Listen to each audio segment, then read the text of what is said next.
Mendocino County Board of Supervisors September 12th, 2023 meeting to order live in Mendocino. And I'm very pleased to be here. I think we all are. It's been a while since had traveling board meetings due to COVID and other things, but this is a beautiful day and we're glad to be here. So let's start with roll call. Chair McWherty. Present. Supervisor Mulhern. Here. Supervisor Hashak. Here. Supervisor Williams. Good morning. Supervisor Jurdy. Here. Okay, next is our Pledge of Allegiance back there. Okay, so Supervisor Mulhern, would you like to lead us?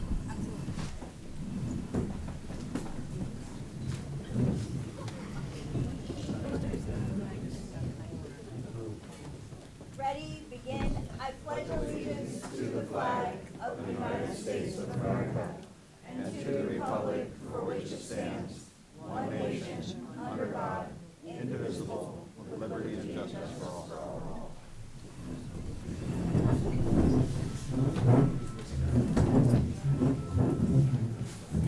So I want to thank all of you for coming here, but especially Mendocino High School students. We recognize you and thank you very much for participating in our meeting. This is the beginning, I hope, of a long history of public engagement with civic responsibilities, and showing up and seeing your government working in action, more or less, is really an important part of your life, and thank you very, very much for coming, everybody. Okay. Agenda item number 2 is public expression. We invite members of the public to provide comment on items of interest that are not on the agenda. Members of the public shall line up. We're still spacing 6 feet apart. And please state your name when you address the board. You're limited to 3 minutes, which I will have Supervisor Mulhern enforce because she's the enforcer.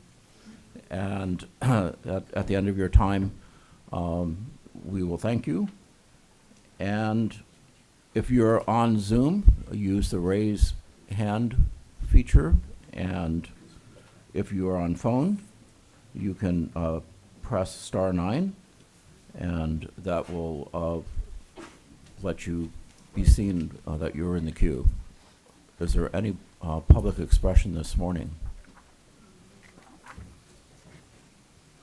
Please approach the podium.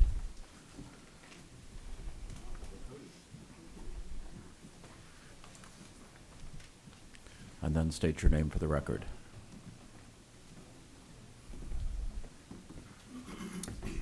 Good morning. My name is Charles R. Tiggs. Thank you for coming to the coast. I live in Cleone. I moved here in 1993. My wife and I bought a local business, ran it for 21 years. We now retired, are very happy here. I'm here to talk about housing. We all know there's a housing shortage. I've seen the stock of available housing plummet in the last 5 years to the detriment of working families.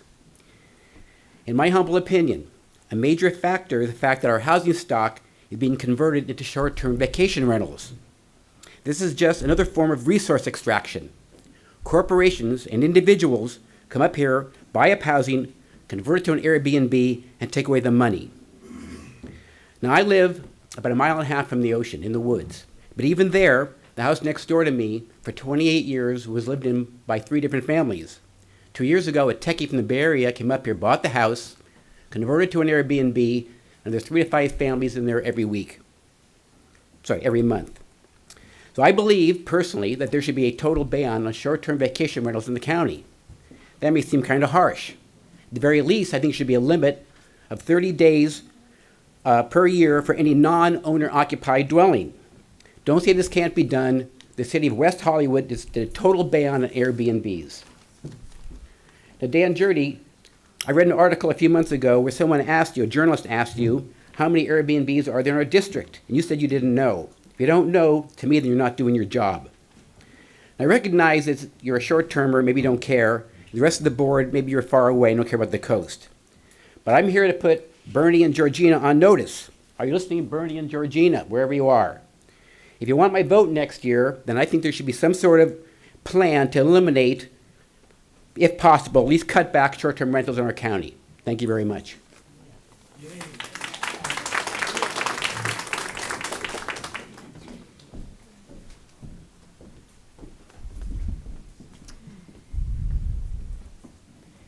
Thank you. Amy Wynn, Coastal Planning and Biology.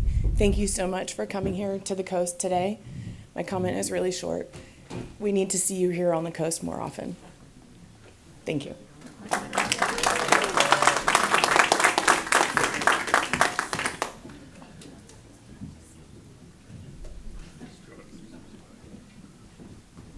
Is there anyone else?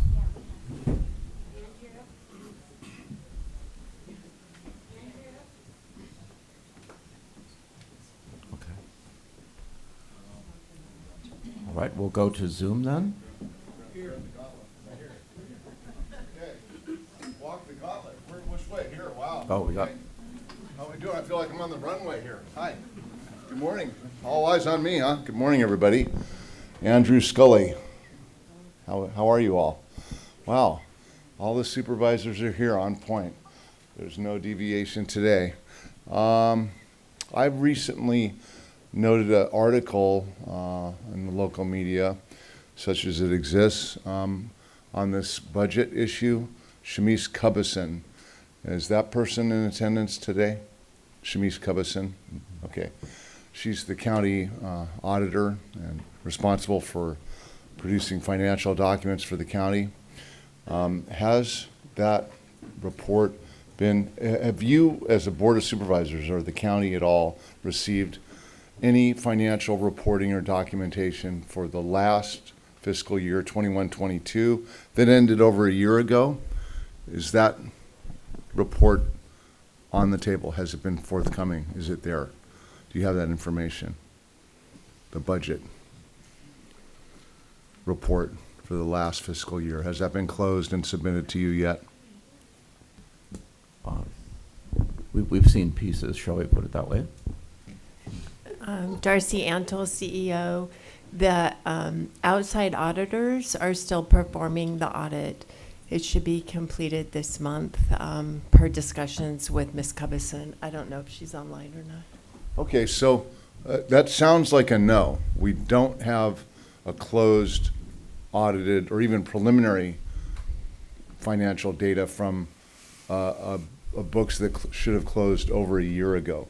And there's no current financial data available to address the issues that Chief Cervenka is here to talk about. Care, crew, all this other stuff is not known. It's a fuzzy figure. All these numbers that you're going to discuss, every issue is Well, not. we can't really enter into a debate here, but I would say that's not completely true. We have quite a lot of financial information. Closing the books involves looking at all accounts that cover all of the Mendocino County budget. So there's a lot of details that go into settling with special districts and things like that that take time. The basic income that we rely on for our budget is more or less accounted at this point, and we know what was spent, and we have a pretty good idea of carry forward, but it's not precise. I will agree with you on that.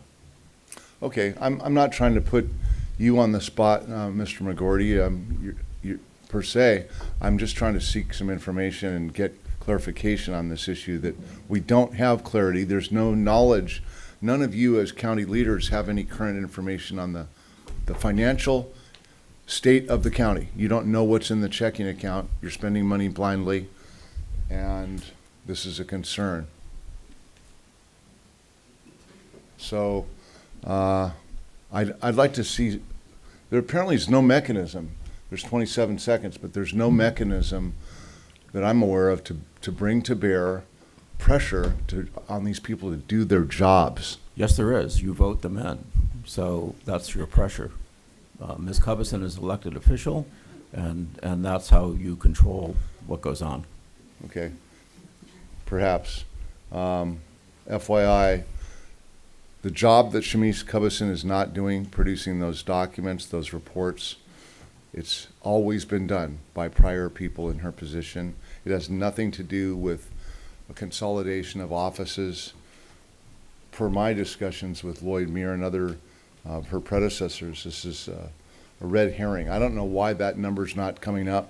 Okay, so But we- one thing I suspect is if we've got a puff piece coming out, that just did come out, that's rehashing all these old excuses, like the budget, the consolidation of the offices can't, permits her to not, she can't put this So number together. Your 3 because- minutes are kind of up, and, you know, would really appreciate you coming and sharing our concerns too about this.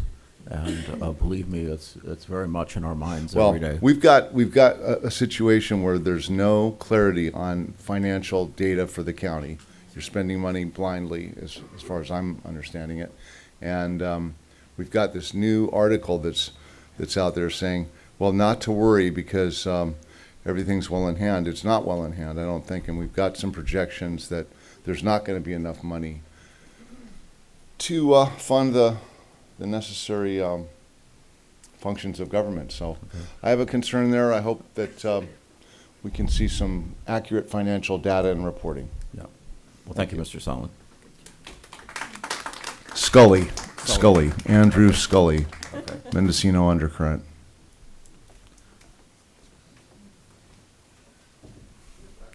Please approach the podium. Excuse me, not used to public speaking. My name is Teddy Winslow, and I am here for a different reason, as well as what this public comment, which is not related to agenda item, just came up. In my opinion, I think that we need more representation on the coast. The woman who came up and said, we need to see you more often on the coast is absolutely right. I think that the coast in Mendocino Village and Fort Bragg particularly, all the ocean towns and villages, bring in the lion's share of the taxes and revenue for this county. However, we are sorely underrepresented. We've got Ted representing our small district, and we've got Dan, and then we've against 3 inland. It's not fair. We send all of our taxes to Ukiah, and we beg for pittances. We get crumbs. We have no water source, and now we're being told we're not going to be able to buy water, possibly because California wants it certified to a certain extent that maybe our water carriers can't afford to do. We have no garbage assistance. We pay our dues. We get nothing back. It is not fair. We need another supervisor or 2 so that you have an uneven number for voting, but we need more representation. I have grown up on this coastline since the 70s. Most of the people that I commune with in this community feel the same way that I do. We need to see you guys more on the coast. Mendocino is a huge part of this county. Huge revenue bringer. You guys need to listen to the coast a little bit more, and please give us equal representation. Thank you.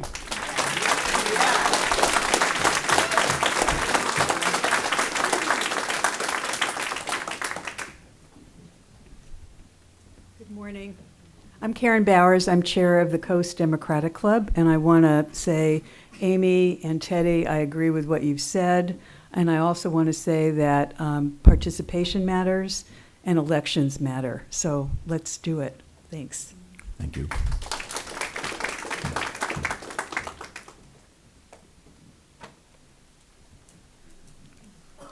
Anyone else in the room before? Oh, I'm Roger Abramson. I live here in the village of Mendocino. you have to come to the podium, please, so that you're on the record. Do it. Just excuse me. There's a door over here.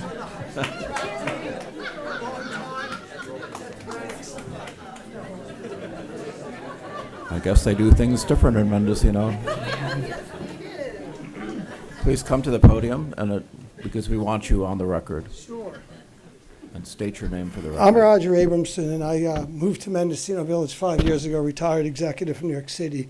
I had 300 wonderful And your name employees. again, please? Roger Abramson.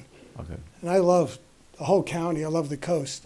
I love everything. And I started asking questions as the new guy in town, why these open trenches in town that never get fixed? Like, there's one the other day by Cafe Beaujolais on your way out, our best pizza in town, one of our busiest restaurants. There's a corner, a 90-year-old woman, I don't know her name, she's probably in the room, almost got in a car accident because the trench has been open for 3 months. The owners of that business, to my understanding, were in the process of fixing that trench above code for free, and they got stopped. And the business owners let the Public Works Department that stopped them know that this was a liability and please, in a timely fashion, attend to it. It's been 3 months, and I almost got in an accident going around the corner the other day. So I would pretend you live here and go down there around the corner, Cafe Beaujolais. So what I don't understand is, I feel what Teddy says. From observation, the county gets neglected. We have open, rusted sewer pipes there. So it's simply what Teddy said, that I think spending a lot of time in your car, you're running around, spending a lot of money around town. The coast generates for sure a lot of the sales tax revenue. And I think it's disproportionately spent. And I think there's an obligation, beyond the word obligation, and there's a liability and necessity to take care of the coast, because as my understanding is, it's not its own town, it's part of the county. But I just want to echo what Teddy said as sort of the new person in town. And yeah, but thank you. Thank you.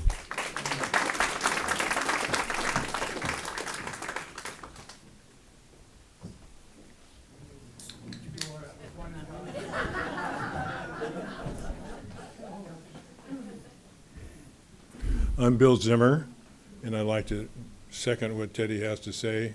If you come one northwest running block west of Cafe Beaujolais in front of the Blue Door Inn, you've got a half a block of exposed, crumbled, supposed culvert, much done in with sawhorses there, nice orange and white sawhorses. They've been sitting there for 2 to 3 months and nothing's happening. So they're taking up half a block of parking. And again, it's like we're not being attended to. Thank you. Just for clarification, is this Mendocino County responsible for it, or is it the Community Services District? It's us, Glenn. Okay. So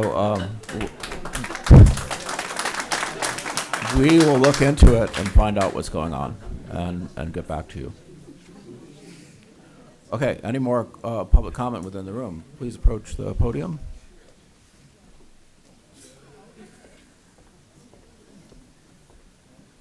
Hello, my name is Benjamin Martin.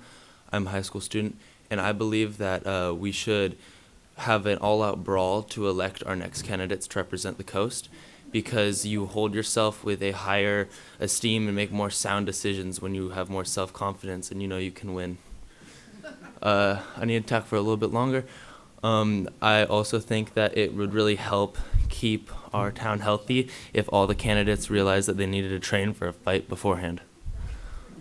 Well, we do. It's just not a physical one. I think wit and brawn is very important. So I think it should be both a non-mathematical, talking and physical fight. All right, thank you. Which case I'd lose. Okay, thank you. Any more comments in the room? How about online? We have Alchemy online.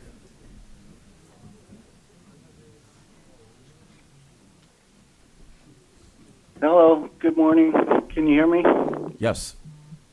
Yeah, Mark Donegan, self-healing practitioner and educator, ordained minister, aka Goldilocks. Yeah, you know my other, one of my other aliases now. I have a lot of things to say. I'm always grateful, of course, for everything that everyone's doing. I think that we're in a good place. I'd like to reframe things. I don't want to speak for someone. I don't want to be corrected again. I appreciated that Shamice came out, had her piece, said her say. It helped me frame the situation better, having her perspective. To my knowledge, the numbers were out a long time ago from her office. The best that they're ever going to come out. They're being audited now. The charts and graph and coloring things that she doesn't want to produce, from what I read in that article, she's saying she wants the CEO to produce, which, you know, it is what it is. But I want people to understand, at least from my perspective, what I think I see going on with that. The other thing I want to talk about is the sheriff's interview. I thought it was excellent. I also watched Trent James' rebuttal to it, which wasn't much of a rebuttal. He was pretty much in agreement. I think everybody should watch that. Marijuana enforcement should be happening. And then lastly, I want to throw out, since I'm on the Behavioral Health Advisory Board, and we did travel to Covelo last month, and or 2 months ago, Mendocino last month. And we came to the conclusion that, and we were told in Covelo straightforward, it was a horse and pony show. They didn't want to see us there. They wanted to see action. And why Mendocino? I know it's a revenue generator, but we need to care about our county as a whole. And when we're talking about saving money and cost-cutting boards that are mandated by law, I don't think we should be traveling around. That's just my opinion. I'll leave it there. You all have a good day. Thank you. Okay. Next. Next is Tor Taylor on Zoom. Thank you very much for giving me time to speak. My wife and I live in Fort Bragg. We're both in our mid-60s, and my issue is the tents. Sorry if it's already been addressed and put aside, but No, we're going to talk about that later, Tor. So this is for items that are not on the agenda. okay. Can you give me a rough time frame for when you'll be talking about that? This morning, Okay, I'm hoping about between 10 and 11.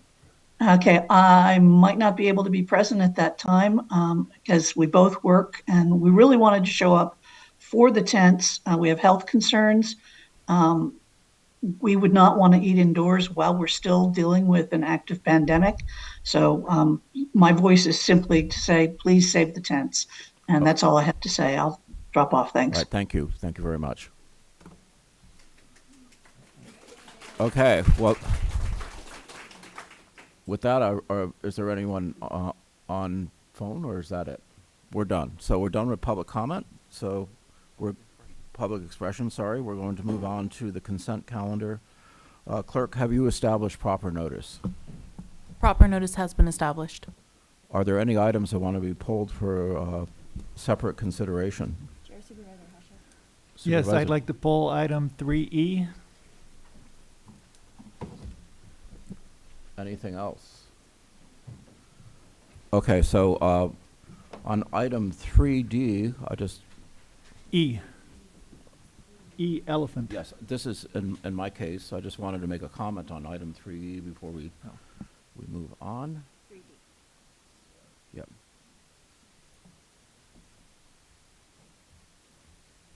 So 3D is adoption and proclamation recognized September, should say 22nd, 2023 as California Native American Day. I'm sponsoring it. There's a typo. It's not the 29th, it's the 22nd. The proclamation is correct. And just a shout out to our Native American community who has contributed so much over the years. When you look at a group of people who sustainably managed our landscape for 10,000 years in adequate abundance for a fairly sizable human population, there's much we can still share from the, people who are very much part of the environment. And I hope you'll join me in celebrating their participation in our community. Thank you.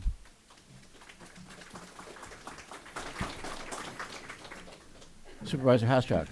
Well, on that note, I'd also like to have people recognize item 3C, which is the adoption of proclamation recognizing September 23rd, 2023 as Nicole Mann Day in Mendocino County. And Nicole Mann is from the Round Valley Indian tribes. She's a registered member, and she's also an astronaut with the NASA system, and she's been at the space station. She will be in Round Valley on September 23rd. And I just wanted to recognize this day of her importance, first Native American to be in the space program and to be in space.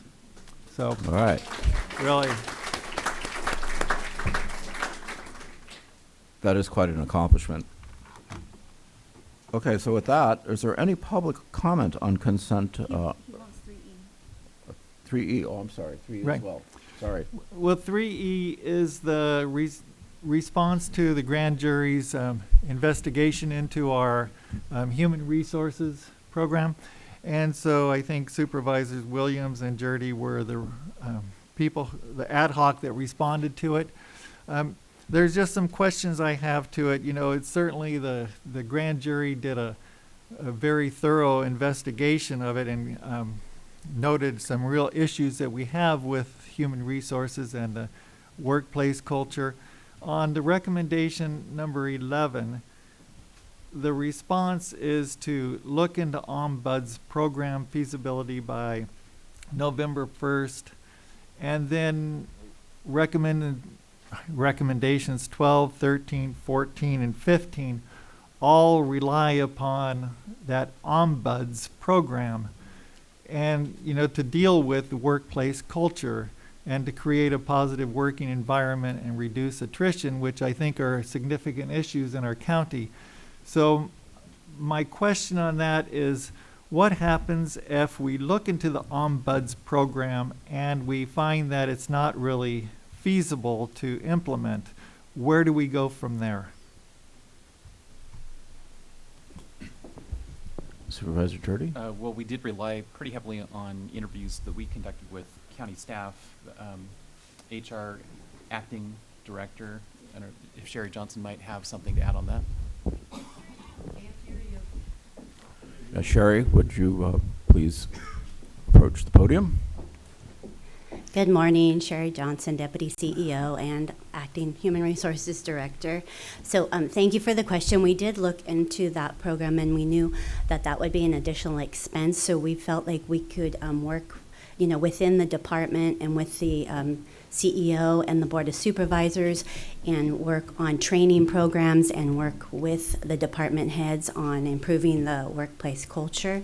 So that's an internal plan. We're going to be setting up a managers roundtable that should be happening within the next month, where we have all the managers come in and work through some of the issues that we're having and just provide support and, you know, share ideas they have, share some, you know, things that are working, things that aren't working. So we're hoping that that will help move us forward too. So if I'm understanding that correctly, if the Ombuds program isn't what we implement, we still have other things going on to try to deal with these issues that have been highlighted. That's correct, yes. We do have our Leadership Initiative program, and we have many things that we've been rolling out. We have book clubs that we're working with supervisors, or anybody in the county can join. So we are working hard to implement some of those other programs. Okay, thank you. And then the response on F25, finding 25. The finding was the county as an employer has suffered due to the workplace culture, which makes the county less attractive to potential applicants. And the response was partially disagree.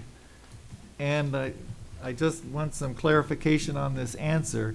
The county's workplace culture may look less attractive to potential applicants if the culture is known by the applicants and is as bad or worse than the current workplace culture the applicant is enduring. And so, if there's an explanation for that, it would be welcome, and I think there might be a better way of addressing that issue. But,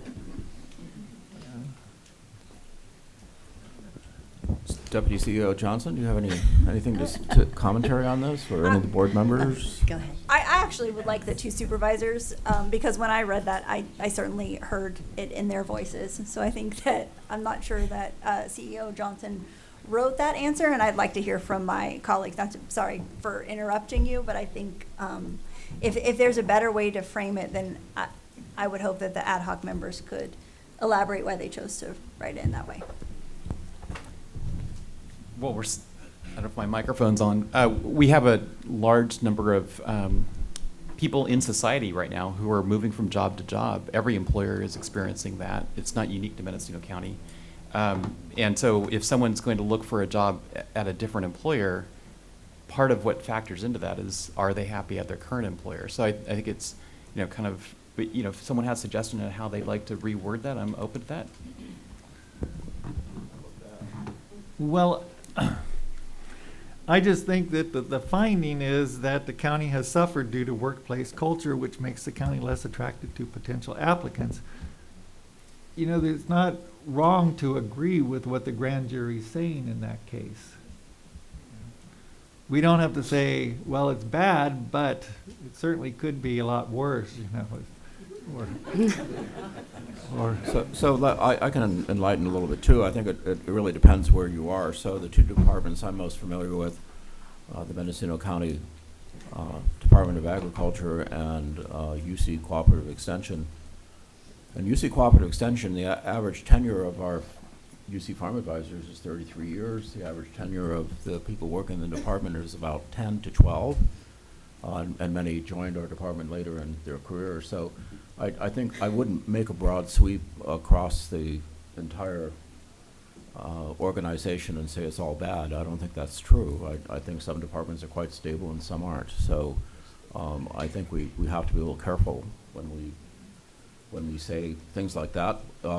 Definitely there's room for improvement in our strategic plan. It's one of the things that we are striving for, is to make Mendocino County a better place to work. And I think steps are being taken to do that. But HR plays a really critical role in making sure that we properly staff. Deputy CEO Johnson, any comment? Yeah, Deputy CEO Sherry Johnson. I would also like to state to that, so we have implemented anniversary interviews and exit interviews, so I do see good feedback from employees about, with their anniversary interviews. If others, if people in the room don't know what an anniversary interview is, it's on the date of your hire. We send out a survey so you can comment on how things are going for you right now. So we want to hear how things are going for staff that are currently working, although we do want to get exit interviews, but we do think it's very valuable to hear from the staff that are currently employed. So we are reviewing those on a quarterly basis and sharing the information from the anniversary interviews with the department heads and the managers. So we're hoping to also work on that also. So what if we reworded that? We could partially disagree with the statement because it's not consistently throughout each department. Each department is different, and that that the county recognizes that some departments have issues. I think that would be fair, but for the two authors, do you have any thoughts? Okay.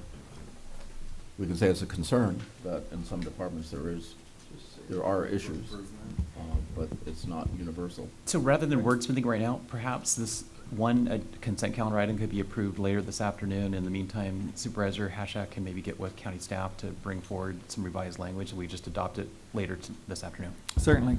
Okay. Okay, thank you. All right, thank you. Any other comment on from supervisors? Oh, we've got people online, and then we have people here in the room. So please approach the podium and state your name for the record. Hi, sorry, I'm not sure if it's, I need to see you. Amy Wynn, Coastal Planning and Biology.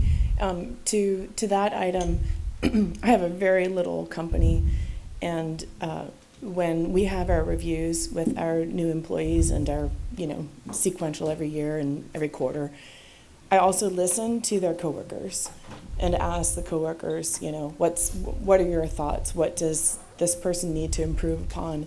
And what do I need to improve upon as the leader of the company, and to help make it a better, healthier company for everybody involved? So I think annual reviews on anniversaries are really super. I think also listening to coworkers in the departments and really ingesting that feedback, making it a live conversation is really important as well. Thank you. Any other comments on the consent calendar? Jan Mabordi.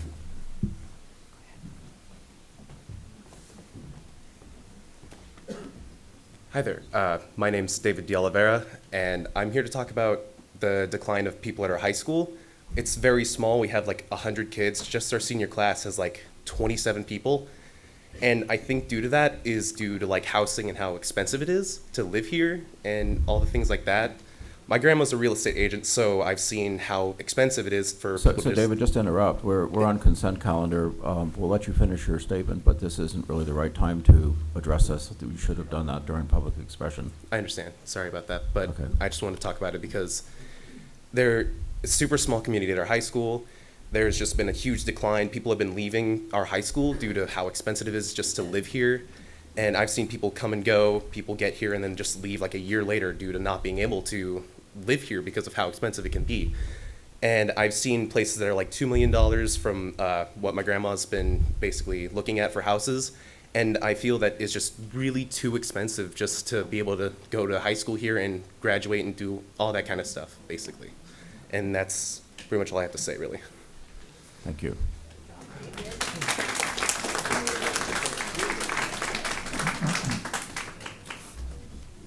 Hi, my name's Jan McGordy, and I rarely speak in public because I don't want to embarrass my husband. But True. I would like to address items 3, H, I, and J under behavioral health.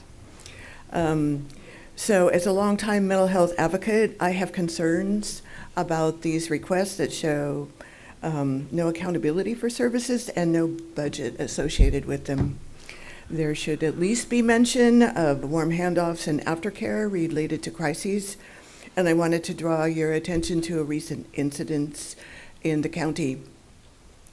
There was an individual who checked himself into a hospital, which is a red sign right there because lots of people with mental health issues know, they need help. And after they don't get help, then it's kind of beyond help. But he was assessed with an infection. He was 5150'd. He was transported to a psychiatric hospital who did not admit him. He was released in less than 24 hours and transported back to Mendocino County without contacting anyone. And at the destination where he was dropped off, they didn't know he was coming. No one was home. And he went missing. He was reported missing to the Willits Police Department. There was no follow-up, no search, no contact with the individuals living at the place where he was supposed to have been, and he was found deceased 16 days later. He had medical issues. Why was he not treated? He had mental health issues that weren't treated, nor was he taken to the Crisis Residential Treatment Center, and my understanding is this is the purpose of the CRT, which is to provide follow-up and transitional care after hospitalization.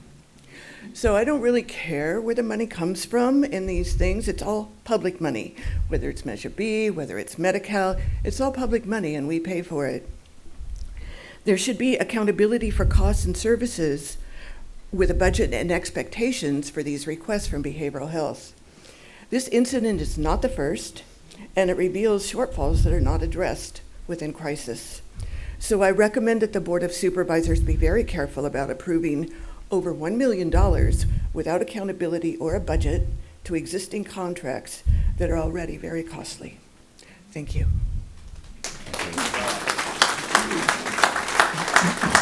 Supervisor Williams?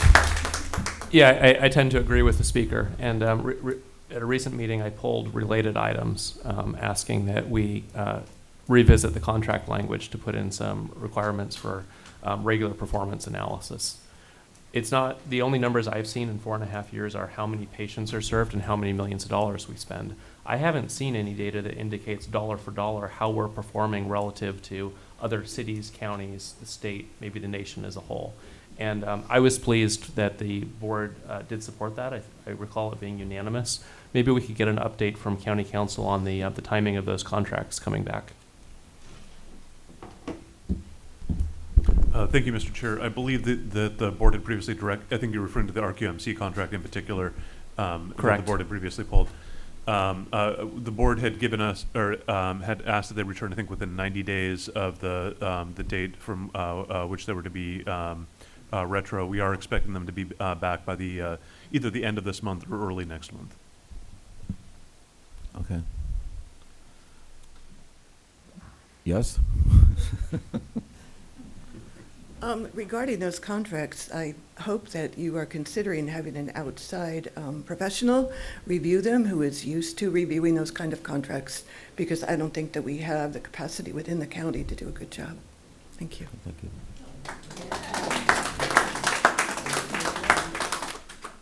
Okay, so any more commentary on the consent agenda in the room? And if not, we will go to Carrie Shattuck, who is online. Carrie.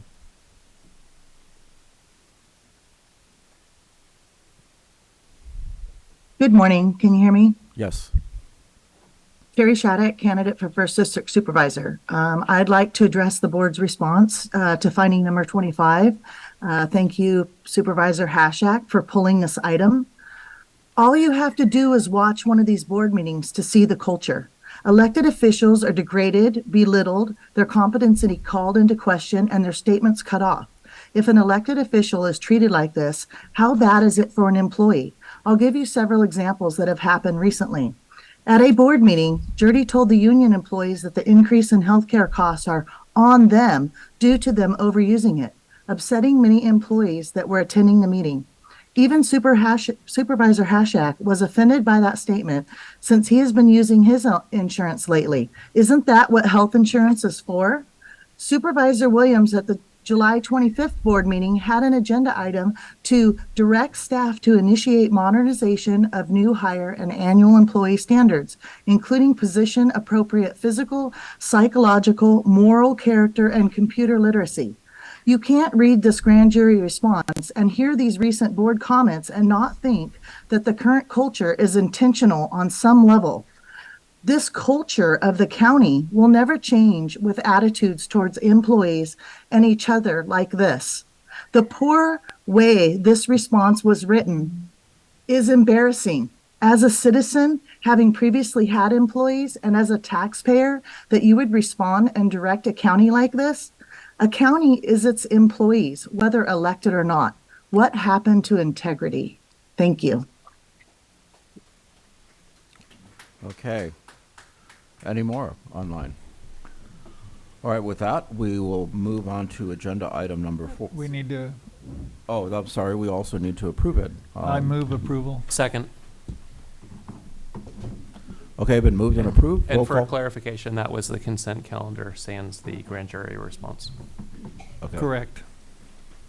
All right, so we've pulled the grand jury response for now. All other items we'll vote on at this time. Roll call vote, please. I'm sorry, who was the second? Was it Williams. Supervisor Williams? Yes. Supervisor Jurdy? Yes. Supervisor Hashak? Yes. Supervisor Mulhern? Yes. Chair McCourty? Yes. Motion carries unanimously. Okay, now we'll move on to agenda item number 4A, which is notice public hearing, discussion and possible action, including adoption of an ordinance rezoning assessors parcels number APN 169-13077 from agriculture to limited commercial C1 R2022-001. So has the clerk established proper notice? Proper notice has been established. Okay, we will open up the public hearing at this time and announce the hearing procedures. The board and or clerk will notice any correspondence and telephone calls received. None? No Okay. comments were received to our email address, and any online comments would have been submitted online via e-comment. Okay, there are none from any of the board members as far as I know as well. So at this point, we'll have a staff presentation. Good morning, everyone. Russ Ford, Planning and Building Services. So in front of you this morning, you have planning project number R2022-0001 for the Happiness is Manufactured Housing Community. This is an application to rezone a 4-acre parcel from agricultural to limited commercial. The subject parcel is located 2.9 miles north of the city of Ukiah on the south side of Lake Mendocino Drive. It is currently the site of the Happiness Is Mobile Home Park, which hosts 37 mobile home units, 4 apartments, 1 commercial structure, and a laundromat. The site has been in operation since 1971. The parcel is currently zoned agricultural, which is a classification that does not allow a mobile home park. As the site was established prior to adoption of the Comprehensive Zoning Code in 1981, the mobile home park is considered a legal non-conforming use. A use permit in 1975 allowed addition of 10 units. In 2011, the county adopted the Ukiah Valley Area Plan, the UVAP, which created several new general plan classifications. The classification of this site was changed at that time to Mixed Use North State, MUNS. The MUNS is intended to encourage mixed-use development with commercial uses encouraged at street level. However, no compatibility table was provided for the new land use classification in the UVAP. The previously existing mixed-use classification is not compatible with ag, so it's reasonable to conclude the MUNS is also inconsistent. So this leaves us with a parcel in a zoning district that is not consistent with either its long-standing existing use or its classification under the general plan. So the goal of the applicant is to change to a commercial zoning that would be more suitable to its current use. The original application requested general commercial, but after subsequent consultation with staff, the request was revised to limited commercial to reflect the more limited commercial potential of the site and its smaller scale. A mobile home park is an allowed use in C1 with a major use permit. Additionally, the C1 zoning would allow renewed use of the existing commercial structure on the site, which was most recently used as a bar. Finally, C1 is compatible with the MU land use classification and by extension, MUNS. So staff is recommending approval of the project for the following reasons. A rezone to C1 would bring the site into consistency with both its current use as well as the UVAP MUNS classification. The C1 district would allow renewed use of the existing commercial facilities on the site, as well as to allow for possible future expansion should the owners desire to do so. And the site is well suited to a commercial / mixed use orientation, being within a transition zone between the commercial corridor along North State Street and the more residential and recreational areas along Lake Mendocino Drive.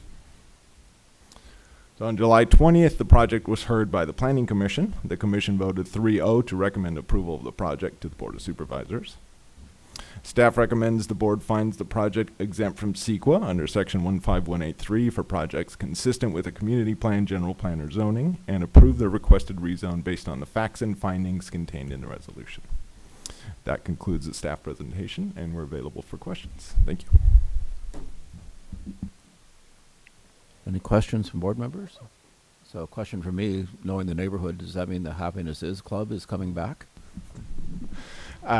Potentially, yeah. I believe the applicant is online, available to answer any questions about the possible future uses, but I think their primary interest was to reestablish that commercial use. Yes. That was a local landmark for those of you that don't know the Forks area of south of Calpella and north of Ukiah. So, at this time, are there any public comments, public input in the room? You've obviously never been to the Happiness Is Club. No. Okay. And nothing online, so with that. Move the recommended action. Second. Okay, are there any final remarks from staff? No final remarks, thank you. Okay, with that, we'll close the public hearing, and now we can call for a vote.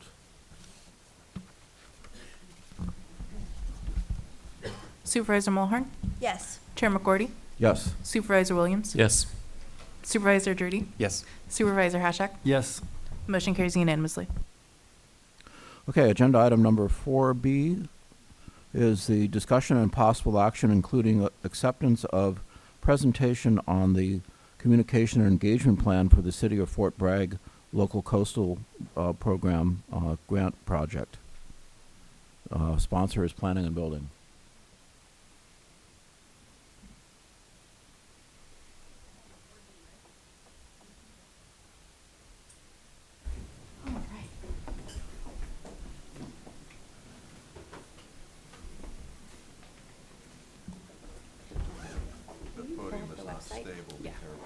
Okay, good to know.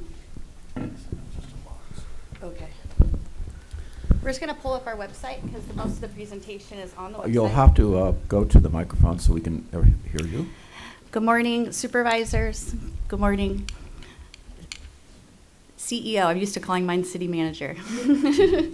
And the community. My name is Sarah McCormick. I work for the City of Fort Bragg. I'm Anna Newman. I'm the Harbor Master for the Noyo Harbor District. Thank you for having us. We're here to share with you a communication and engagement plan tool that we're just launching today. I have a hard copy of it that we made copies for each of you and one for the public. I don't know where I can hand these to. So the communication and engagement plan is coming out of a recent grant that the city was awarded through the California Coastal Commission to do an update on the LCP. As part of this plan, we're also looking at several aspects of Noyo Harbor to really do a site assessment analysis on the harbor to see how we can integrate the blue economy into the future of the harbor district. So this will be a 3-year planning effort.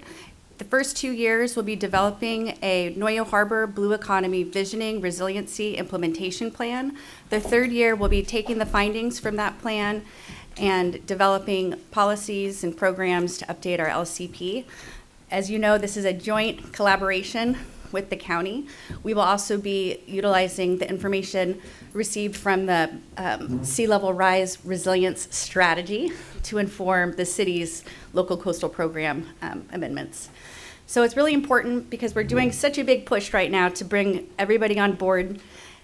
We spent 3 months making this communication engagement plan. You can pull up the website. It's not turning on.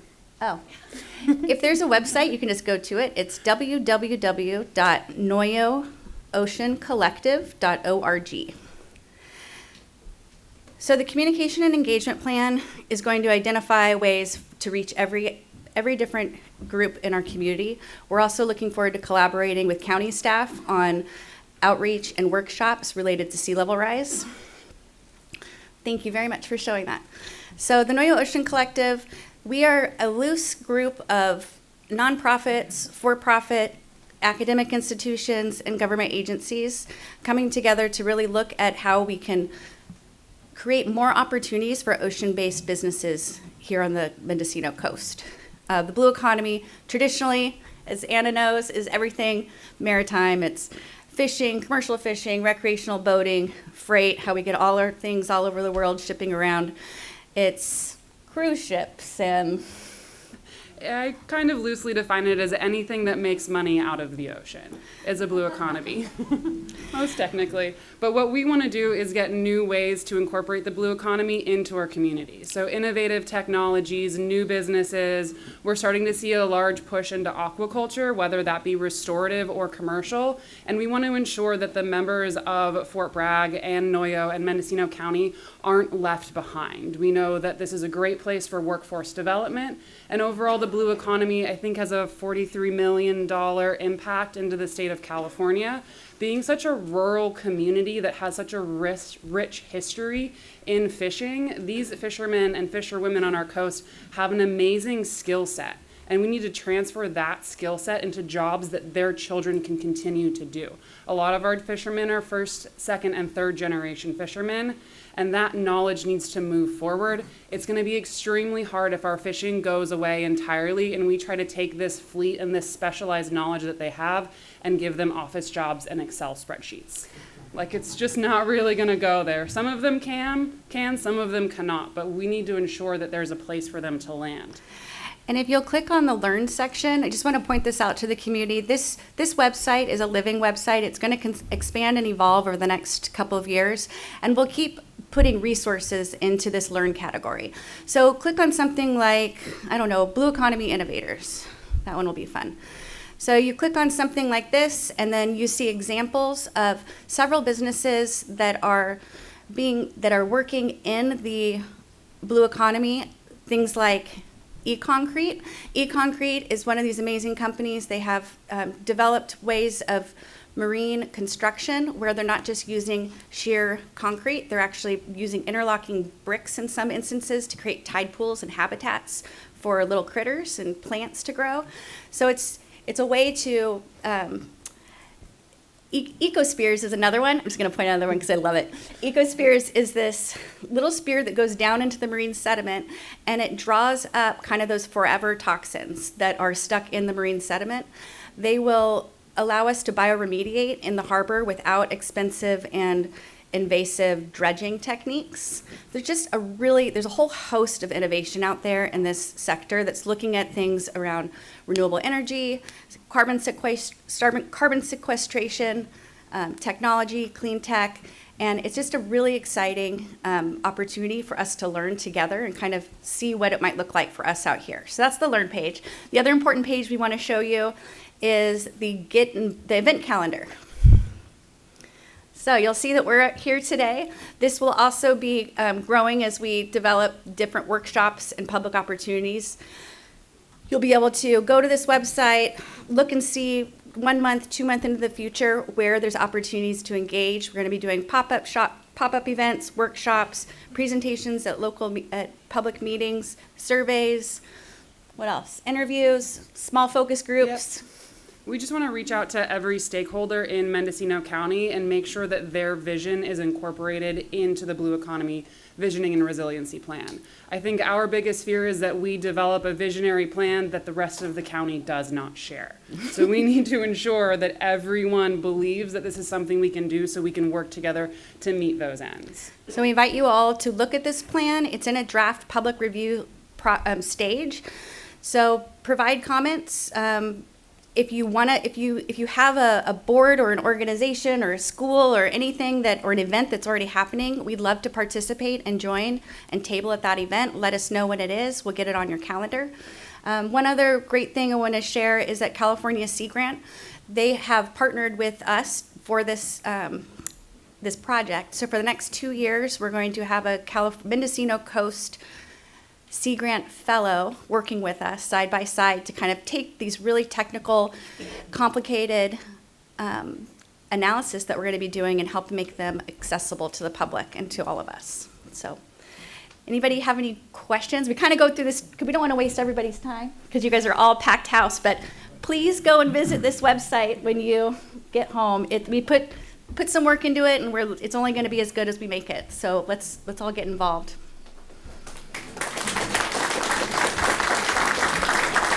Supervisor Jurdy. Yeah, very briefly, I want to thank the City of Fort Bragg and Noyle Harbor District for taking the lead on this project with West Company and others. And people may be wondering, so why all this planning? Well, what you see is when you develop the plans with community input, you're much more likely to get state and federal grants to implement those community plans. And we've all heard about the infrastructure grants coming from the federal government. Sometimes those flow to the state, then to local governments. This is exactly the type of planning that needs to take place in order to get first in line to get some of those infrastructure dollars. So thank you very much. Supervisor Hasjack. Yeah, I went to a presentation on the wind turbine proposal up out of Humboldt Bay.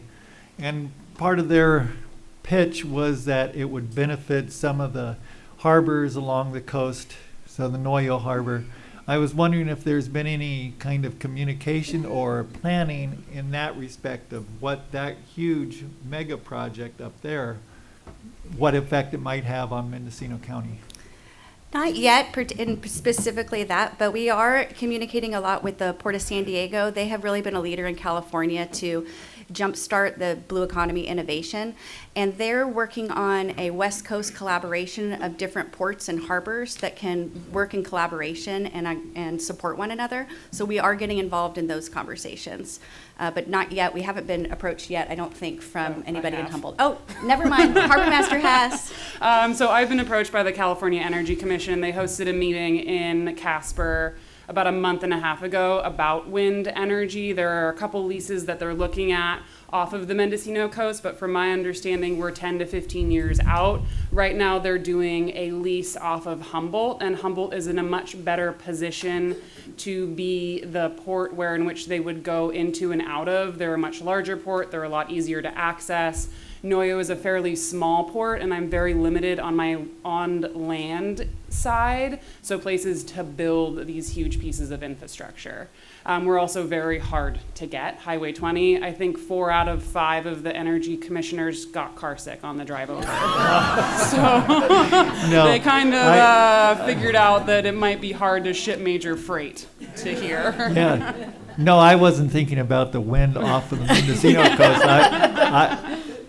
I was thinking more along the lines of, you know, if we were to supply things for them up in Humboldt, keep those wind turbines up there. Yeah. You know, so. Maybe we can get a just- fuel dock and at least be someplace that somebody can stop off and Yeah, fuel up. I've been very vocal to ensure that they know nothing will happen in Mendocino County and Noyo Harbor without public input, and to ensure that it's going to be in the best interest of our community. Sometimes they'll do community benefit agreements where in which we would reconvene this topic at a public meeting. Very good, thank you. Yeah.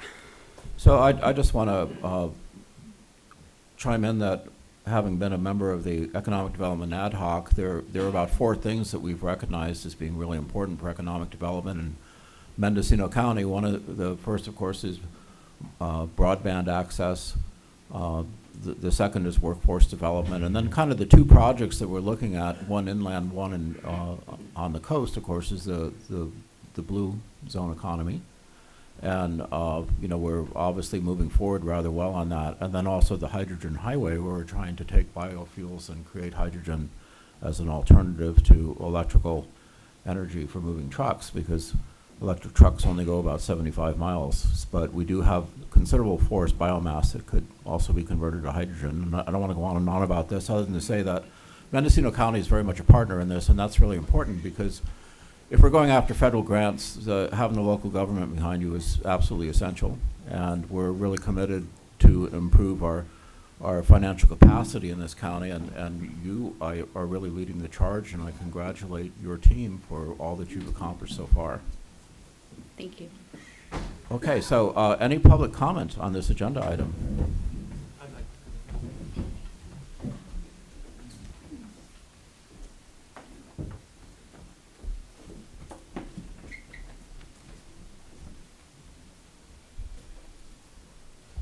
Steve Antler's my name. I see in this room, and I love this program, but I don't think we can forget that this community stopped offshore oil. We did it ourselves. People in this room did it. And if we hadn't stopped it, this would never be happening. The whole situation would be completely different.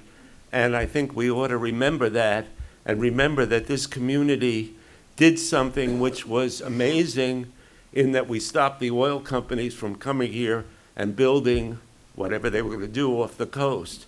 So I applaud this project, but I think there's a history here behind it, which is that we stopped it from a community effort. We stopped the big oil from coming here, and now this project has a chance of going forward. So we should never forget that. Thank you. Well said.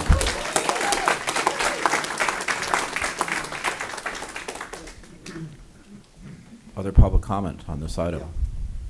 Just briefly, I'm Roger Abramson again, and while we have all the infrastructure money and very articulate people like Anna, and I don't know the other woman up with Anna, what about taking some of that federal money for water storage underground? I mean, how many communities in America do you think are literally running out of water? That to me seems like a no-brainer. They're doing it in the Middle East.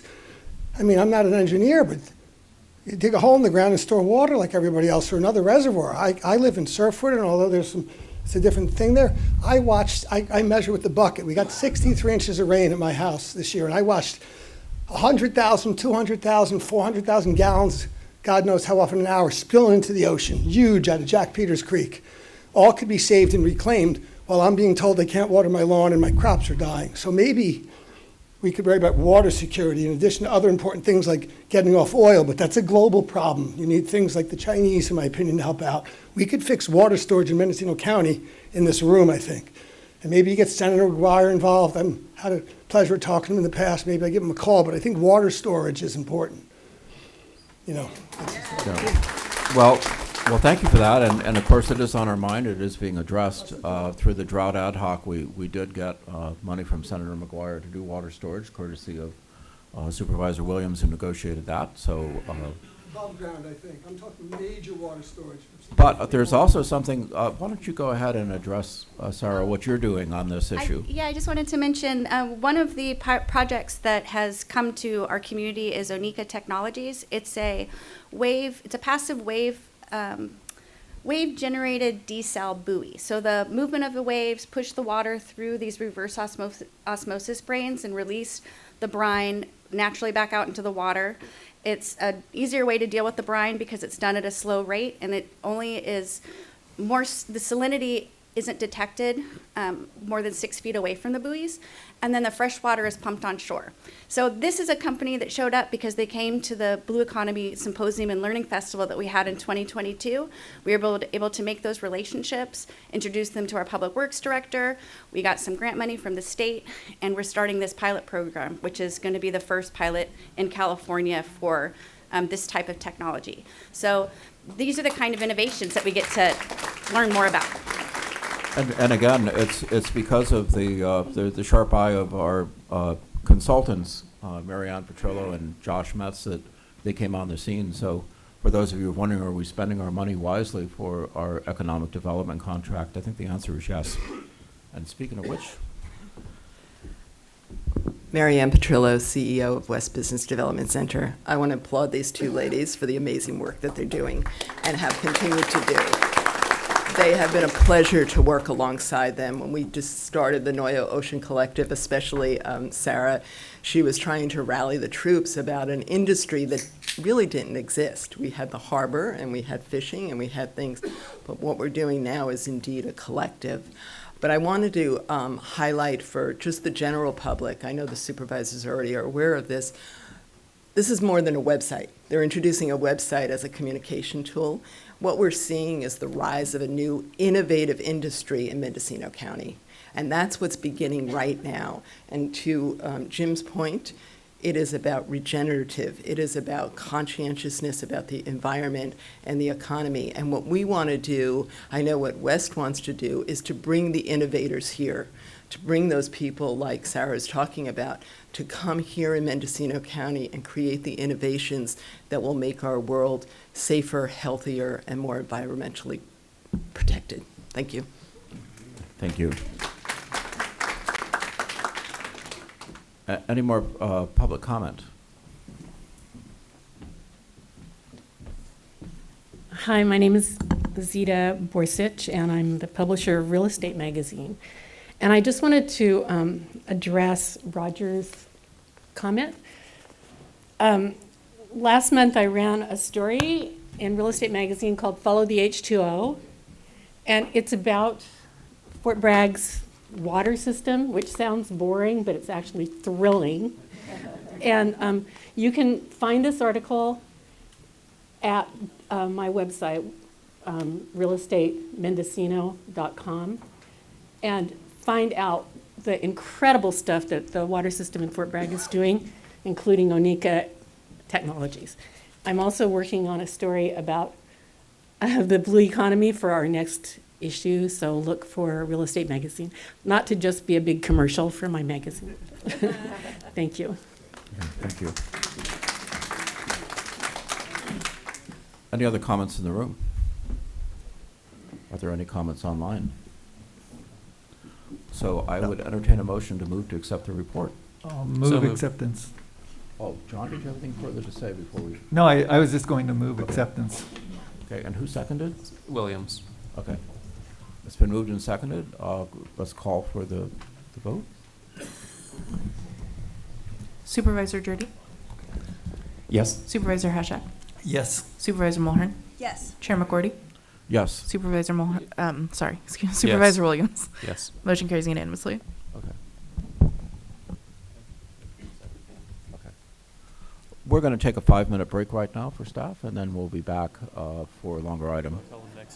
Next item is the tents. We know that tents are going to be long, so that's why we're taking a break now.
Somebody who traveled all the way from Sacramento for public comment, so we're going to deviate a little bit from the agenda and allow this person 3 minutes to speak.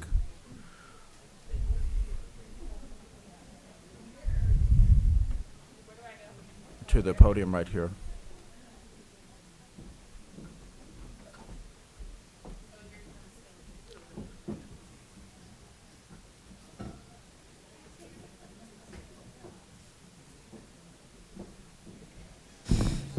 Would you please state your name for the record? Just a second, please.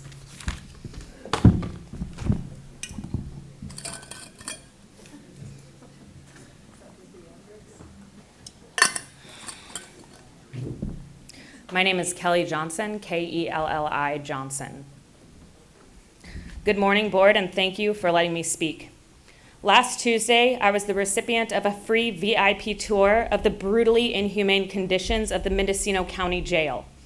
And I got to see firsthand a litany of egregious constitutional violations.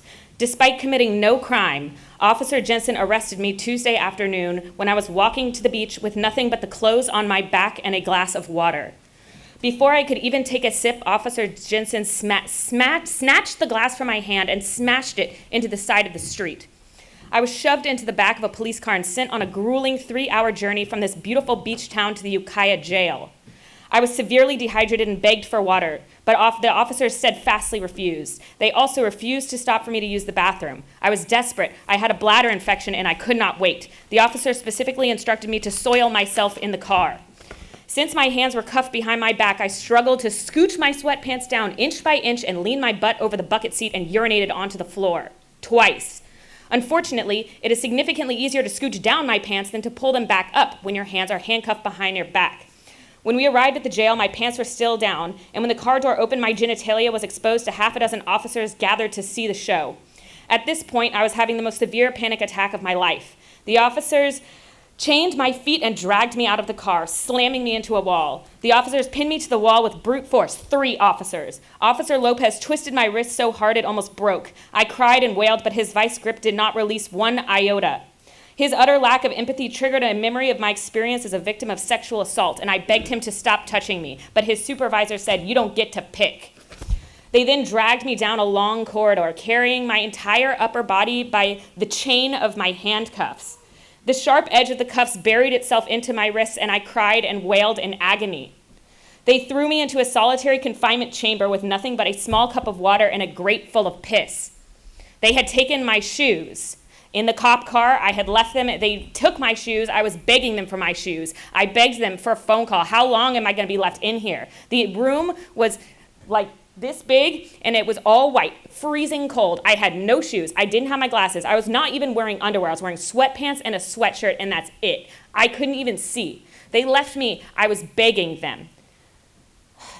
Then the clock switched, and it hit 7, and the shift switched. And it was like day and night. The nighttime officers came onto the scene, and they took the broken, shattered pieces that remained of me and swept me up. They gave me socks. They gave me a sweatshirt. They took me to the crisis clinic, and they brought me back to myself. I drove here. I woke up at 4 in the morning and drove here from Sacramento to tell you in person to your face that this has to end now. It is incumbent upon you to root out this ingrained culture of toxic abuse. The Mendocino Sheriff's daytime shift officers do not serve and protect. They traumatize and torture. This was the most traumatic experience of my life, and I beg you to fix it. I would like to request that the next meeting have this agendized on it, and I would like to see a list of concrete actions that you are taking to ameliorate these horrible, egregious violations of the supreme law of the land. Specifically, I would like Officers Jensen and Lopez to be fired immediately. I invite you to review the surveillance footage, and I would insist that you fire every officer who participated in or spectated in my assault. Thank you. I have a past handout.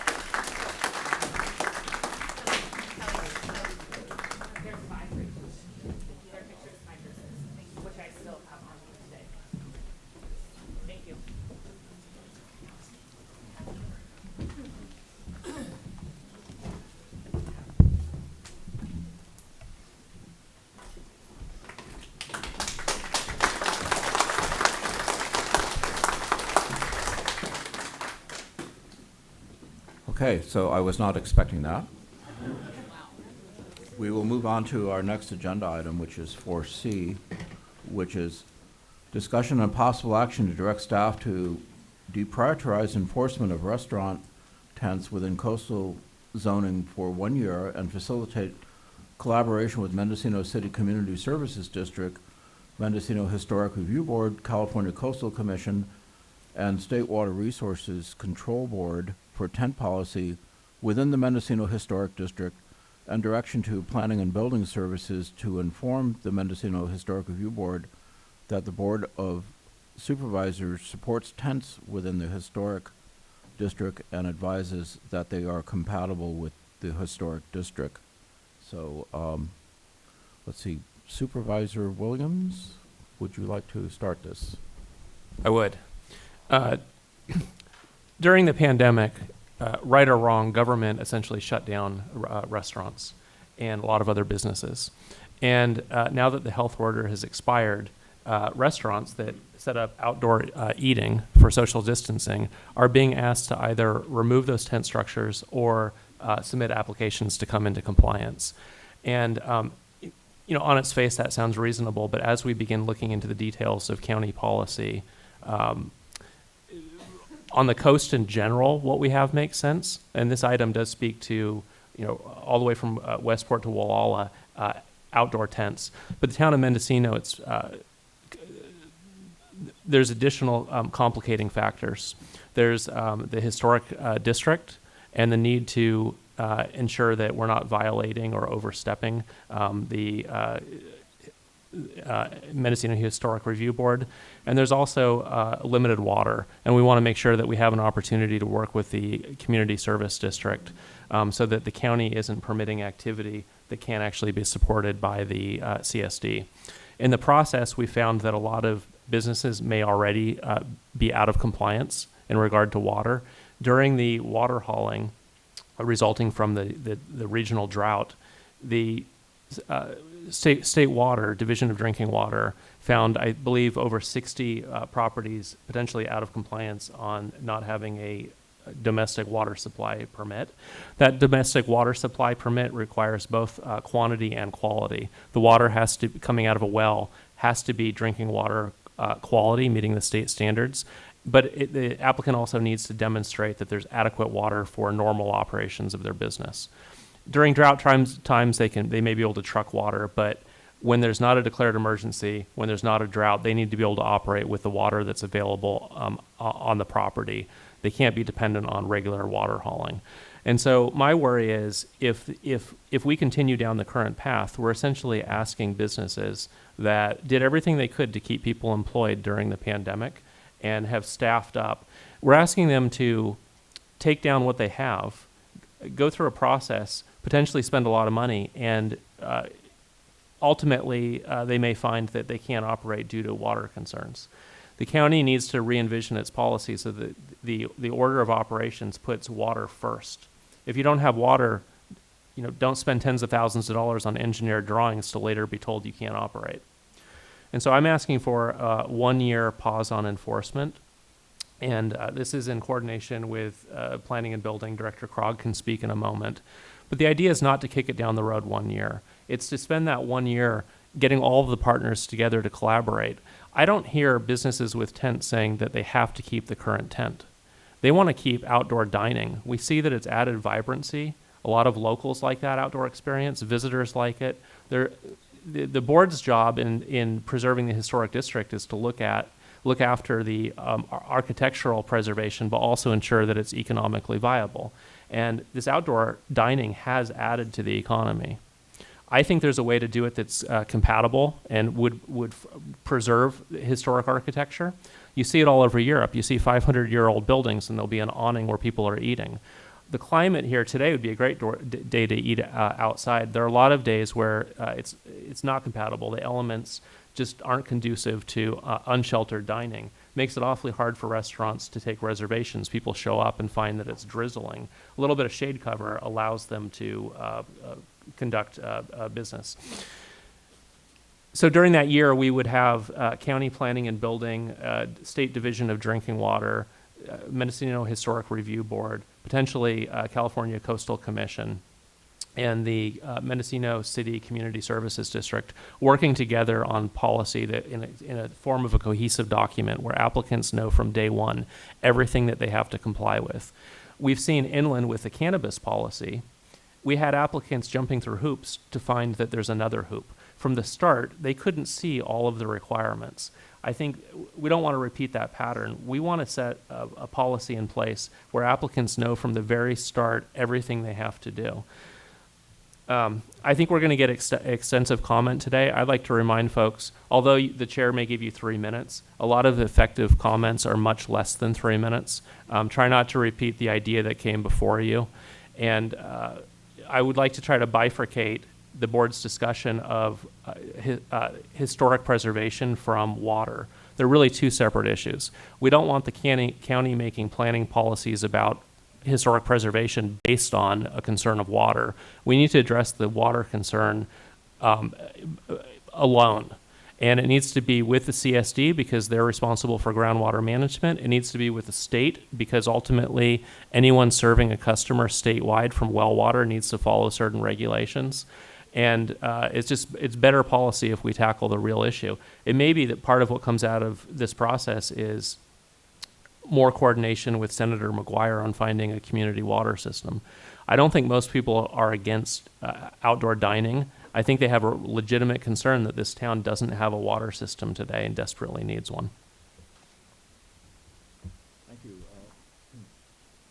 Thank you, Supervisor Williams. Director Krog, do you have anything to add to that? Thank you, Julia Krog, Planning and Building Services Director. I just want to note that our office is fully supportive of this action today, and we have already had some preliminary outreach with Mendocino City Community Services District and think this will be a great approach for businesses, particularly here in the town of Mendocino, so that way they have a clear pathway to get into compliance. And I will note that many businesses here in the town of Mendocino are already on that pathway towards getting into compliance. Many have filed the necessary applications at this point with our office. And I'm happy to answer any questions that the board may have as well. Any questions for Director Krog? Okay, seeing none, thank you. Supervisor Mulhern, then Supervisor Hasjack. Thank you, Mr. Chair. I've reviewed carefully all of the emails that the board has received thus far, and although the agenda item doesn't go into a lot of detail, I do understand Supervisor Williams' comments and that the department is supportive, and so I do support the recommended action, and I would like to have a straw poll before we have public comment so that the audience can get a feel for whether or not the board supports this action. I think that that will help direct the comments in whichever way they might need to be directed at that point. So if we could have a straw poll of support. Okay, so how many of raise your hand if you're a board member who basically supports the recommended action. Okay, so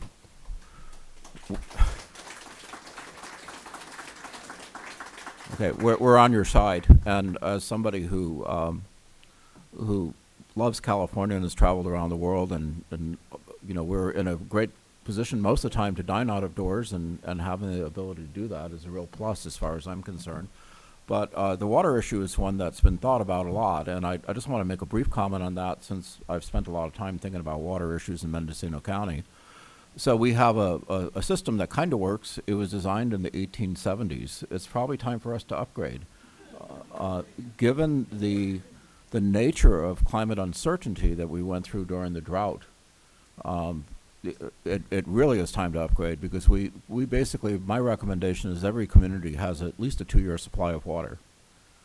And that's something that at the moment is, of many of the coastal communities are water insecure, and we're looking at new technologies, but it's going to take a sizable investment, and I know in the past that it's been viewed sometimes as a way to control growth, and you have to think of it differently now. It's a way to sustain your community. And that's going to be a long path, but I agree with Supervisor Williams that we really can't move forward unless we address this. It's time, and I know that the community has thought about this for well into its 4th decade, and there's been studies done, and they've identified water sources. Now it's going to be time to take some action. It's not going to be easy or cheap, but it's something I highly recommend you consider. Okay.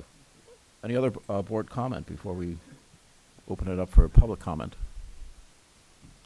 Okay, let's hear from the public. If you'd like to make a comment, please come to the podium and identify yourself. Chair? Yes. I'd rather not cap the speaker to 3 minutes. This is a representative of the Community Service District. They're actually a partner in this presentation. Okay.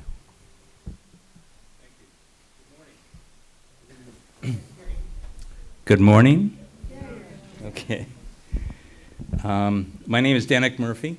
I'm an elected member of the Mendocino City Community Services District Board, and I'm also chair of that board. I'm also a member of the Grassroots Institute. In my comments, I will speak as an individual member of this community and will also refer to adopted policies and ordinances of the MCCSD. Personally, I support the tents and generally choose to dine outside. I support the one-year moratorium on tent enforcement. These businesses are a valued and important part of our community, providing good jobs, good food, and they contribute to the economic vitality of the town of Mendocino and the county. MCCSD also plays a critical part in the town's economic vitality. The district works hard to protect our shared groundwater and worked with you all to ensure trucked water was available during the height of the recent drought. The district also manages and maintains an aging 50-year-old sanitary sewer system so our toilets flush and what goes down the drain is taken care of. Now this is important and it echoes what Supervisor Williams said. The MCCSD has policies and requirements regarding the change of use, and we recognize that complying with some of those policies will be challenging. And so we welcome the one-year moratorium to give us a chance to work with you, county planning, and with the State Department of Drinking Water, Division of Drinking Water, to find solutions going forward. I personally believe that the town needs a community water system, and that, just so that you know, we have been working with the state water safer program to do a feasibility study to determine both the community's interest and support for that, as well as sources of potential water. So we'll be working with you all, with the state folks, and with our Senator McGuire to find some of those solutions. And I just wanted to finish by saying, to beyond the tent issue, the state and MCCSD issues are complex and will need some time, and we look forward to working with all of you to find solutions for that. Thank you. Thank you.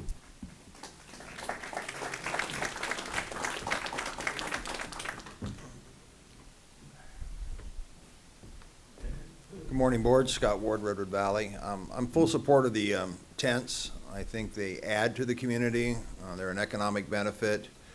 While during this year of working out what needs to be done, please consider a temporary building permit process the building code has in section 108 and appendix chapter 21 for membrane structures, a mechanism where the building official can simplify the process and make tents.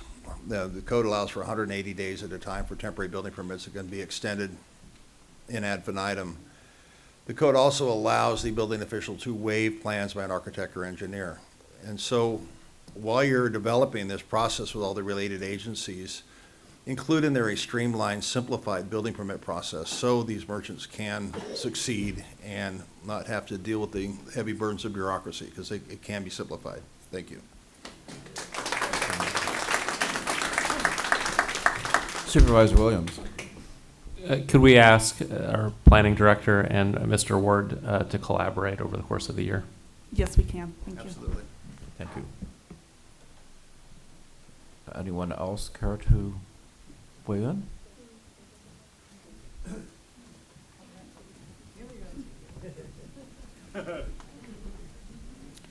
My name is Teddy Winslow, and I have one of the tents in town. From the start, I tried to get a permit for my tent when COVID started and the pandemic required us to do outdoor. Well, we closed actually for 2 months, not knowing what our future was. And I unfortunately had to lay off 29 employees. When we reopened with the tent, we also put back into business our local wedding tent rental venue. And as well, many locals started to be able to come back to work and get off of unemployment or disaster relief. As far as the arguments for the tents, we all have read the letters. Ted just stated all of the pertinent points. I just really want to address a couple things, which is the hoops that we have to jump through as small business owners in this community. Getting in line, waiting months for the permissions to do small things like moving a sign or painting something on the, any little things we have to basically pay hundreds of dollars to ask permission for.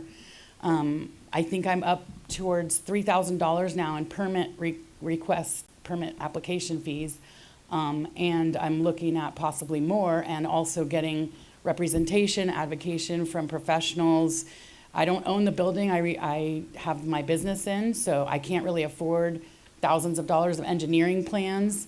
What I really would like to do is put an awning over my deck, which is already existing, and I would hope that as the representatives of our constituency in this community that wants this, that you would make it as easy as possible for us and show us a path forward instead of putting up all kinds of hoops and hurdles for us to try and get around. The water issue, I have done everything. I have eliminated probably half of my water usage by getting a dishwasher that's twice as big and uses half the water, getting rid of many of my dishes and moving to trays with paper that you can sanitize with a cloth. I have gone to all eco and compostable to go cutleries, and we live here. I've been here since the 70s. I care about this community. I want to raise my kids here. I want to employ kids here.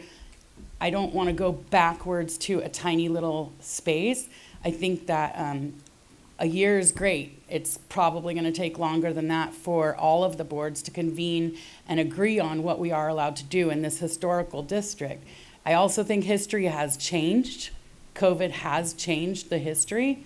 This town is watching history be made, and I think that this is a precedent-setting event that you guys could all have a really positive effect on, which would help the youth of our community maybe want to stay here and open businesses and support the community in return. I'm just asking for your support and making it a little bit easier for us to keep our situation alive.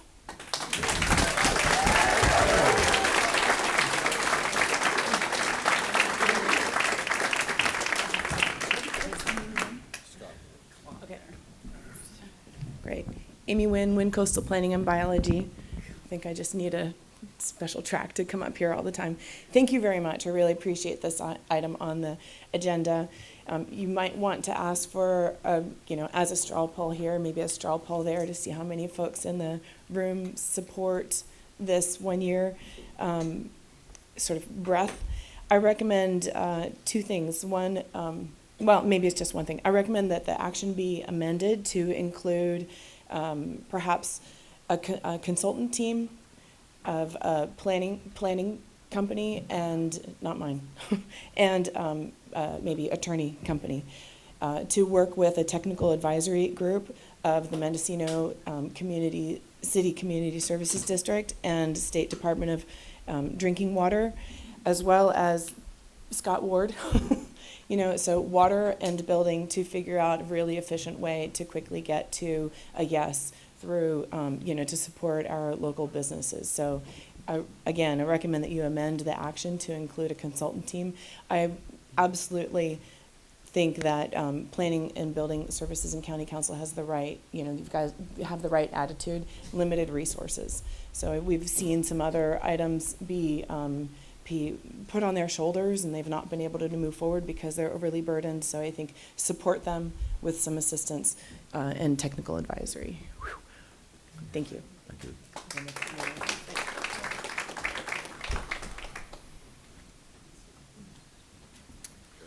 you. Good morning. Tony Graham, Patterson's Pub, 1 block down the street. I've owned the pub now for 3 decades, and following up on Supervisor Williams' comments about water, I was allocated a daily allotment of 1,500 gallons a day, and that was back in the 1990s. Since then, I've been using roughly 800 gallons per day, roughly 1/2 of my allotment. That number did not really change dramatically once the tent went up. It went up by maybe 100 gallons per day. I have a water meter, and we read the meter every morning. And those numbers are available to the MCCSD and to County Planning and Building.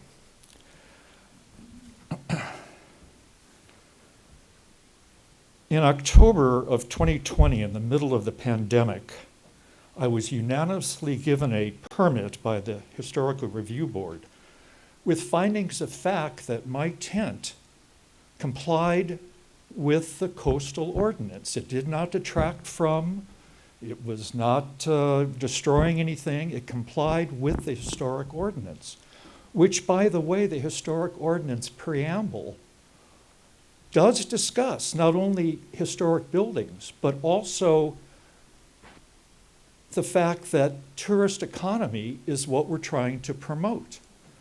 And that is what the tents are offering.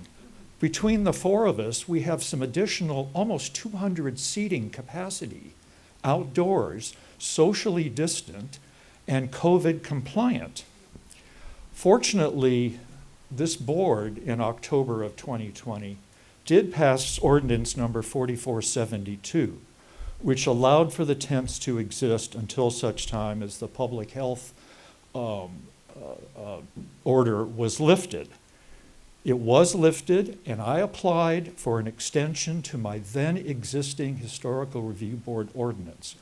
Of interest, last night at the meeting, and you were there, Ted, the Historical Review Board refused to grant me an extension to my existing permit, knowing that this supervisory board was meeting just the next morning with a resolution in hand, and your straw vote proves it, that you're endorsing the tents staying up for another year with minimal code enforcement.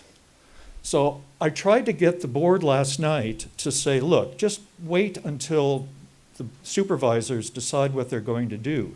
But for some reason, they went off and decided, no, I can't have an extension to my permit. Fortunately, Julia clarified things by saying that because I did apply for another permit, as you had requested, the tent could stay up a bit longer, namely another year. I fully endorse proceeding forward with allowing the tents to exist. Why would a family from Fresno or Bakersfield, where it's 120 degrees, want to drive, oh, I'm out of time. Go ahead and finish your thought. Thank you. And there's going to be a question too, so please Yeah. finish.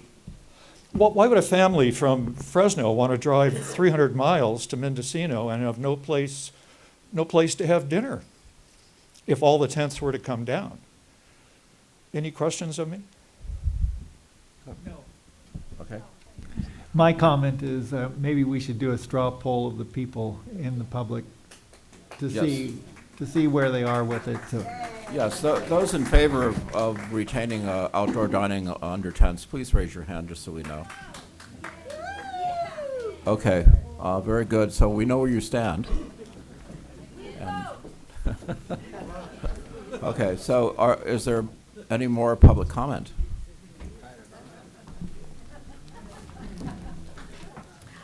I have a handout. Should I present that to? Just give it over here. Yeah. Okay. Thank you. Thank you.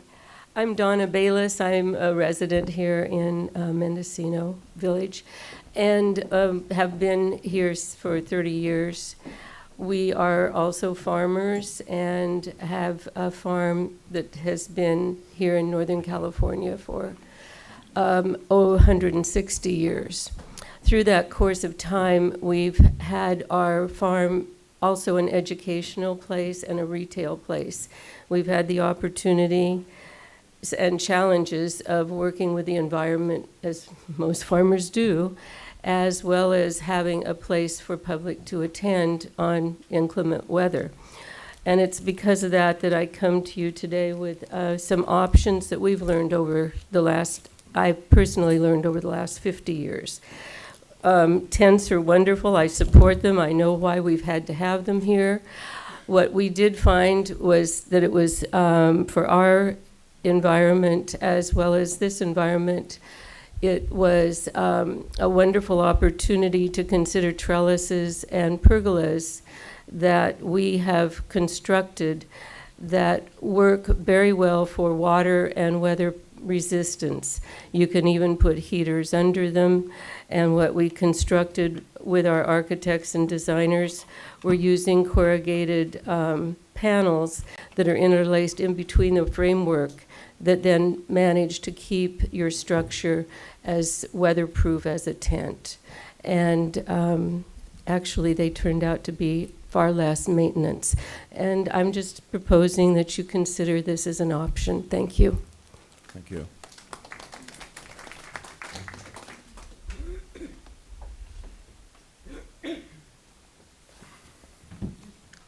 I've got some material here. This material's a little bit chopped up because after I ran out of time at the board meeting last night, I realized I had to cut what I had to say down. My name is Bill Zimmer.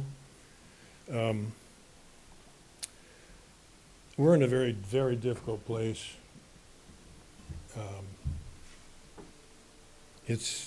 Nobody wants to see people get unemployed. Nobody wants to see this town burn down. It's clear to me that tents can never be brought into conformity with MHRB standards.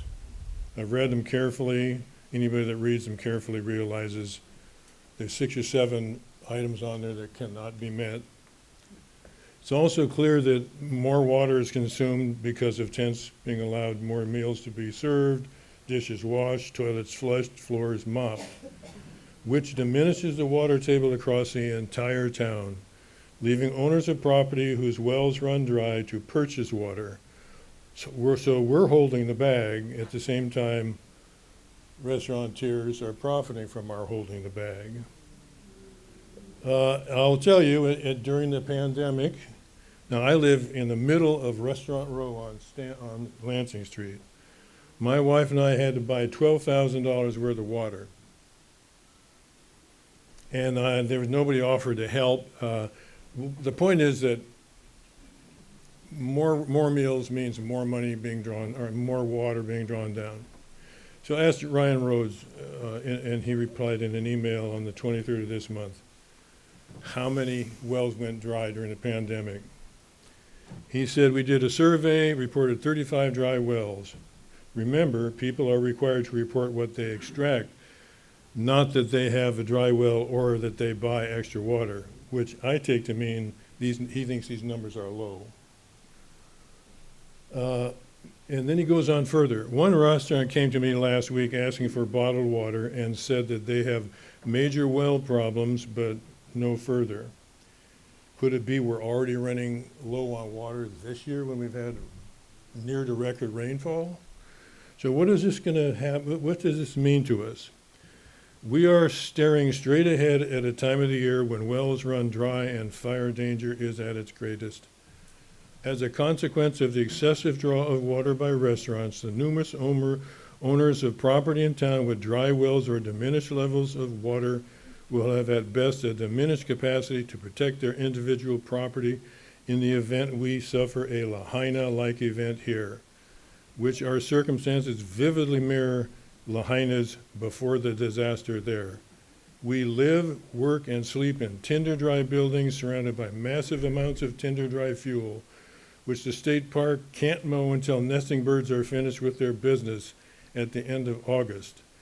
The bulk of the grass and brushes on the Mr. windward... Zimmer, you're running out of time. If you'd like to conclude your thoughts, I'm almost please. done. The bulk of the grass and brushes on the windward side of town, from which a northwest wind continually blows, which, given the opportunity, could rapidly drive fire brigade there across the town lying downwind. Thank you. Okay, other people, please come forward. My name is Simone Pasias. My husband is John Pasias. He's an assistant chief of the volunteer fire department. Our volunteer fire department has few and limited resources to hold back a prairie fire. Their water supply is limited to 116,000 gallons of school water running to hydrants on Little Lake Street, plus 300 gallons that have to be trucked to fires from Hills Ranch, and a further 1 million gallons of water up Gordon Lane. The fire department has only 3 trucks to haul water, averaging 2,000 gallons in capacity. The Fuente fire alone, which my husband worked, engineered a truck for that fire, required 60,000 gallons to extinguish approximately 30 truckloads. At an overly optimistic rate of 30 minutes to drive from town to Gordon Lane, fill the truck, and back, that's 900 minutes, 15 hours needed to extinguish one fire. Multiply those numbers across a city of 1,000.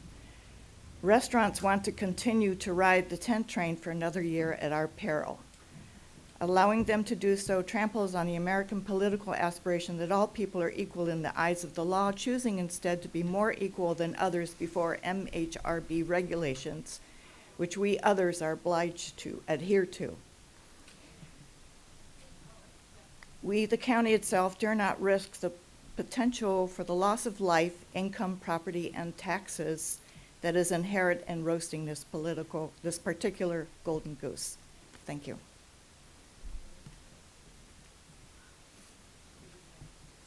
Please come forward. Well, this letter is in response to a letter that Mr. Zimmer published online, so I'm really excited to talk right after him. And I said, his letter, this is all patently insane. The very first thing, we all already monitor and pay for a monthly water allotment via the MCCSD while supplying our own water from privately owned wells. I have a 100-foot well at my restaurant. I have never run out of water. I've never exceeded my allotment. At my other restaurant at Flow, I've been assessed a new water development fee, which my landlord's passed on to me. I'm raising my rent over $1,000 a month additionally for the water study, so I think I'm contributing. The rest of the bogus arguments, especially about earnings and income, I love this part. I can easily document everything that happened with money with my tax returns. I can show you exactly how much money we lost during the pandemic. We were saved by 3 strings of a hammock. I don't know if I can do this fast enough. One was the PPP money, which kept people employed.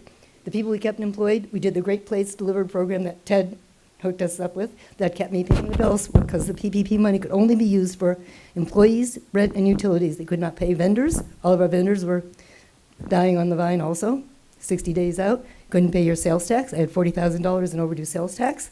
And you couldn't pay your credit card debt, which mine was in the hundreds of thousands of dollars. So what I want to tell you is that we pay $800,000 in wages in this county. All the people who are employed in this county are living here. We have 50 employees, at least 20 to 30 of whom are supporting families by working in our restaurants. I'll read the rest of this letter. My tax returns will demonstrate, because I read about Bill saying we're taking bags of money to the bank, that even with COVID and climate change refugees adding to our visitor base, I lost $500,000 while keeping full employment and doors open, the best we were allowed while the health department mandate was in force. While I'm grateful to have weathered the COVID crisis thus far, I'm aghast at your characterization of restaurant owners carrying bags of money to the bank at taxpayer expense. Personally, I spent endless, sleepless nights teetering on the edge of an abyss that seemed bottomless and a debt that seemed insurmountable. I'm only able to have kept my businesses alive with the tent, the PPP money, and the program that we did feeding housebound people. It's the only reason we're open now, and if anything happens again, Flow will not open because we have no outside tented area. Thank you. Through the chair, if I may, could you please state your name for the record? I need your name for the record. Sorry. My name is Meredith Smith, and I own the Mendocino Cafe and the real estate and the well, and I operate Flow Restaurant. Thank you. My name is Jeannie Dobbins, and I work at Patterson's. And I wanted to address some issues from some emails, letters that direct comments in against the tent. Upon reading the public comments against the tents, I need to clear a few things. Delivery trucks do not arrive before 7 a.m. unless it's the post office.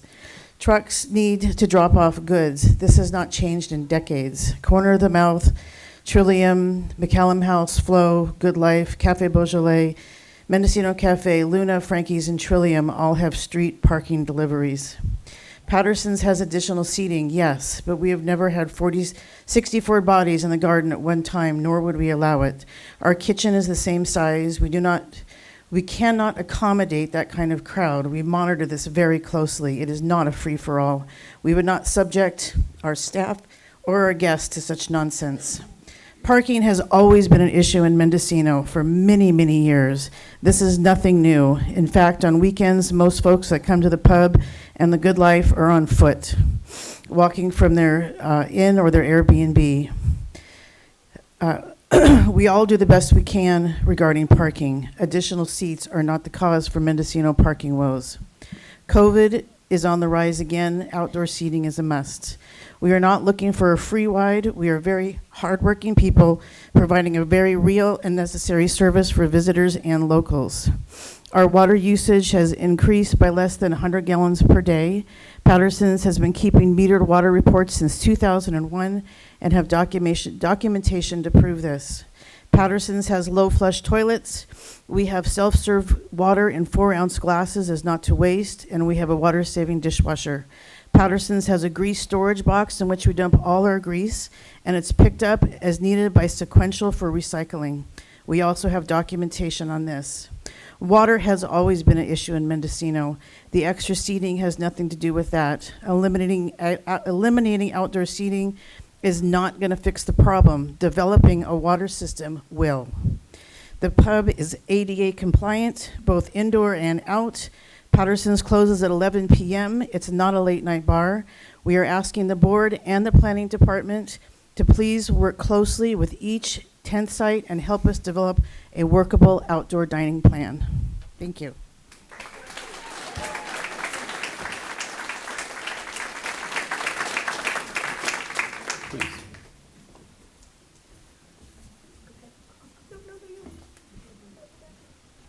Hi, my name's Amanda Cruz, and I'm a local resident. I wasn't planning on speaking, but I feel moved to. I'm really glad that we have free speech and everybody's entitled to their own opinion and is feeling safe to express it freely. I am personally very saddened by some of the comments that don't seem to take into account leading restaurateurs that we have here who have just finished testifying and speaking and commenting on all the ways that they are preserving water, that they are showing a care for their environment, that they are working on reducing use, that the outdoor seating has not had an impact on that, and yet we have comments that seem to ignore all of those facts and all of those testimonies and insist on positions that sound to me like not everybody is listening to each other. So my request, I want to honor everybody in this town who is working overboard against tremendous odds and a lot of bureaucratic hoops and a lot of high expenses to keep things going in a good way, people employed, and Mendocino as a destination town. We have fire issues, we have water issues, yes, like everywhere else in California. I'm hoping everybody can work together and actually listen to each other on those, because I have watched ghost towns happen. I've been there, I've seen them. Many people, hundreds of thousands of visitors, are not going to come all the way to Mendocino. This is not Carmel, despite what people say. Maybe it's the new Carmel. It's a long way to come. Most people get car sick on that road. They are not going to come if there is not good food, if there are not destination places. They're not going to use the hotels. They're not going to engage in the economy. So please, can we all actually listen to each other and what it is that the people are doing so that all of you can find solutions for this one place together? Thank you.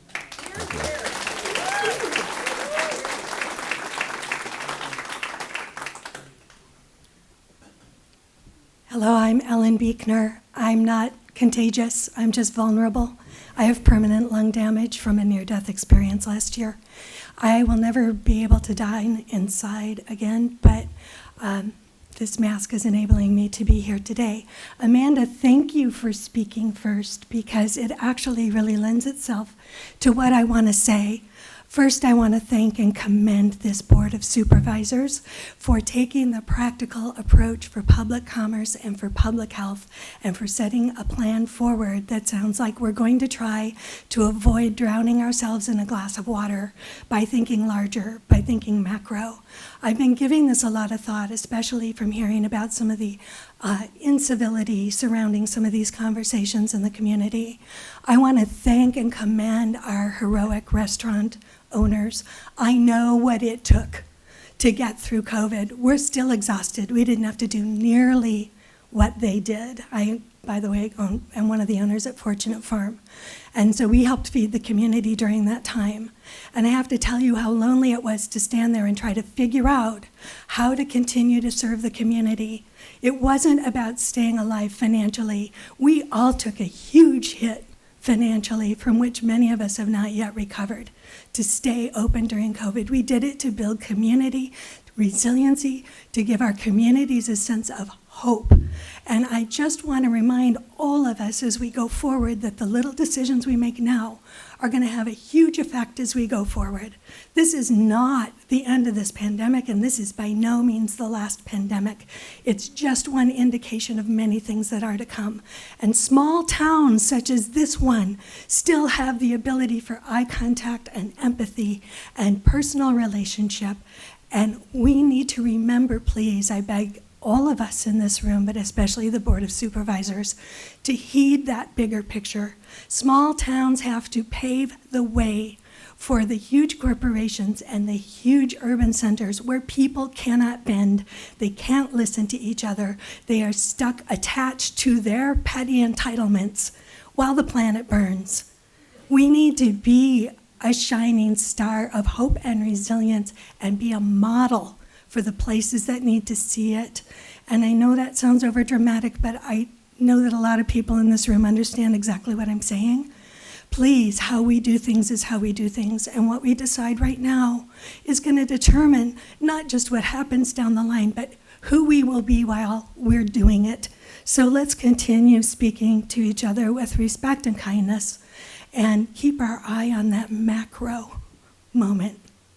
Thanks. Thank you.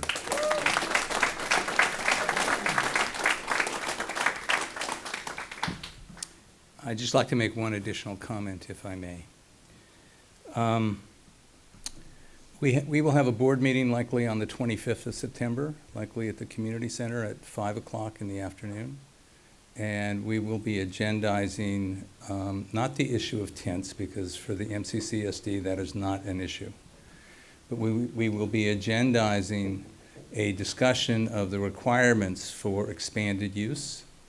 And that means expanded restaurant use.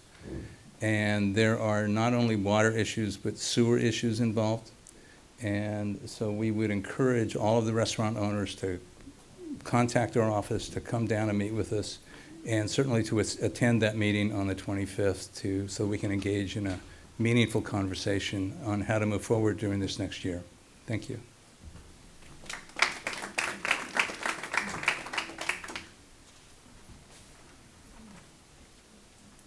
Hi, my name is Cherie Langlois. I live in Elk, but I work up and down the coast. I would just like to add a couple of things. One, COVID is still here, and it's safer to be outdoors. About the restaurant usage, we've had numerous restaurants closed, okay? The Mendocino Hotel was bought out, and it's been closed, so there is not a restaurant there. The Hill House was bought out. It is closed. There is not a restaurant there. So the expanded restaurant usage in what we have here has basically just given us back what we had before. So the water usage and the listening to all of the people doing what they're doing to not use as much water is really important. But the added seating from the tents has basically helped to rebuild the restaurant availability that we lost during COVID and when people went out of business and other things were bought and not put back into business. Thank you.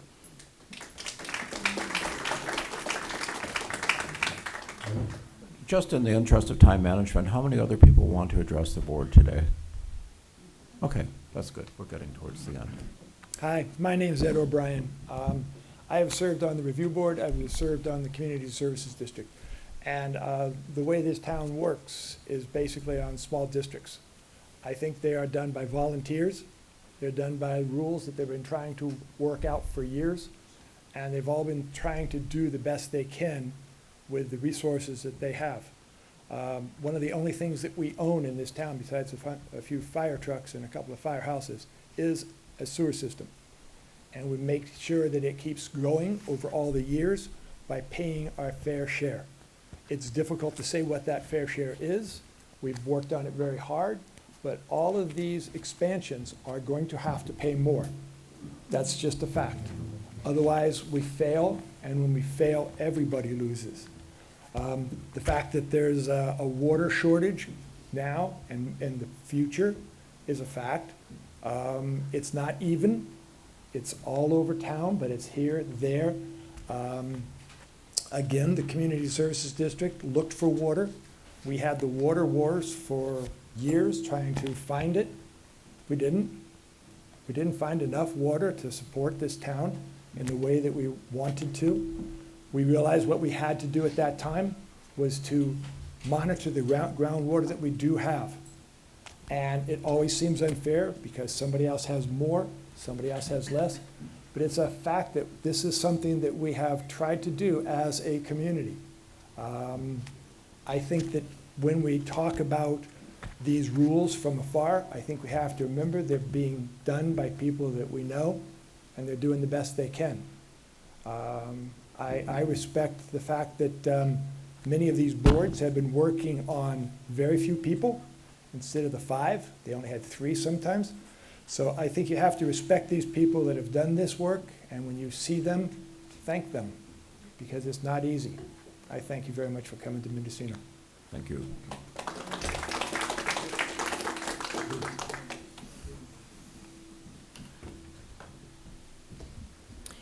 Hello, my name is Susan Archuleta. I don't have any prepared comments. I just wanted to make a few points.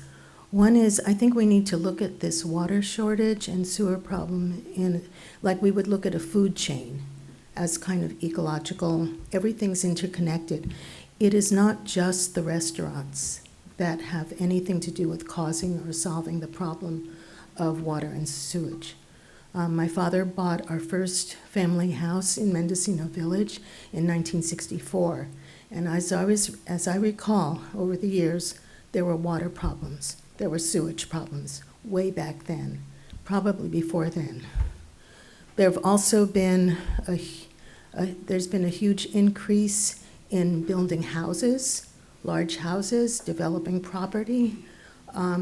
There's been a huge increase in the amount of bed and breakfasts and Airbnbs, and these are all part of using water and sewage. So I don't think it should be the burden only on the restaurants. The restaurants, if anything, help the whole economic situation and the happiness factor. Right now, I live in Fort Bragg, but I only come to eat outside in the tents, in the cafes in Mendocino. European cities have far more historical and older buildings. They have outdoor seating most of the places, and with awnings, with blankets, and it's very pleasant. COVID isn't over, and the need for outdoor seating remains. And if you collapse the restaurant industry, besides the economic factor for the employees and the owners, the joy factor will definitely decrease, and all the tourists that the Board of Supervisors or the local city councils pay, visit Fort Bragg, visit Mendocino, all that's going to have an effect. So see it as a food chain, that one thing affects the other, and it's not just the restaurants. Thank you.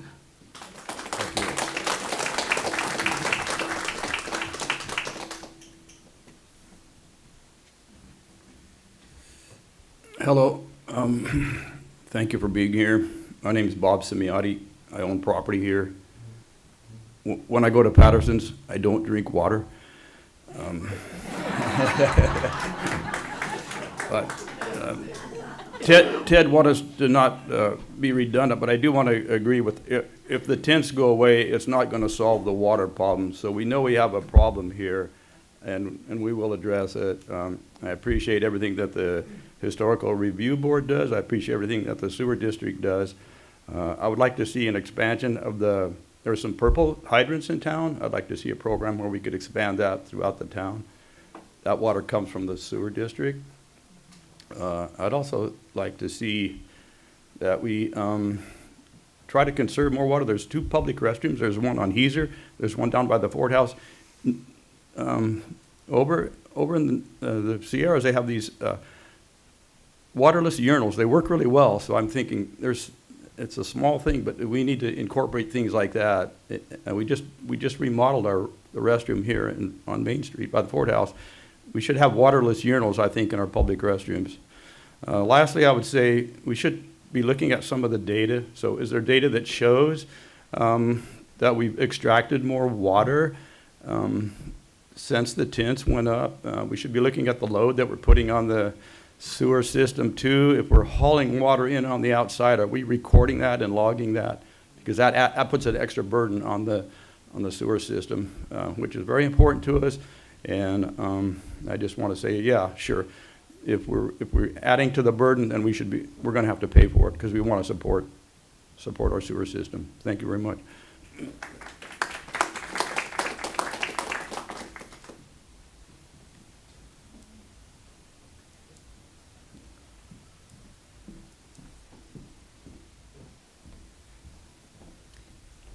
Chair and supervisors, my name is Christina Ehringer, and I'll be commenting today on behalf of MendocinoMatters.org. I just stepped in, so I apologize in advance if I'm being redundant. Chair, if I am, just stop me. And I have prepared lengthy comments, so I will be providing them to staff at the end of my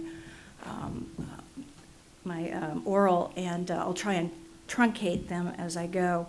First of all, I want to thank you for your dedication and commitment to Mendocino County, and thank you for the opportunity to comment to you today. Mendo Matters appreciates the opportunity to comment on this item. However, we do have concerns with procedural issues. It is unfortunate that supportive documentation does not accompany the item under consideration. Without evidence to support the recommended action that tents are compatible with specific Mendocino Historic District policy and/or ordinances, the public is not able to judge validity for themselves and are less able to participate and provide meaningful comment. Historical resources are considered a part of the environment and are subject to review under California's Environmental Quality Act. This applies to discretionary projects undertaken by private parties, as well as to all projects undertaken by a public agency. The Mendocino Beacon recently reported that the MCCSD is considering new or modifying existing policy to allow for commercial tent use. This is concerning because any action which modifies existing policy prompts a red flag in the CEQA process and generates special attention because of the complications that can be caused or created in doing so. Earlier last month, we inquired with Director Krog, who quickly confirmed that CEQA would be addressed as part of any action meeting the definition of a project, to include discretionary permits. There is little doubt that any new policy, tents or otherwise, developed in a state-designated historic district qualifies under state law as a project under CEQA.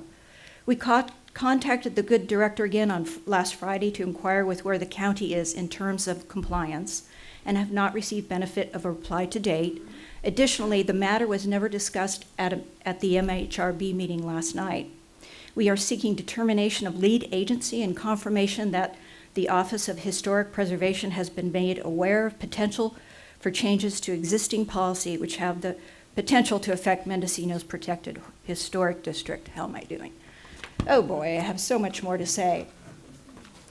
Formal environmental review will address any impacts, direct or indirect, hydrology, water resources, cultural resources, which include historic resources, land use, planning, energy resources, fire, transportation, greenhouse gas emissions, noise, aesthetics, population, and housing, as well as any growth-inducing impacts they may cause or create.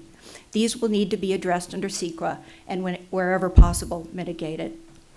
My time is nearly up. Would you like me to continue, or? No, that's okay. If you have. You get the point. CEQA will need to be addressed. Thank you very much, and please place these comments into the administrative record.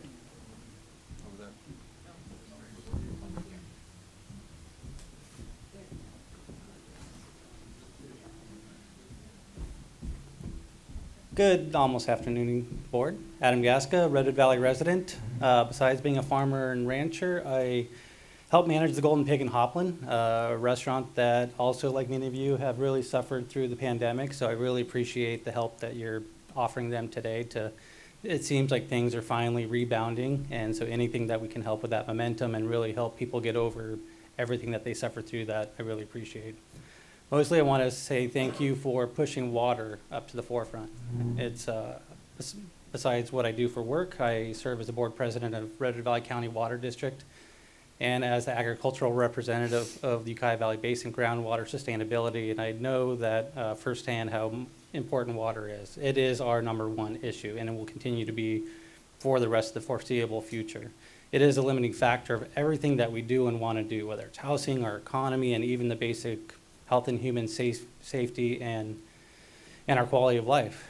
And so I want to I actually want to ask anybody here that is involved with the coastal water scene if they would help educate me about your specific issues here. I do understand a lot about water, but most of it is very geared toward my specific area. In my short time on the board, I've been able to accomplish a few successes that I'm really proud of being able to secure some more water for our water district, Redwood Valley, and continue to do so and continue to work to do so. But I would like to learn more about the other areas of our county, because most of the issue that we've had with my water district has been because of conflict with basically our neighbors, and that's just been counterproductive. And really the way forward is for all of us to work together and share what resources, the knowledge that we have to go into the future, because it's not going to get easier. And what we're seeing today is just the tip of the iceberg. So, thank you. Thank you.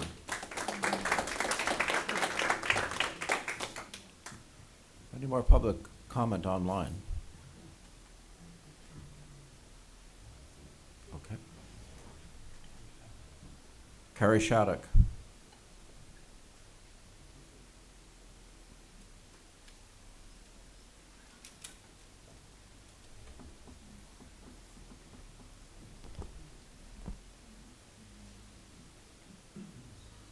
Carrie, are you there? Hi.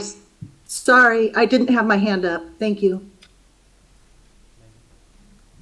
Okay, Megan Durbin.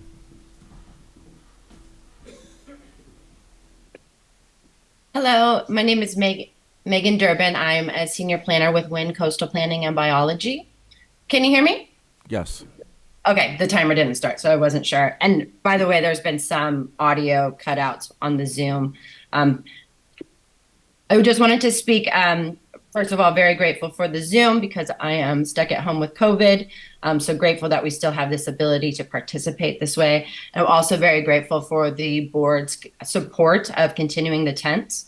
I would like to encourage expansion of the,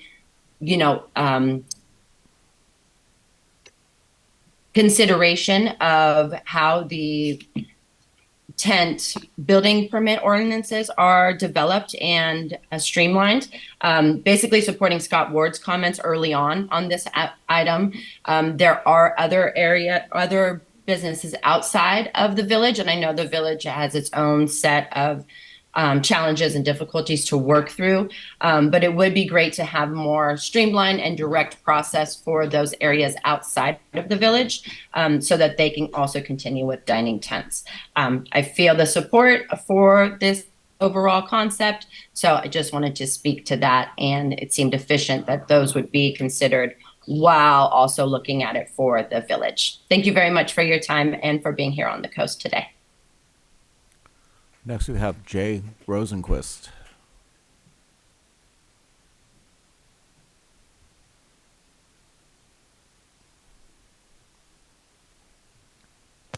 Hello, thank you. As a previous speaker, I don't know if you can hear me because... Yes, we can.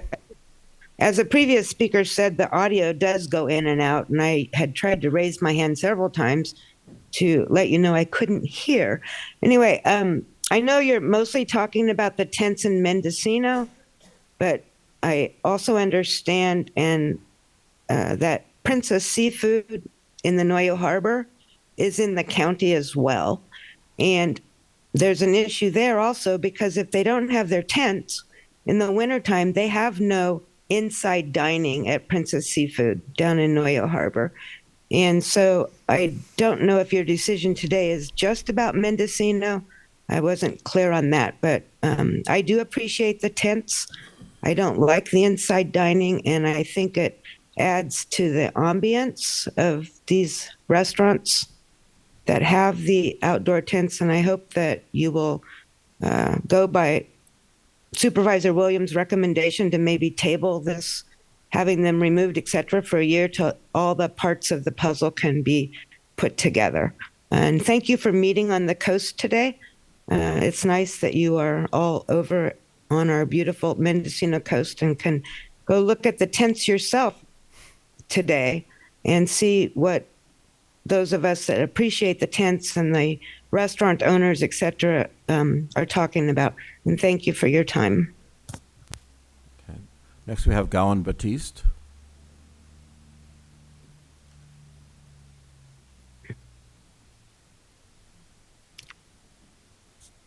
Hey, can you hear me? Yes, we can. Thank you. So I wanted to chime in. I grew up in Mendocino, went to high school in the village, worked in the service industry there, own a business 5 miles away. This is an issue that is important to a lot of us who are not eligible to be on the historical review committee because, it's a very small and very privileged group of people who can own residential property in the footprint of the actual village. There's many, many more of us who are concerned about this. And what I would put in as somebody who also has a shallow well, who also has water concerns, is that I think it's important to mention that just because there's more physical area covered by the tents does not necessarily mean that there's more meals being served overall. There's been a lot of indoor dining space removed. And in the case of the Good Life Cafe, one of the things I wanted to bring up is the multiple positive impacts that's had. The indoor dining space has been largely replaced with a whole craft sales area that's full of local artist goods. The Mendocino coast is so attractive largely because of the community of artists and makers and farmers here, and the additional square footage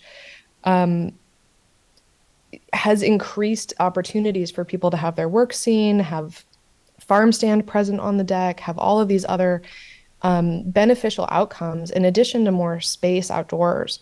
And it's something that I really appreciate is, I know of 2 people who didn't come to this meeting today because they have COVID. We were exposed to COVID on Monday. COVID very much is still happening. But for people who are caretakers, for people with disabilities, it really doesn't matter if it's COVID or the common cold or anything else. Going back to status quo in a lot of ways means a whole population of people who are disabled or have cancer or caretakers for people who are disabled and have cancer are pretty much excluded from public life. Like that has been what the status quo has been. And I think going back to that is not positive. In terms of what the historical feeling of the town is, I mean, we've all seen pictures shared on social media about this issue of people eating in big canvas tents in the 1800s in Mendocino. Mendocino is an old logging and fishing village. Canvas tents have been around forever.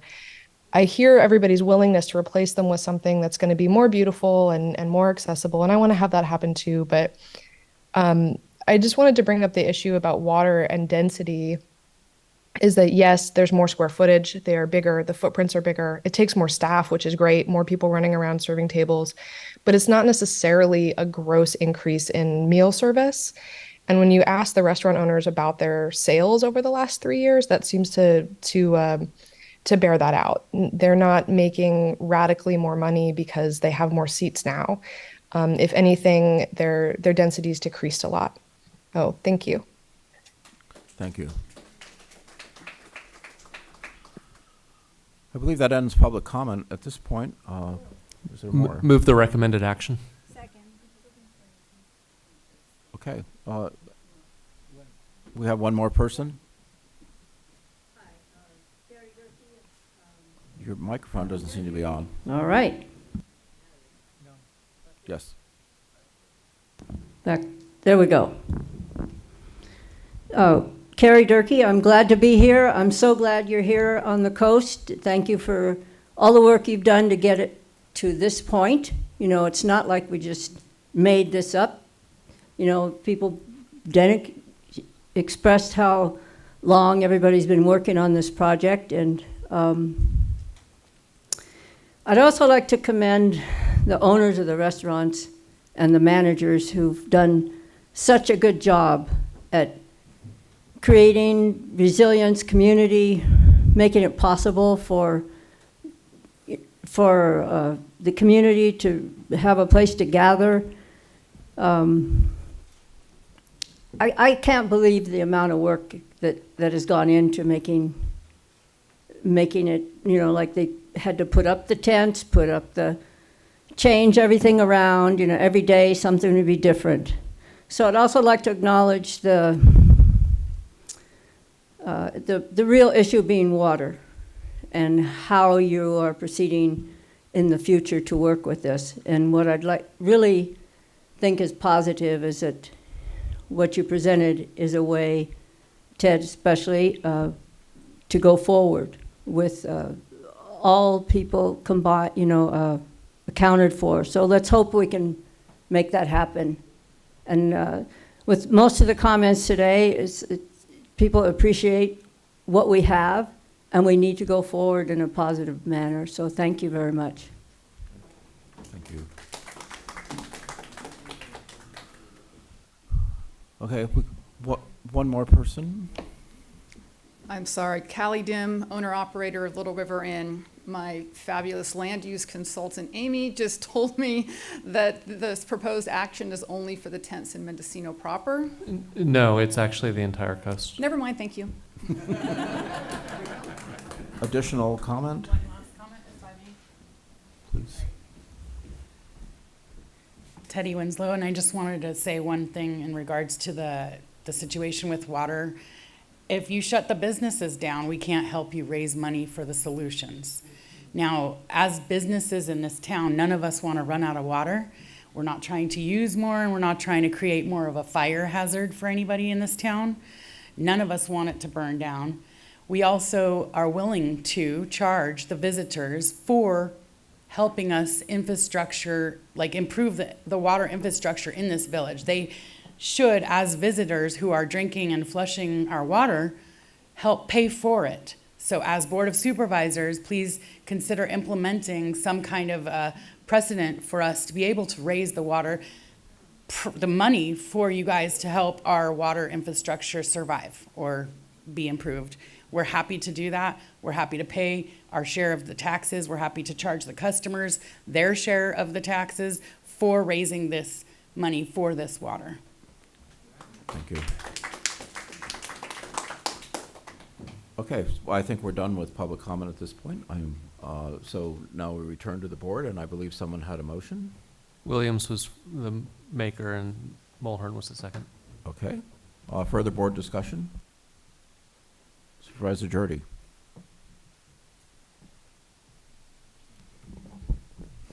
Yeah. I just want to let people know that that they should be in contact with West Company, because the County of Mendocino gets economic development grants, which in turn it can loan out to businesses. And just to be clear, these business loans are for businesses that are either retaining or creating jobs that are low to moderate income, for low to moderate income residents. And so I've said this at previous board meetings, I personally would like to see the county make some of these loans out at zero interest for the first, let's say, 3 years, short-term loans at low or no interest, but with the incentive for the business to pay it back in the 3rd, 4th, 5th year. And when those monies comes back to the county is eligible to spend those dollars on public works infrastructure projects. So I know that all the businesses that have suffered in these last years adjusting to COVID and the new regime that we've lived under, that they've incurred a lot of expenses, and the county doesn't unfortunately have money for grants, but it does have this source. And I would again urge you to contact West Business Center to see if your business could potentially, as it incurs these additional expenses, could potentially get a low interest or zero interest loan. Thank you. Okay, so we have a motion on the floor that we're ready to vote on. Supervisor Williams? Yes. Supervisor Judy? Yes. Supervisor Mulhern? Yes. That was a yes for the record. Supervisor Hashak? Yes. That was a yes for the record. Chair McGordy? Yes. The motion carries unanimously. Okay, well, thank you. We can take a short break if some of you would like to leave, because you're done with your business here. So we'll take about a 3-minute break to clear the room.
Meeting is back in session, and we are going to resume with agenda item number 4D, which is discussion and possible action, including acceptance of presentation regarding care response unit by Chief Cervenka of the Fort Bragg Police Department. Chief. Thank you, Chair, and thank the Board of Supervisors and staff for inviting me here to the coast today. We're almost there. You ready?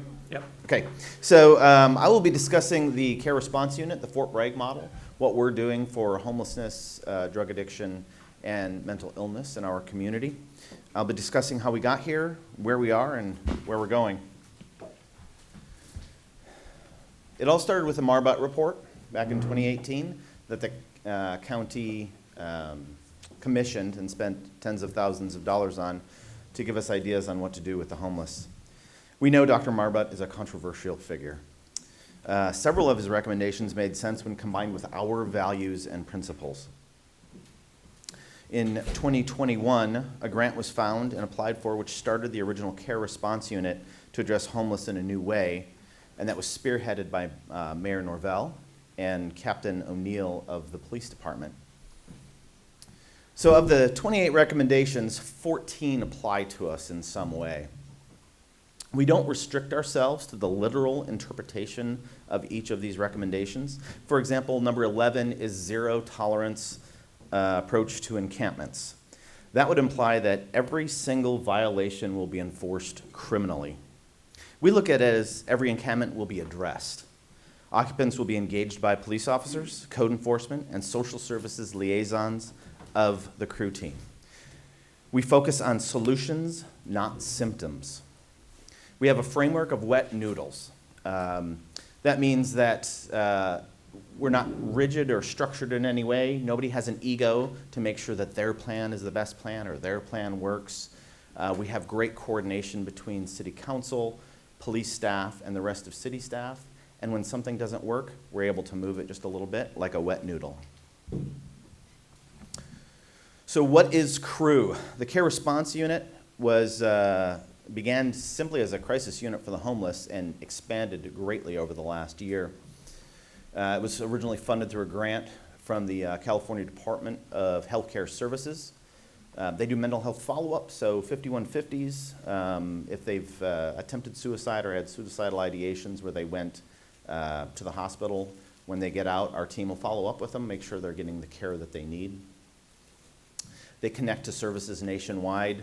Great story about how they were able to get an Florida ID card over the phone for one of our clients that was stuck in Fort Bragg and couldn't go anywhere because he couldn't get his ID.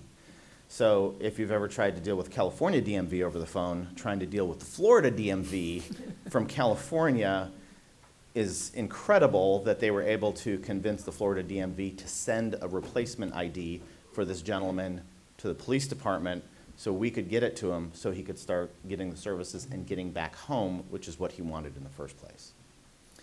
I have ego development on their highlighted.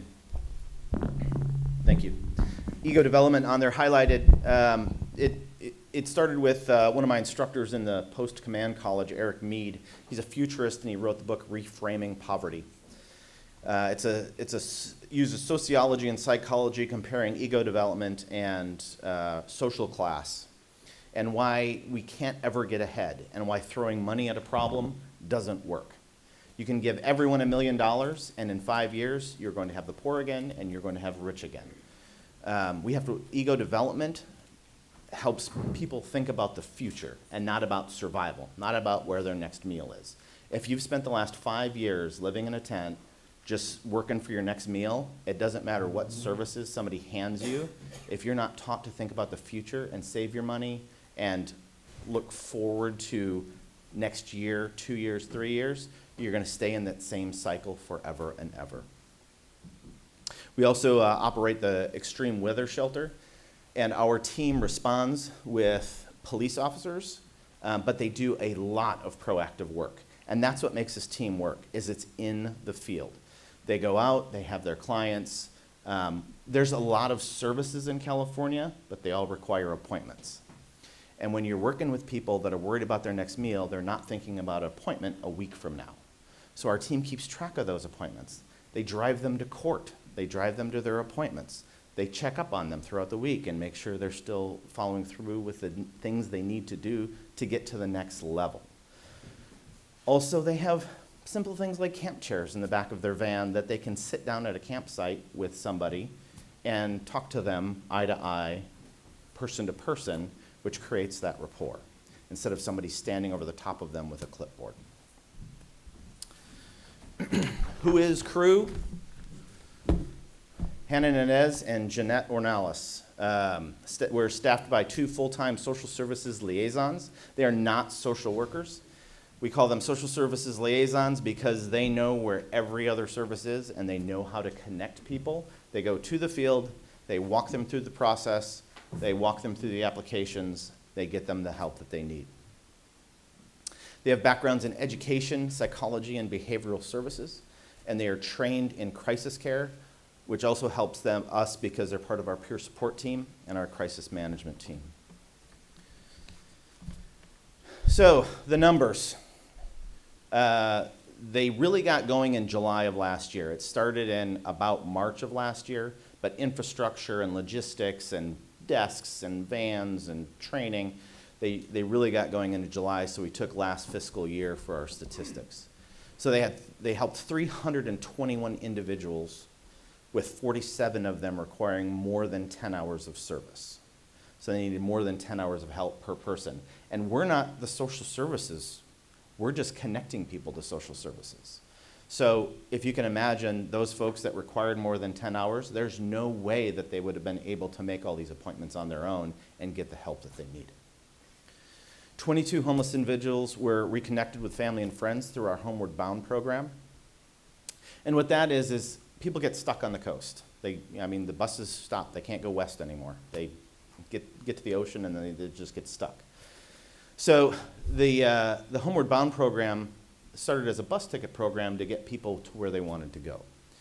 What we did is we added the caveat that they have to have somebody waiting for them on the other end. We have to call them. We have to make contact with that person before we will send them back. We don't want somebody homeless here to be homeless in Columbus, Ohio.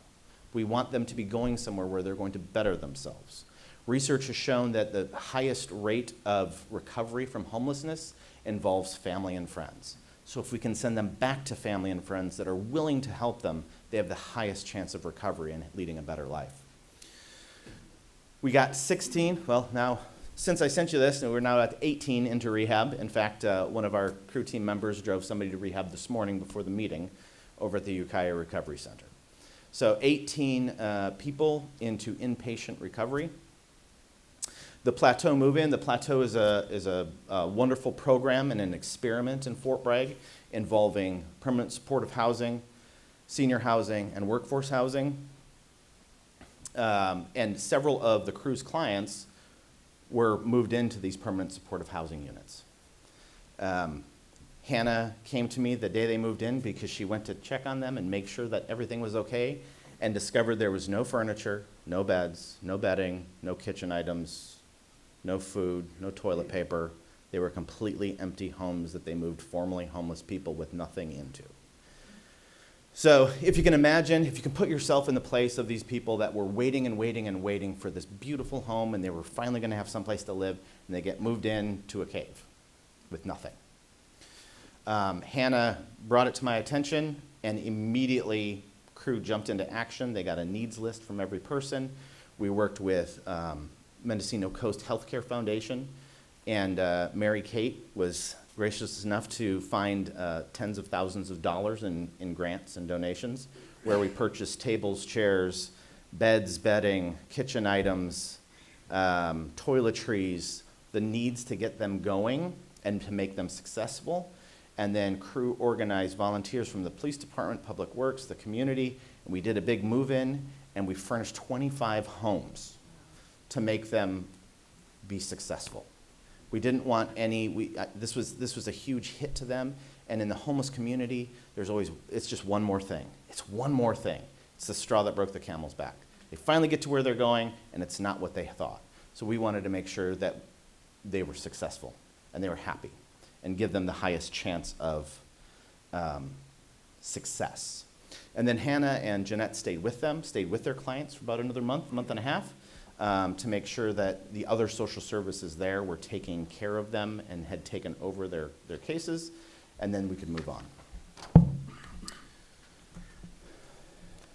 So year-to-year comparisons. Calls for service involving homeless. So where the rubber meets the road to see if we're spending our money right. We had a 27% drop in calls involving the homeless in Fort Bragg. So if you consider each call averages 20 minutes of a police officer's time. That's 130 hours of available time for a police officer. 130 extra hours for proactive police work and community service work.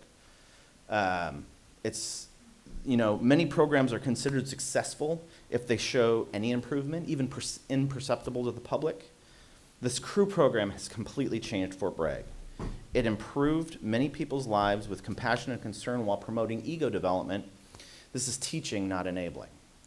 A lot of the calls, the second year calls, were from our crew team. Our crew team enters calls into the system. So there's even less time spent by police officers. So the calls involving the homeless broken down month over month between the 2 years. The top line is the fiscal year 21-22. The bottom line, the red line, is 22-23. Now you'll see the biggest jump is December, where it plummeted over 200 calls for service. And that really speaks volumes of our winter weather shelter program. So, and it's no secret that when people are cold and wet and hungry and exhausted, sometimes they commit crimes to go to jail so they can be warm and housed and safe and fed. Because sometimes jail is better than being out in a storm. The jail, according to the sheriff, costs about $107 a day per person. And that's if they don't need any medical, any psych, anything else. Just $107 for a completely healthy, sane, sober person walking through the door. It goes up dramatically if there are any medical or psychiatric needs. So if you can imagine in December, that 200 less calls for service, how many less people are going to jail because we're giving them, crew is giving them an option on where to go. And you can see the line is pretty stable now, where we had very violent and upswings and downswings in the first year without crew. So I don't think Sheriff Kendall will complain about not having less people in his jail, as it is very expensive, as you can see. Again, we had 20% fewer arrests of homeless. So what this shows is that the homeless in our community are being arrested less. They're having less police contacts. They're committing less crimes because our crew team is effectively engaging them in either getting them out of homelessness or getting them into the mental health care services, getting them connected with rehab, so they're not committing those crimes to get arrested, to go to jail, to cost the taxpayers $107 per day per person. You'll notice that our total arrests for Fort Bragg went up, which is interesting to show that arrests of homeless went down, but overall arrests went up. What that's telling you is our officers had more time to do more proactive police work on real crimes that affect the community and the safety and security of those that live, work, and play on the Mendocino coast. So the percentage of total arrests went down about 12%. The first fiscal year, 21-22, about half of our arrests total were of homeless individuals, and that went down to about a third the second year, which is dramatic. A 12% drop in total arrests, percentage of total arrests, is a very successful police program in any regard. So our extreme weather shelter that we operated last year, and this last year was the first year that crew did it. So we received funding from the county 2 years ago for the police department to take over the winter weather shelter from nonprofits and churches. It just became very challenging with churches because they had to have volunteers, and it moved from place to place, and we had to bus people all over, and you couldn't have the same church do it for months and months at a time. It's just too much of a burden. So when the police department took it, we coordinated with Motel 6 to use hotel rooms and hotel vouchers. So last year was a 60 total nights that were a 60% chance of rain or under 40 degrees overnight temperature. That represented 462 total rooms with 82 unduplicated individuals. So the most important stat on that is the very bottom one, which is the smallest. 7 of those individuals, 7 of those 82 were moved into stable housing, 9%. So if churches are doing it, that's probably 0, because they're not being contacted by crew. They're not being triaged and offered services, and every day they go to winter weather shelter having crew say, what's your plan?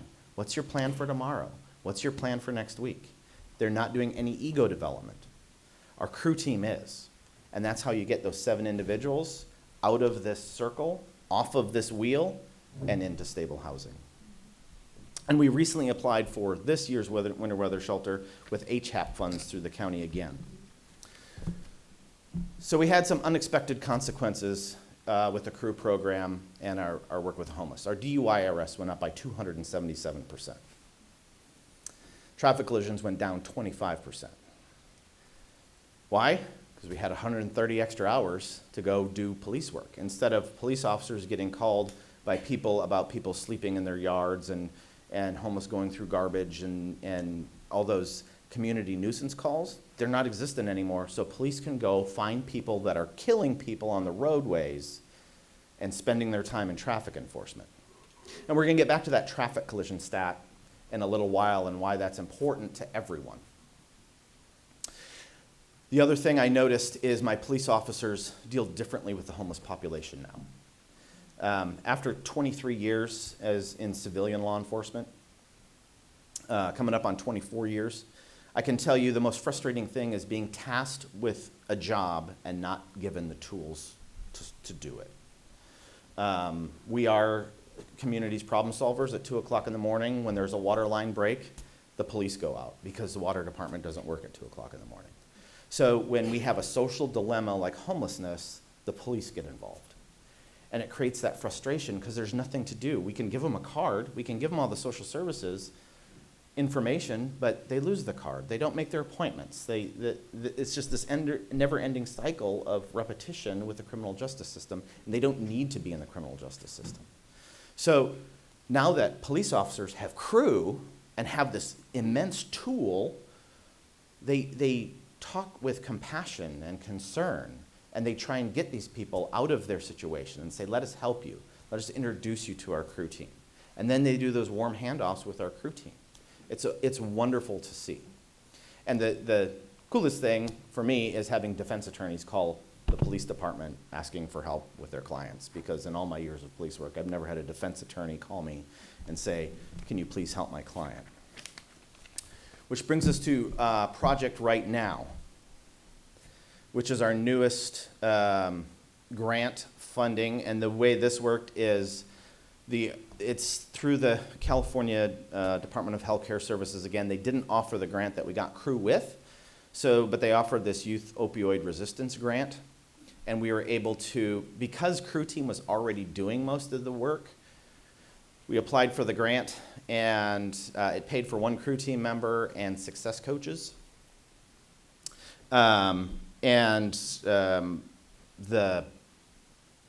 other crew team member was able to take the savings from the first crew team member, so we were able to push everything out and pay for them for a few more months.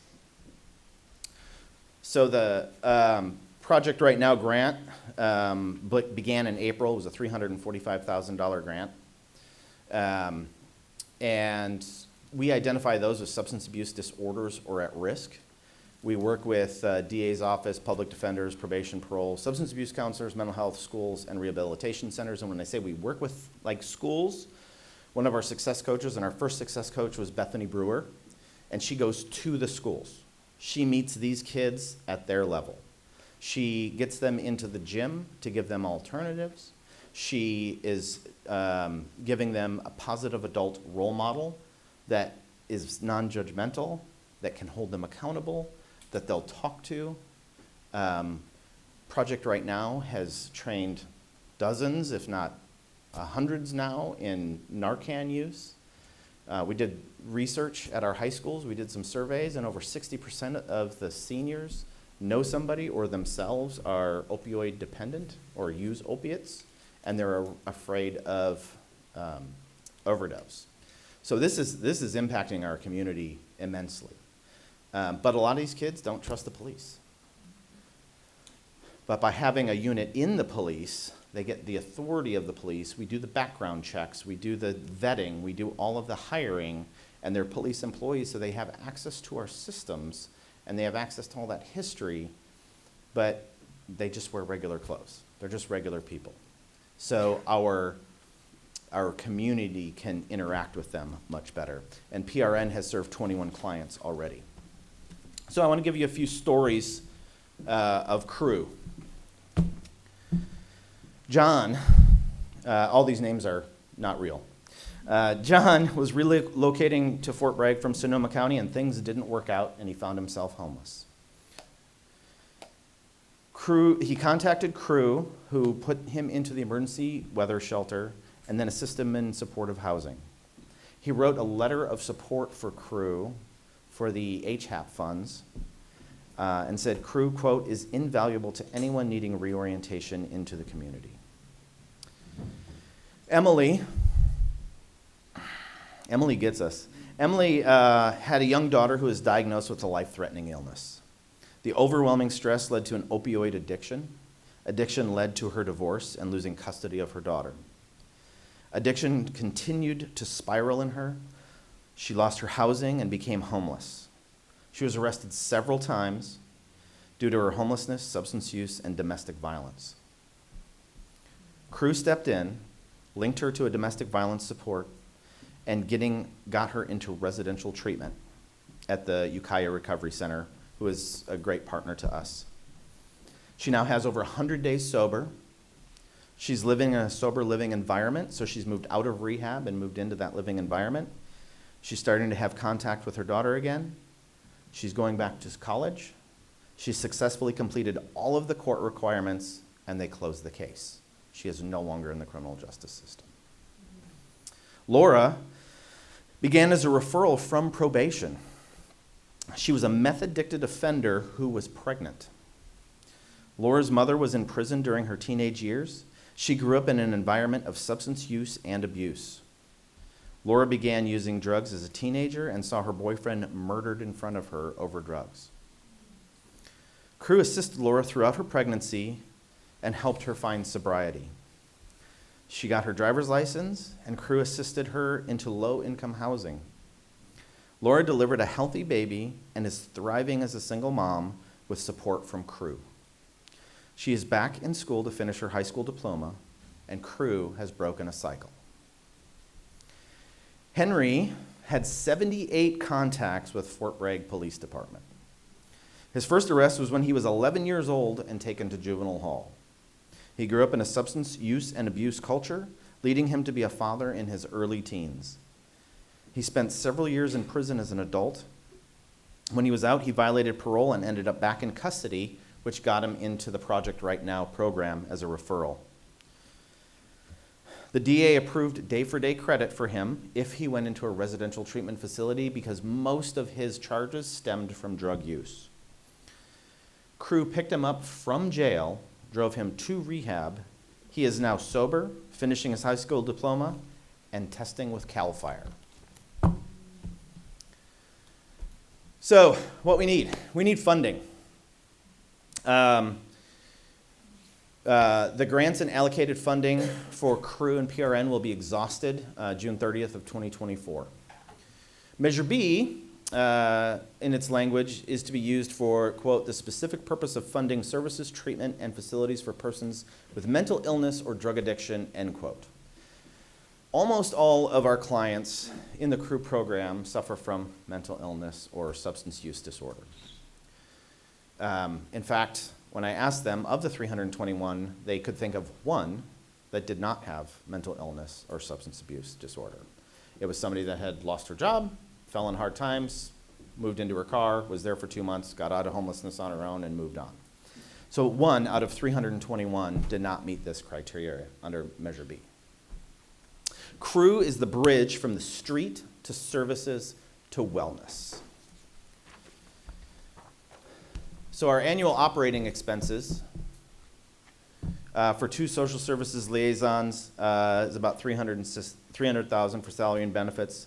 The success coaches are on a contract basis, so they're 1099. They don't get benefits, and $100,000 is split between all of them.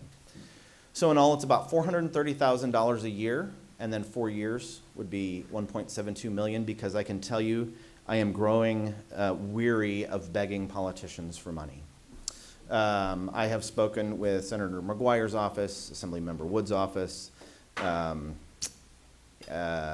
Congressman Huffman's office, and ironically, while I was waiting to speak today, I got an email from Senator McGuire's office saying, after months of looking, we can't help you.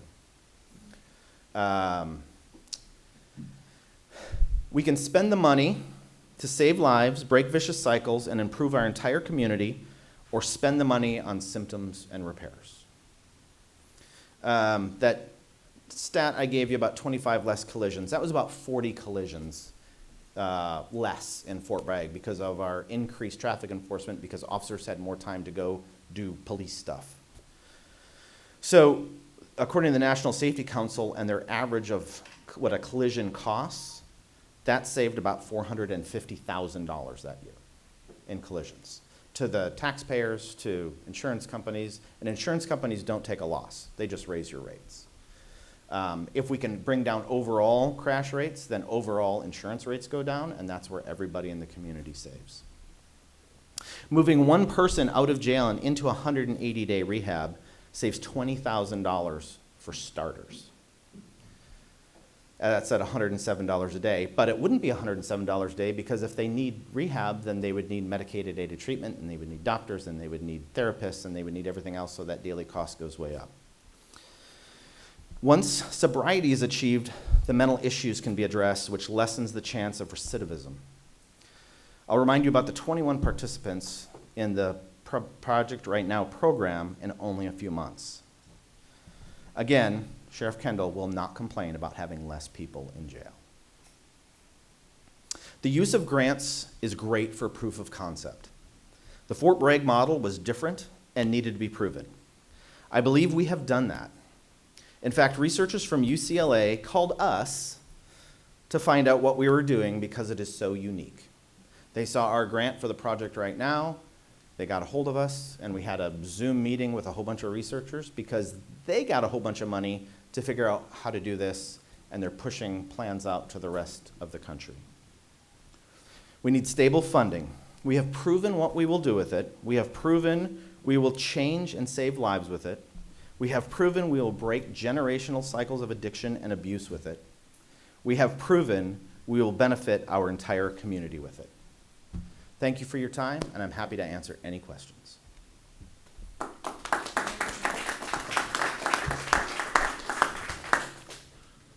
Supervisor Williams. This is on the agenda because I went to a roundtable discussion hosted by the hospital, and I had to ask, who is this guy that has outcome data? I see that the nation has been screaming for this type of solution, and the answer is coming out of Fort Bragg, Mendocino County. And then shortly after, I was grocery shopping in Fort Bragg, and I watched Fort Bragg PD address the situation. And one of the comments from one of their young officers was, "I have the best job in the world." And after the incident, and I asked, "What did you mean by that?" And he described this program and the leadership that the chief is providing. And it instilled in me how important it is that together we find funding. This is the type of program that needs to continue. Frankly, it needs to spread. You've really set the example for the state and the nation. So I appreciate you being here. I would like my colleagues to try to brainstorm how can we encourage the state to throw some funding behind this and keep it going. Supervisor Mulherin.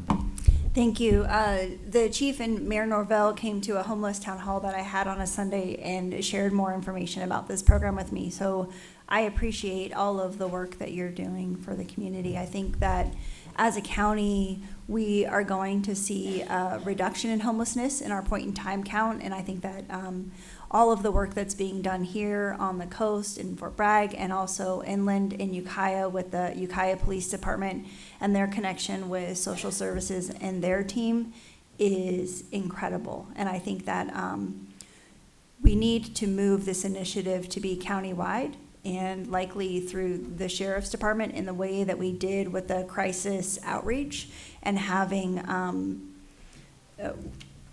just crew workers, for lack of a better term, everywhere throughout the county so that we can make sure we're connecting people to the right places. I think that we have seen since COVID and all of the funding that came through and the way that we do housing first and using rooms and using case management and getting people into drug rehab has shown that we are able to offer people more success. So I agree with Ted that we need to look for ways to fund a county-wide project so that we can continue to meet our residents where they are and improve outcomes for everybody, including the community and the economy. So thank you very much for your presentation. Supervisor Jordy. Well, I think this is an example of where people who are motivated can make something work. And the City of Fort Bragg, and thank you, Mayor Norvell, for helping to secure the grant originally to make this happen. And I think that while I would like to see this expanded countywide, I think it needs to be expanded by agencies, by cities that are motivated to make it work. And clearly the City of Fort Bragg has that motivation. So I definitely would like to see the county, if we're aware of funding that could be available, certainly Measure B is one potential funding source.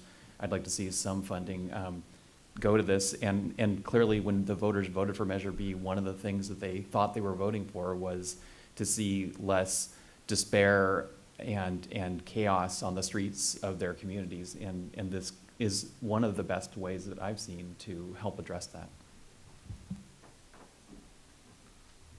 Supervisor Hasjak. Well, thank you for the presentation. Very impressive, and results are, evident. So, I guess my question is, what kind of contact have you had with the City of Willits, City of Ukiah, to make sure that we're doing this in other places and that they're understanding what you're doing here? And then what besides the grants, has the City of Fort Bragg, chipped in, or what's the expense to the city itself so far? Okay, well, I can address the other cities as far as the police chiefs. Our program is out there. It's been shared. And every chief has their own idea and their own vision on what they want to do. Sometimes it's difficult to take somebody else's idea. And also there's staffing issues and, quite honestly, actually, can I get Hannah and Jeanette and Bethany to stand up real quick? So these are the three that made the whole thing happen. So they, it's kind of a magical dream team that made this work and figured out all the problems. So finding those people in those cities would be crucial for the program, because you have to, you don't need a social worker. You need somebody trained in early education and somebody behavioral sciences. They all have their little niches. So I've shared this with the other chiefs, and Chief Lizarraga is now departed. So Willits has their own struggles right now, so they're not going to be able to do this for quite some time. But I have been in contact with Chief Crook about it. As far as what the City of Fort Bragg has done, that's how we're able to push this through June of 2024, is because we picked up 6 months' pay out of salary savings from the police department. Last year for winter weather shelter, we ran out of original funds because it was so successful, and we had 7 atmospheric rivers come through in a very short period of time, so there was a lot of nights. So the city council gave up their own discretionary spending account and transferred that over to winter weather shelter to make sure that we could continue winter weather shelter through the rest of the season. Thank you. So comments from me, I think about programs like this and also Ukiah's had great success with their Live Oak Apartments under the direction of Megan Van Zandt. Realizing that you don't just find someone a home and say, here you are, because the experience you described of arriving at an empty building is a good example. There is a really famous doctor named Dr. Paul Farmer from Harvard Med who spent a lot of time in Rwanda and Haiti working with patients and trying to improve the medical care. And one of the things he said is absolutely critical is that you accompany people. You don't just drive into town and make a pronouncement and leave.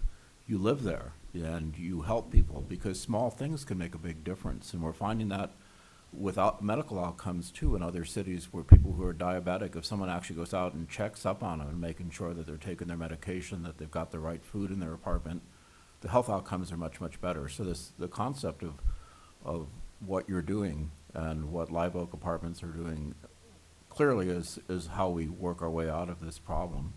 So I'm very supportive.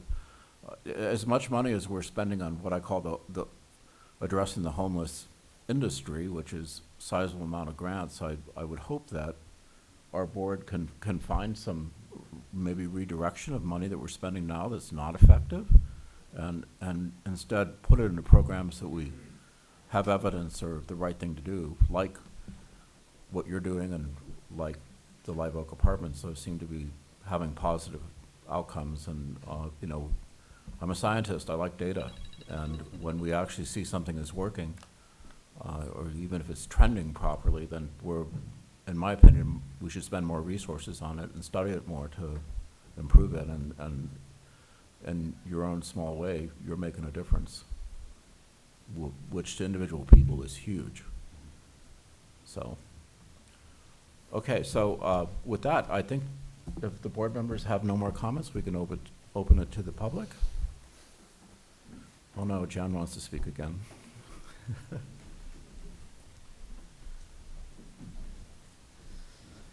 Yeah, I probably won't be speaking anymore for the next Identify year. yourself for the record. This is Jan McGordy. I recently returned from the CIT conference in Detroit. What is CIT? CIT is Crisis Intervention Team. And they work together to improve crisis response to mental health incidents and emergencies. So we like to honor community members who are champions, who are doing this kind of work. And I think that Chief Cervanka is just an exemplary example and model for this. And so we have champion coins that we present to our champions. I'd like to present to you. Thank you so much. And I'm hoping that you guys will support him to present at the next CIT conference, because it's an international conference and people come from all over the United States and Canada, and I met a guy from Australia, and share this method. I think it's really important. Thank you.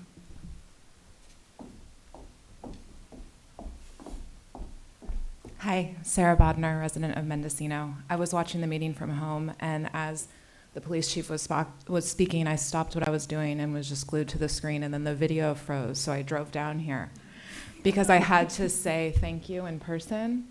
And what you said about Senator McGuire not supporting you got me off my couch and in the car to drive down here right now, because this is the model. Where do you see in the news good news about police departments or homelessness in California or this country? Where are the good headlines? Nowhere. But it's happening right here. This is something to be incredibly proud of in our community. This is using experts to do what they're meant to do, when they're meant to do it. Having the police do their job, having community members do their job, behavioral health do their job. I mean, this is the model. And if we can't fund this, then what are we doing? So yes, I support this board in doing whatever you can to allocate more resources like this, scale what's happening in one city, make it a countywide project, program, approach. But even better, Senator McGuire, I challenge you to spend every single second you're out there trying to raise money for the Redwood Trail to fund this. Go out there and try to raise money to actually solve real problems that are facing Californians right now. Thank you.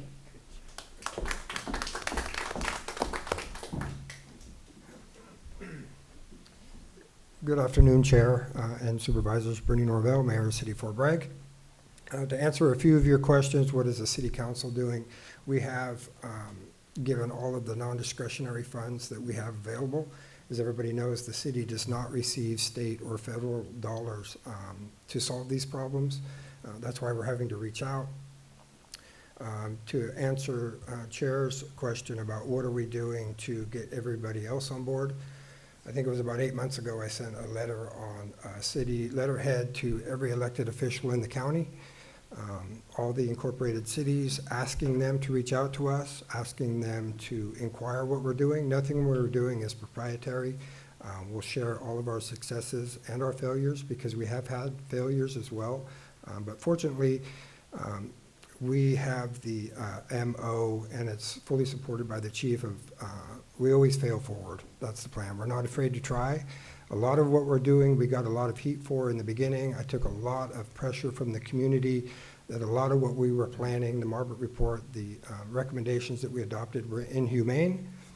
We took the stance that leaving people on the street and hoping that that demographic takes care of themselves and solves their own problems was more inhumane. So we decided to take a proactive approach because we all know that services are voluntary and we're relying on that demographic to follow through. And as the chief explained, in most cases they don't. So we are very proud about it. In Senator McGuire's defense, about a year and a half ago, he did tell me that he would get this in his budget. And then the governor handed down this really huge budget deficit. And that's, I think, when the conversation ended. And in the city of Fort Bragg, it started in 2016 when I was elected. I was, for the first few years, receiving no less than 5 or 6 phone calls a week from community members, downtown businesses, asking what we're going to do to protect them, those that are the taxpayers. We realized that what the state was doing, the approach, the plan, just wasn't working. So we decided to go on our own, do our own thing. And I can tell you in the last 2.5 years, I have not received one phone call from any downtown business members to complain. Quite the opposite, thanking us for the proactive approach and what we're doing. And the community members as well no longer seem to be afraid to walk downtown in the evening because of what the chief has been up to. And the chief did mention that Captain and myself spearheaded this program, and that is true. But fortunately for me, I don't have the expertise in this field, and we were fortunate enough to hire Chief Cervenka, who has taken this program and ran with it, made it better, improved it in every way he can. We're looking for more money to expand it because I think we can do better. But this is 100% the police department's program and Chief Cervenka's program along with crew. Thank you. Thank you.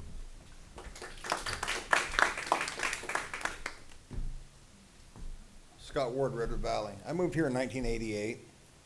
I love the county. I raised my kids here. I got 4 grandkids. The homeless population inland is out of control, and it makes it a very undesirable place to live now. And what the chief has done is amazing. And you folks gave how much to Redwood Community Services last year? $27 million with no accountability. Surely you can take $500,000 from that group and give it to the chief, who has accountable results that are apparent and documented. Redwood Community Services doesn't give you that kind of documentation of results of what they do. Give $500,000 a year to the chief and take it out of Redwood Community Services budget.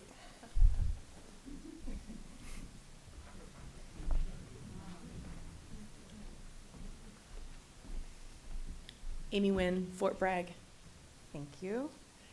I recall, I believe it was the summer of 2020, maybe it was the fall of 2020, the first in-person city council meeting in Fort Bragg, where the chief at that time presented some details about this kind of community service. And I think this is astonishing. If I can get this to open again, just want to read this. It's just a thought for the day that's, this is a very nimble, small organization in the city of Fort Bragg that's forward-thinking, thinking about brainstorming, problem-solving. And I know it's hard for a ship as large as the county to be nimble and forward-thinking, but this is a great model, so I impart to you that essence. Here's a quote from Margaret Mead. "Never doubt that a small group of thoughtful, committed citizens can change the world. Indeed, it's the only thing that ever has." This community is a model. Thank you very much.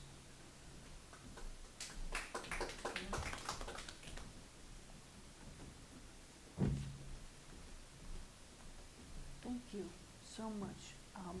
I'm chair of the Behavioral Advisory Board, and State your name for the record, I please. wanted to say that, Miss, please state your name for the record. I'm sorry, am I speaking correctly? Yes. Oh, my Yeah. name, Flinda Berenger. Thank you. Now I've just completely lost what I was going to say because Sorry. I'm old, unfortunately. But I wanted to say that I live outside of Mendocino, and I drive up to Fort Bragg about 2 or 3 times a week. And I always go by the McDonald's because that's where all the homeless end up at some point. And I watch it, okay? And I've seen one homeless woman who I tried to get other services to take care of, did not. That person isn't there anymore, and I'll bet she's one of those people that he's been able to help, okay? It's visible, and it's very important that you know that. Thank you.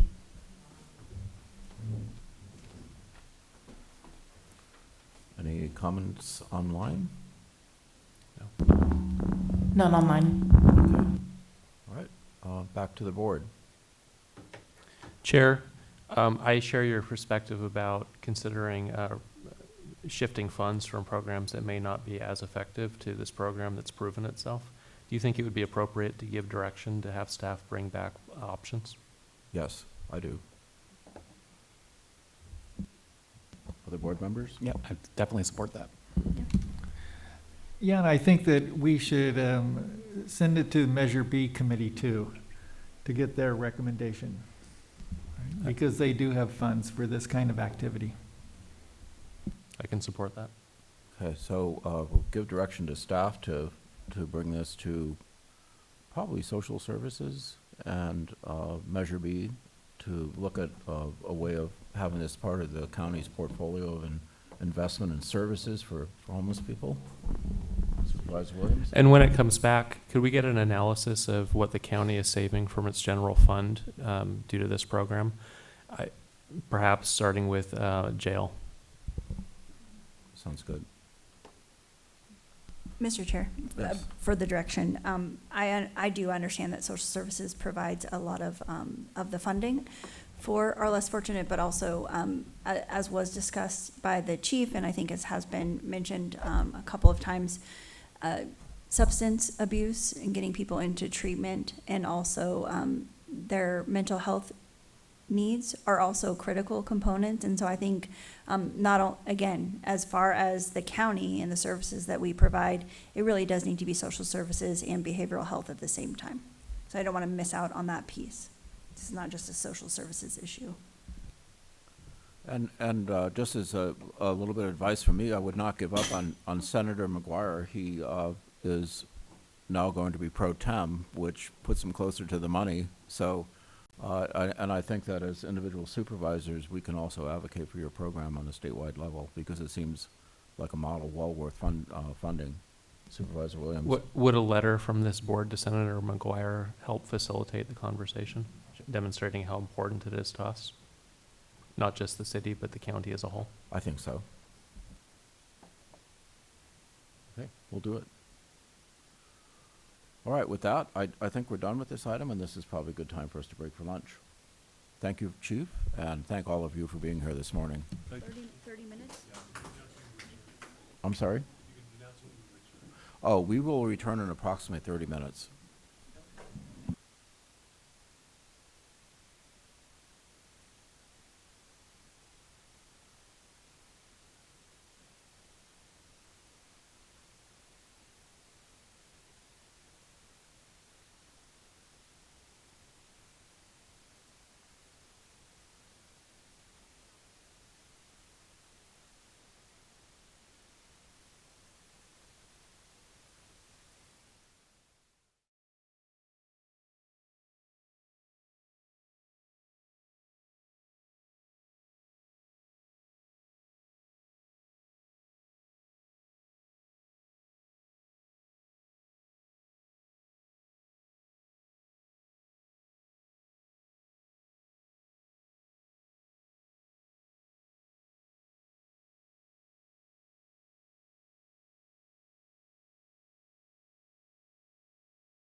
Waiver for rooftop solar panels from planning review in all zoning, maintaining building permit requirement, and direct staff to author and send a letter requesting the California Coastal Commission reform Coastal Act implementation to exempt solar panels. This is Supervisors Williams and Jurdy.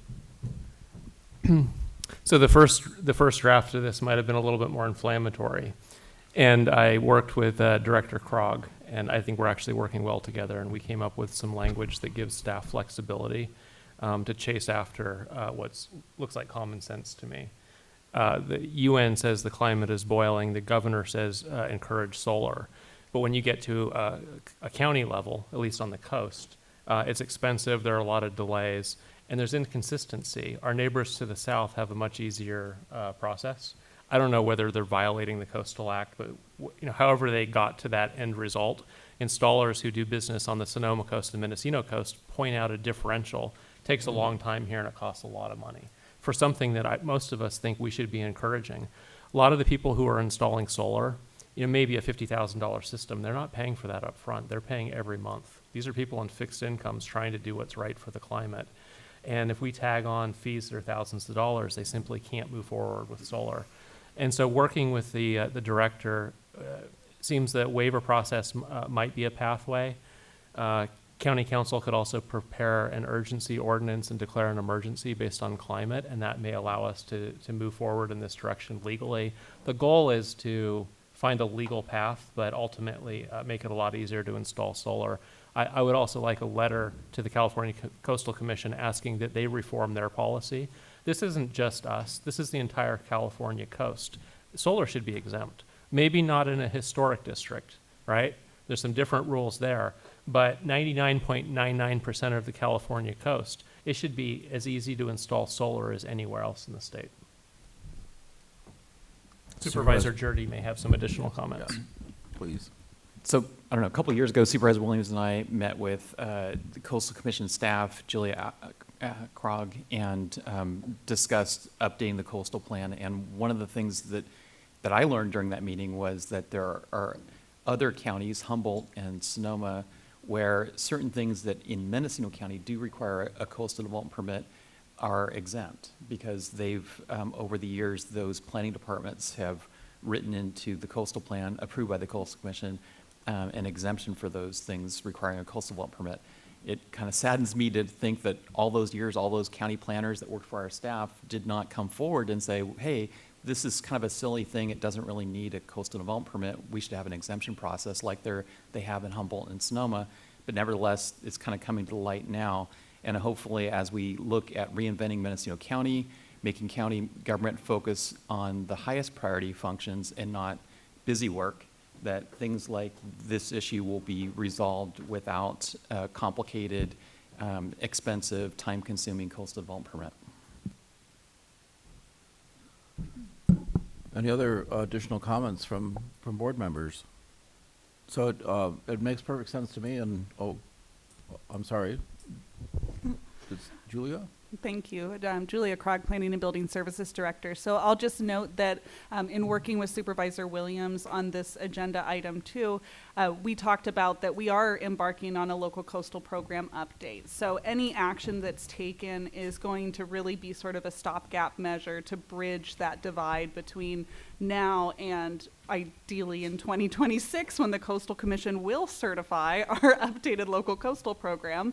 But this is really what we see as an interim measure, and then as part of that LCP update program, it's something we've known going into it that we will include waiver provisions, which would extend to not just even solar installations or re-roofs or minor improvements. It really gives the director authority to be able to waive the requirement for a coastal development permit for types of development that have low potential of adverse effects on the environment. Mm-hmm. Thank you. Okay. Supervisor Jurdy, a question for you. So what are the implications of someone installing solar if they're a Sonoma Clean Power customer? So Sonoma Clean Power or PG&E would have a reimbursement rate for their power. So that's really the relationship between Sonoma Clean Power or PG&E and the customers, the reimbursement rate for the power they're selling back to the grid. But they don't really have anything to do with the permit program. Correct. Because I feel strongly that in light of everything that's going on with our climate, the more solar we got, the better off we're gonna be. We're not using fossil fuel, and I know our board is committed to reducing our carbon footprint, so it's gonna, you know, changes usually occur in small pieces, but collectively they start to add up. So I think this is an example of that, and I support it. Okay, so public comment. Would anyone care to address us on this issue?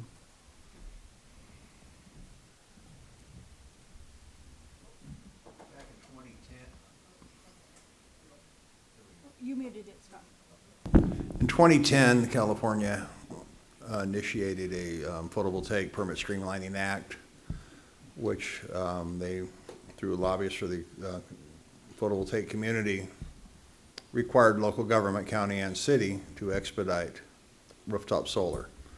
Recently, Senate Bill 379, I think it was, it's called the Solar Access Act, also did that. And I don't believe that photovoltaic in the coastal zone is exempt from those acts. You did a little bit of research. I haven't dived into it hard, but I don't see any reason why this body can't just mandate it. They're over-the-counter permits here in Mendocino, should be extended to the coast. Okay, thank you.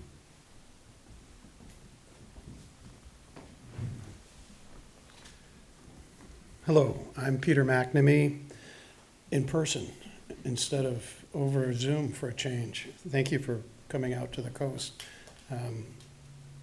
I work as a volunteer with the Grassroots Institute, and as you have heard from us in the past, we are big advocates for solar as a way to address climate change, but also as a way for consumers to liberate themselves from the cost of fossil fuel, which is a huge savings. And so we've encouraged the board to install solar on public buildings as a way to reduce your ongoing costs, as well as to lower your carbon footprint. And we think that this proposal has a lot of merit in terms of its potential, but unfortunately we haven't seen much in the way of anything in writing to determine exactly what the content would be. And it's a complex area. There's no question about it, because it's not just generating additional solar that's at issue. It's also burdening the grid with additional power coming from the individual generators, and the adequacy of our grid being able to support all of those generators and produce the electricity locally. Again, the Institute is a big advocate for microgrids and investing in grids, but we understand that that's really outside the purview of this board. But we think that in promoting this kind of reduction, anything that reduces the barriers to putting solar is something that we would support as an organization. And this is not bleeding edge technology. This is technology that you see every day all over the county. Your constituents, the businesses in this county have already invested in solar and found it to be a proven strategy, both in terms of reducing their costs and reducing their carbon footprint, and it's good for them and it's good for the environment. So we're all in support of that. However, the devil's going to be in the details on this, and so I just wanted you to know that in any initiative that you take, the Institute would be happy to collaborate and work in any partnership way that we can to make sure that the outcome is optimized for the county. And again, thank you for your attention to this. Well, thank you.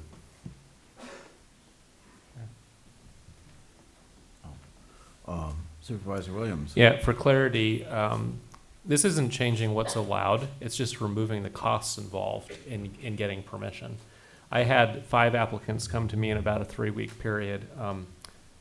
Trivia, I didn't prep staff that I would be asking, but on average, what is the planning cost today for a home outside of the historic district installing solar near a bluff? You mean just our coastal development permit expenses? Typically, we try to treat those as a minor coastal development, but it's still $2,000 to $3,000. So that's really what I'm after here, is removing that $2,000 to $3,000. But in the end, we're not allowing anything more than we allow today. It's just removing the fee. I will note that one applicant on our south coast was told they need a geotech report, and they got an estimate on that, and it was over $10,000. So, you know, now you're talking $13,000, $14,000 for permission to install rooftop solar. Hi, I'm Ed O'Brien. Just want to clarify, does this change anything about the Historic Preservation District versus solar on historic structures? I don't think so. I think that all planning applications would go through MHRB. Would you like for me to respond to that? Yes. Julia Krog, Planning and Building Services Director. So in the town of Mendocino, the Historic Review Board solely has authority for a meet and confer with property owners related to solar installations, and that would remain in place. I guess my question more is, I've seen them on newer structures, but does it change anything about historic structures themselves, i.e. the Presbyterian Church? So the Secretary of Interior has provided guidelines that many of these solar installations follow for installing solar on historic structures. So it does not necessarily affect the historic nature of those properties there, as long as it's done in conformance with those guidelines. Thank you very much.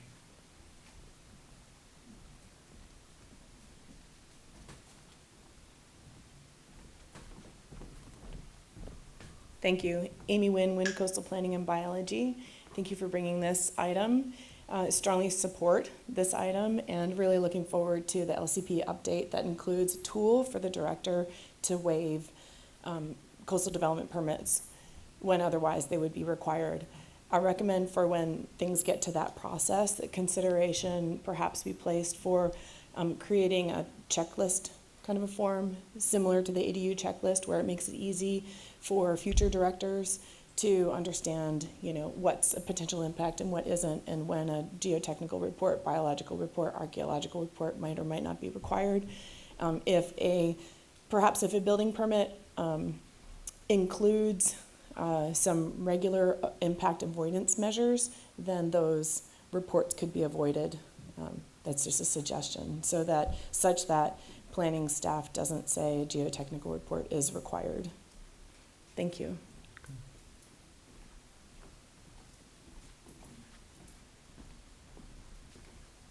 Good afternoon, Supervisors. Aviv Kleinman with Wind Coastal Planning as well. I first want to say I'm in strong support of this item to support more solar. I also used to work with the planning department, and great time, but I just wanted to share maybe a little bit of the experience of what it's like for an applicant to bring in a solar and re-roof permit, if you'd like to hear. So they come to the counter, the administrative staff checks them in, and then if they're in the coastal zone, there's an automatic reroute to the planning department, to the planners. Often the stack of building permits is very, very large. So it could take a few weeks to even months to get to those permits, and it just personally, in my experience, I've used to feel very bad when I would come across a permit that was applied weeks ago that was for re-roof or solar, and it just never kind of got forward in the stack. So I would say that the best way to kind of nip it in the bud is to have some sort of checklist, like Amy said, for the administrative staff at the front counter, because they're checking everyone in, and they could have the discretion that just says, if it's not, say, I know that the state rules have to do with the 50 feet, like you were mentioning, Supervisor Williams, but just besides the 50 feet, if it's not within 50 feet, if it's somewhere up in the hills that are still in the coastal zone or anywhere, that's not within 50 feet of a bluff, that they could just kind of have a checklist item that's just automatically that it's okay, that it can get routed to building division and then signed off. So kind of remove that requirement to go back to the back counter with planning to go into the stack, just to kind of nip it in at first receipt. Okay, thank you. Director Krog. Thank you. I just wanted to add one additional comment that I think I've mentioned to the board before, but this seems like a ripe time to remind you of it again. We applied for and were given a CalApp Solar Plus grant, and so this is automated plan check system for eligible roof mount solar systems, and we're expecting to go live with that on January 1. So that will allow for folks that are submitting a building permit for an eligible rooftop solar installation to file that electronically, and it does an electronic plan check on it, and it spits out your permit on the back end. So it should make the review process a whole lot quicker. Okay, sounds good. Any more comment in the room? Anyone online?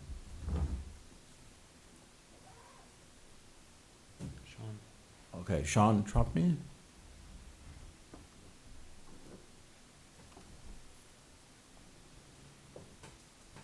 Sean, are you there? You're muted. You'll want to unmute yourself. There, sorry. Hi, my name is Sean Tumpney. I'm actually the person that was referred to when you were talking about the Bluff home that all of a sudden had a geo study attached to the process. We hired a solar company. We went in. We were going through all the permitting. Everything was moving ahead. We were in contact with them about every couple of weeks, and we got to within less than 2 weeks of the go live in the install. And it came back to us that we then needed a geo study that would probably be around the $10,000 range. Our solar installation is a roof installation, so we weren't doing anything to the bluff, no digging, no soil, no anything that would interrupt any dirt or rock. It was going on the roof, attached to the roof. Part of when we were going through to find out why something was brought up, they said, well, we have to make sure that the weight of the structure can hold the solar. So in my mind, I'm thinking this must be thousands of pounds. I went back to the solar company, and the total weight of the system was somewhere around 860 pounds that we would be adding to the roof on the bluff. So it wasn't a substantial amount of weight to have a geo study done. So hopefully we can get something done and get this passed so we can negate the geo study that it would again take months and months and months. Our go live was supposed to be in June, so we were going to take advantage of the summer and the sun that we would generate, that would generate for us. We actually, in conjunction with it, actually bought an electric car. And if anybody has an electric car, they know that on the coast, those charging stations, especially the express charging stations, are far and few between. So it's something that we were looking forward to being able to generate our own power and charge our cars so that we could move about without having to depend on finding a charging station on the coast. Supervisor Williams and then Director Krog. I don't think the people of California passed the Coastal Act to prevent rooftop solar on homes. I move the recommended action. Second. Okay, Director Krog. I just wanted to the previous speaker, I'm hoping that they will reach out to me because it sounds to me like perhaps there was a training error in requiring a geotechnical report, and I want to take a look at the specific circumstances. So my information is publicly available on our website, and please send me an email and I can look into it. Thank you. Sure, and what's your name again? My name is Julia Krog. I'm the Director of Planning and Building Services. Thank you, Julia. Okay, so we have a motion on the floor to approve the recommended action.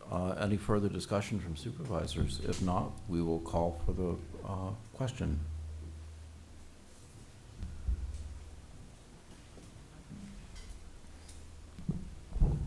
Chair McGordy? Yes. Supervisor Mulhern? Yes. Supervisor Williams? Yes. Supervisor Jurdy? Yes. Supervisor Hashak? Yes. Motion carries unanimously. Okay, thank you very much. So now we're on to agenda item 4F, which is discussion and possible action to direct planning and building services to effectively exempt like-for-like re-roofing application with coastal zone, within coastal zone from coastal development planning review, coordinating with California Coastal Commission on best approach, whether waiver, immediate local coastal plan amendment, or urgency ordinance or alternative.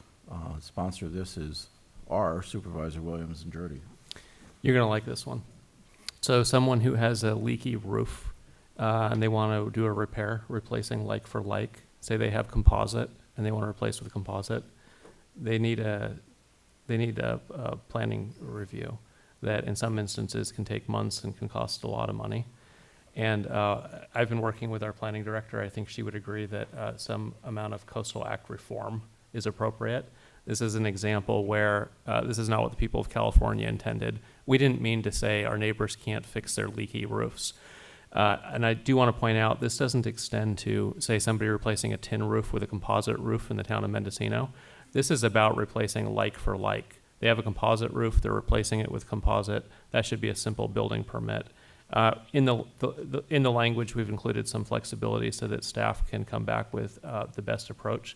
We want to make this as legal as possible so that the coastal police don't come down from Eureka and revoke our LCP and tell us that they want to be responsible for all permitting on our coast.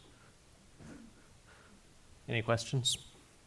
Or comments, Supervisor Jordy? Okay. Comments from Director Krog? Why not? Julia Krug, Planning and Building Services Director. So we support this item as well, and I'll just comment that the main structures that this is really going to be a benefit to are bluff top properties where the structure is within 50 feet of the edge of a coastal bluff. Those are really one of the very few locations which do trigger a coastal development permit for essentially any repair and maintenance work. And again, similar to the last item that we discussed, this is also looked at as being sort of a stopgap measure to our full LCP update, which we are working on. It's just the timeline. It's not going to happen, I think, as quickly as the issue may need to be remedied. So I fully support this item. Thank you. And I would add secondarily, this board talks about economic development from time to time. It's really hard for roofing crews to plan when they don't know how many months it'll be waiting for a permit to get approved.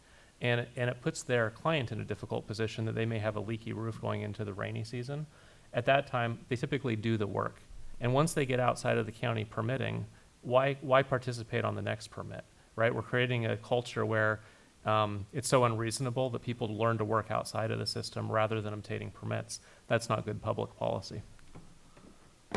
You know, so I see a trend here that Supervisor Williams has started, which is that when it comes to routine maintenance on buildings, you shouldn't need to have really onerous permits to take care of them, and whether it's taking down dead trees or fixing roofs or anything else that really doesn't change the nature of the development, but rather is addressing critical issues like when you have a dead tree that might fall on your house and put a hole in your roof. You don't want to be waiting months to be able to take care of that problem. So I think that philosophically this is something our board supports, is trying to be very logical about it. So any public comment?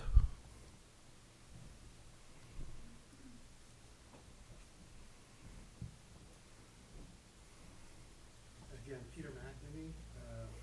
This time I'm just speaking for myself instead of for the Institute. I just want to comment that I believe Supervisor Williams is correct. The Coastal Act is not intended to be a barrier to living on the coast if that's a permitted use. And it's not intended to be a bureaucratic process that prevents people from otherwise doing what they should be able to do. And in fact, the Coastal Commission has gone out of its way to allow jurisdictions to tailor the implementation of the Coastal Act specifically to the requirements of their sections of the coast. So I think it's important to keep in mind that this is not a problem for the Coastal Commission as much as a problem for the County of Mendocino. The ball's in your court. Thank you. Thank you.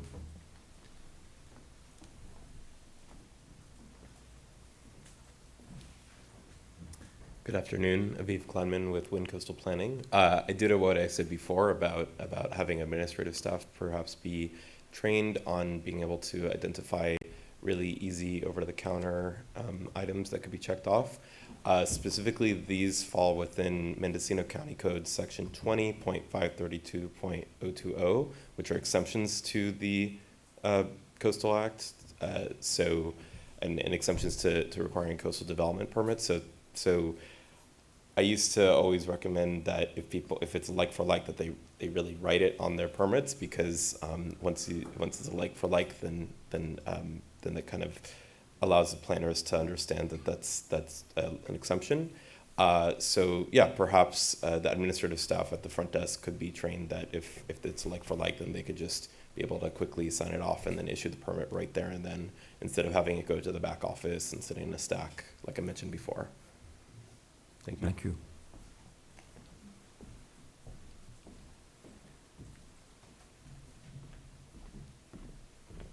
Amy Wynn, Coastal Planning and Biology, and this is where I said I just need that aforementioned track to just come up here. Thank you very much, because this is an example of nimble, forward-thinking brainstorming that our community needs. So I appreciate what Supervisor Williams and Director Krog and County Council are doing to think forwardly about this. So ditto my previous comments. There's an opportunity also for perhaps another activity type, which is drilling a test well on similar bluff-top properties. Might be a little bit trickier because there is some footprint involved with that, but these days, with the disagreement that the Coastal Commission has with the County of Mendocino's interpretation of definition of adequate water when the county is making its findings for approving a coastal development permit for a single-family residence, these days Coastal Commission says you need to punch a hole in the ground and test the quantity of water that's coming out of that. On a vacant parcel, it's a bluff-top parcel that requires a coastal development permit. So that coastal development permit requires sometimes a geotechnical report, archaeological survey, a botanical survey, reduced fees, but then you've got all these, reports that add tens of thousands of dollars and easily at least a year to the process. If there's some way to, I know that you guys are probably thinking about that with the LCP update. Thank you, so grateful for that. I don't know if there's something we can do in the meantime, because we keep pushing back economic development, homes being built, people being employed, predictability for being able to drill a well and test them within that dry season. If we're not catching people and getting them approved with their deed restrictions and all of that, we're missing this year for things that were approved in the spring. So maybe if you could bring another agenda item for punching a well on a vacant parcel on a bluff-top property. Thank you. Okay, no more comment in the room, then anyone online? No one online? Move the recommended action. Second. Okay, it's been moved and seconded for the recommended action. Roll call vote, please.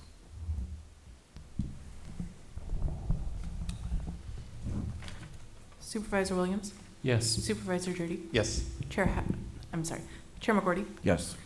Supervisor Hatchak? Yes. Supervisor Mulhern? Yes. The motion carries unanimously. Thank you. Okay, so agenda item number 4G, which is discussion and possible action, including acceptance of the Behavioral Health Advisory Board 2022 Annual Report.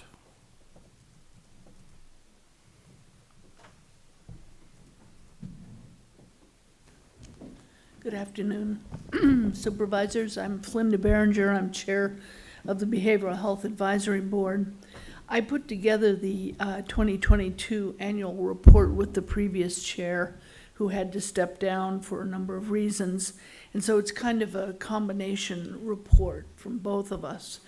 As you know, it's an advisory board. We have absolutely no power other than we can make some kind of advice to you.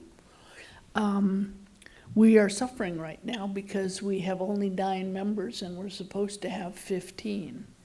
And one of the reasons we don't have all those members is that one of the districts has not put forward any names whatsoever. So our hands are tied when this happens. I've heard that you're looking to make our board smaller. It's possible that that is a reasonable thing to do. We are a fairly small county.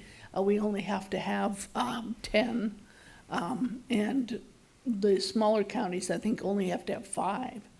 So it might be more effective I'm not sure. I'm new in this job. I just started. So whatever you deem is the best place to go, I certainly would go along with. But I would love to have more people. We don't have, we're supposed to have a younger member. That's coming up, somebody under 23. I don't know how we're going to get that exactly. We have a veteran member now that we'd never had before, which is good.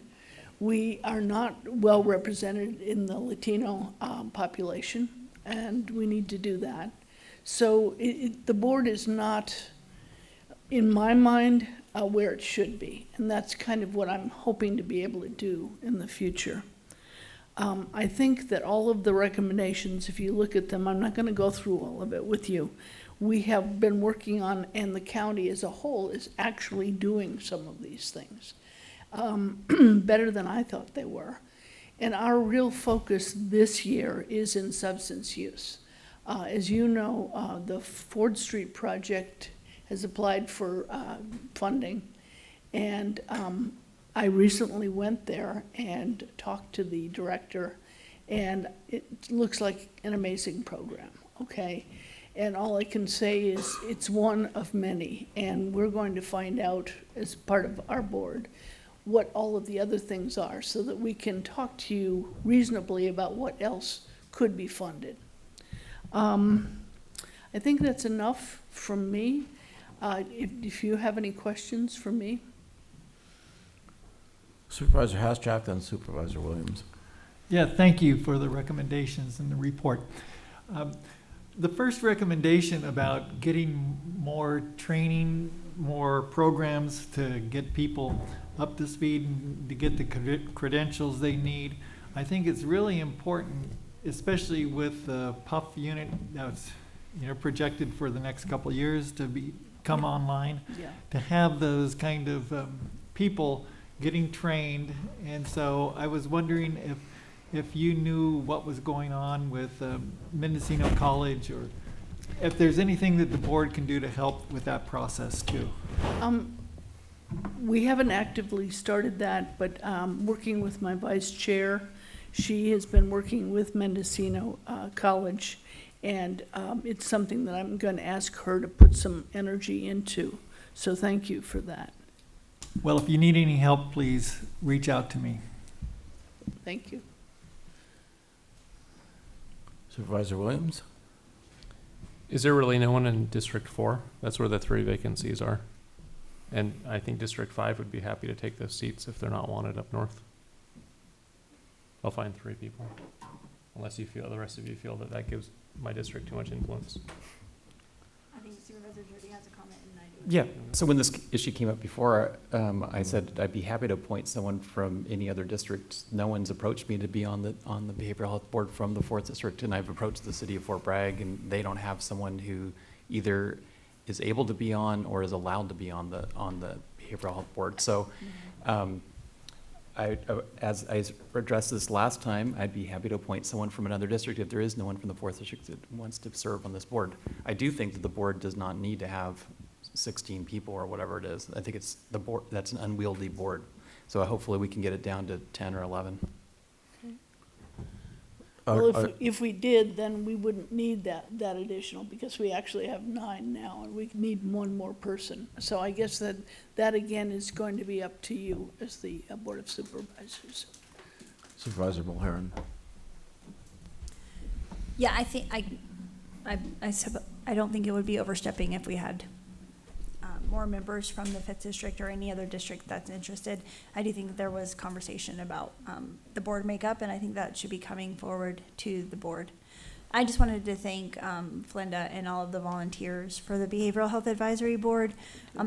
It's a thankless job. You all review a lot of contracts. You review a lot of data, and it can be incredibly challenging to tell that story to the community, and I know that that comes up at both the BHAB board and at the Measure B board.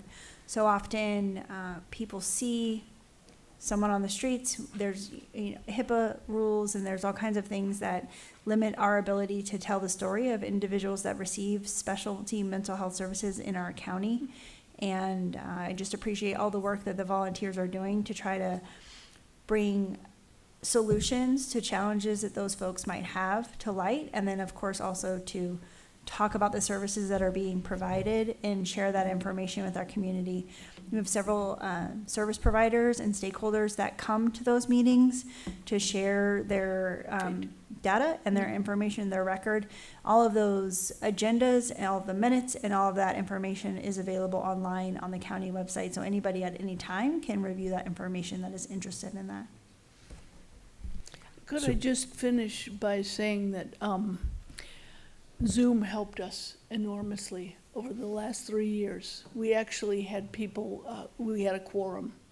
And now that we can't use Zoom in the same way, I'm not able to get a quorum. And I'm fighting it. I'm trying to figure out other ways to do it, but it makes our job a lot more difficult.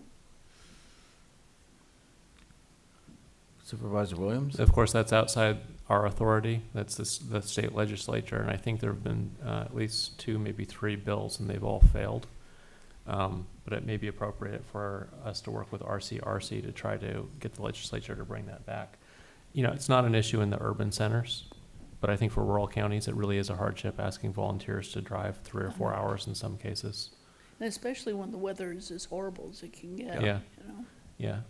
I wanted to ask you about outcomes. Since I've been on this board, I've been asking for outcomes. And, you know, if I ask our director of transportation, he can tell me how many dollars were spent, how it held up, the PCI index. We have really good outcomes on roads. We don't have that for behavioral. And it may be that, I want to be careful, it may be that some of our providers are leading the state with the best outcomes. We're just in the dark. We don't know. And so when contracts come forward, you know, we don't have a lot to go on. Right. I don't think any of us want to say no to providing more services, but we all want to know that dollar for dollar, the public is getting the results that they deserve. Do you have any thoughts on how we can do better and how BHAB can work with us to try to drive towards outcome data?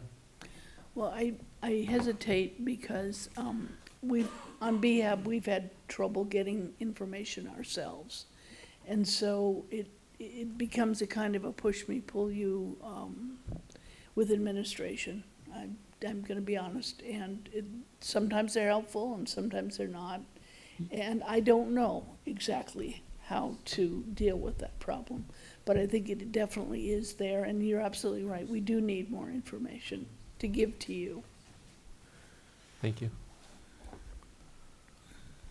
Any other questions from the board members? Okay. Any public comment? Any public comment online? Nope. Okay. So with that, I would invite a motion to accept the report. Move approval. Second. Been moved and seconded to approve the report from the Behavioral Health Advisory Board. Let's go through roll call. Supervisor Mulhern? Yes. Chair McCourty? Yes. Supervisor Hashak? Yes. Supervisor Drudy? Yes. Supervisor Williams? Yes. Motion carries unanimously. Thank you. Thank you very much for your time. Okay, now we're on to agenda item number 4H, discussion and possible action, including introduction and waive first reading of ordinance amending section 15.12.040 of the Mendocino County Code, parking, prohibiting parking, which is prohibiting parking on the westerly side of Evergreen Street, County Road 407P, from milepost 00 to 0.14. Department of Transportation. Good afternoon, Mr. Chair, ladies and gentlemen of the board. Howard DeShields, your Director of Transportation. So Supervisor just read it. We're talking about one side of Evergreen Street was a request of the fire department to try to open that street up a little more. I wrote a letter to all the property owners. I got no negative feedback. I'll let you open your public hearing, but no one here is complaining. I'll only answer your questions if you have them. Move approval. Second. Public comment. Is there any public comment? Okay, nothing online. So with that, I think we're ready to call for the vote. Supervisor Hashak? Yes. Supervisor Jordy? Yes. Supervisor Williams? Yes. Supervisor Mulhern? Yes. Chair McCordy? Yes. Motion carries unanimously. And before you go, Howard, there was a comment this morning about an open ditch, and you told me how to fix the problem. So why don't you address the rest of the group so we have it for the record? Well, again, Howard DeShield, your Director of Transportation. I'm sorry, I was outside and I couldn't hear exactly where, but I had staff try to go back and listen to the tape and figure it out. And I think it is over across the street in this little development. And I think I've actually talked to that gentleman before, last winter when it was raining. And what it is there's a requirement now when a developer does a development that they do grass swales and infiltration. It's called zero water balance. And I think what this is the cross culvert can't really flush well because it's got this grass waterway it goes into. And it's like I told him last winter. I said, look, it takes the 10-year event. It's even in our development standards that you can, the conduit only has to take a 10-year, 10% event. And I said, it was just something we have to live with because it needs time to infiltrate. It's part of this whole, environmental thing that we do. So I'm not sure I'm going to be able to fix that for him, but I will try to call him if I can tie that down. The best thing to do, though, in the future, when you get a member of the public like that, is have them call our office. Numbers on the website, 463-4363. We're in the phone book, if anyone uses a phone book anymore. And, one of the things about my department is I will not let my staff get one of those answering machines. So if they call my office, they're going to get a real person, write down their situation, and pass it on to our road crew people. So, okay? So that sounds good. We have a question from someone in the audience or an observation, maybe? Okay. Please come up to the microphone and state your name for the record. Hi, I'm Deirdre Lamb. So last night I was at the Historical Review Board, and we have a new code enforcement person, and she was just lovely and came up with all the complaints, which was great. And she said that absolutely you cannot have no parking signs or no trespassing signs. That is against the code. So I was just curious as to how Mr. Dashel plans to enforce the Evergreen on the west side of no parking, if there's going to be posted signs, or how they intend to get notice out to people, since a lot of people who work at the Cafe Beaujolais or eat at the Cafe Beaujolais, that the parking's full around that area and that's where they park. So, question to you. My recollection of the discussion last night is you can't put up your own no parking sign, but once the county designates it as no parking, the county will be able to place signage. I would direct your county counsel, Christian Curtis, to try to find the memo Frank Zotter wrote for me when it was road commissioner versus historic review board. We've clashed a few times over the years, just so you know, but basically a sign that is put up pursuant to the vehicle code, they can't touch me on. But I think Frank's got a memo in the file on that. Okay. Is that correct, counsel? I'm not certain about the memo in the file. I'm quite confident that we can advise the Department of Transportation appropriately on the signage issues. Okay. Supervisor Jordy? Yeah, so I'm not familiar with exactly how narrow this road is. Is there a hazard to have parking on both sides of the street? There is a hazard. I can take you down there after this meeting. The other day I made the mistake of turning down it, trying to go south. And, I was outside of my car checking is there enough space to get around. And it looks like it's the popularity of nearby pizza has encouraged more folks to park on the street. Streets in the town of Mendocino just aren't wide enough. It's just a part of the charm of Mendocino is the lack of off-street parking, so that you have gardens, you have the village experience, and then people just park on the street. And, the fact that the streets are narrower because it's a popular place and people are often parked on both sides of the streets, is actually, you know, slows traffic down, makes it, you know, friendly for pedestrians. I just think these things might have unintended consequences if we change the character of Mendocino by making it look more like a city. I hear you. I think it's a problem that a fire truck wouldn't be able to make it down that street on a typical day. We can, with the chair's permission, we could pull it up on the screen. Okay. That'd be helpful? That'd be helpful. Mr. Chair, I think the board may have already voted. Is this still related to the no parking ordinance? Yes. And is We did there a vote. motion There to was a reconsider? There Oh, was a sorry. motion, but there was no vote. Okay, I'm sorry. We did vote? Oh. We did vote. What was the outcome? We did call the question, and it was passed unanimously in favor of the recommended action. Unless we want to reconsider for some reason, are you likely to change your mind, or you're just trying to further clarify? I'd just like to get clarification, because we didn't have Yeah. an illustration in the staff report. Okay. So if we can bring up Supervisor Williams' screen. It's on the Good. screen.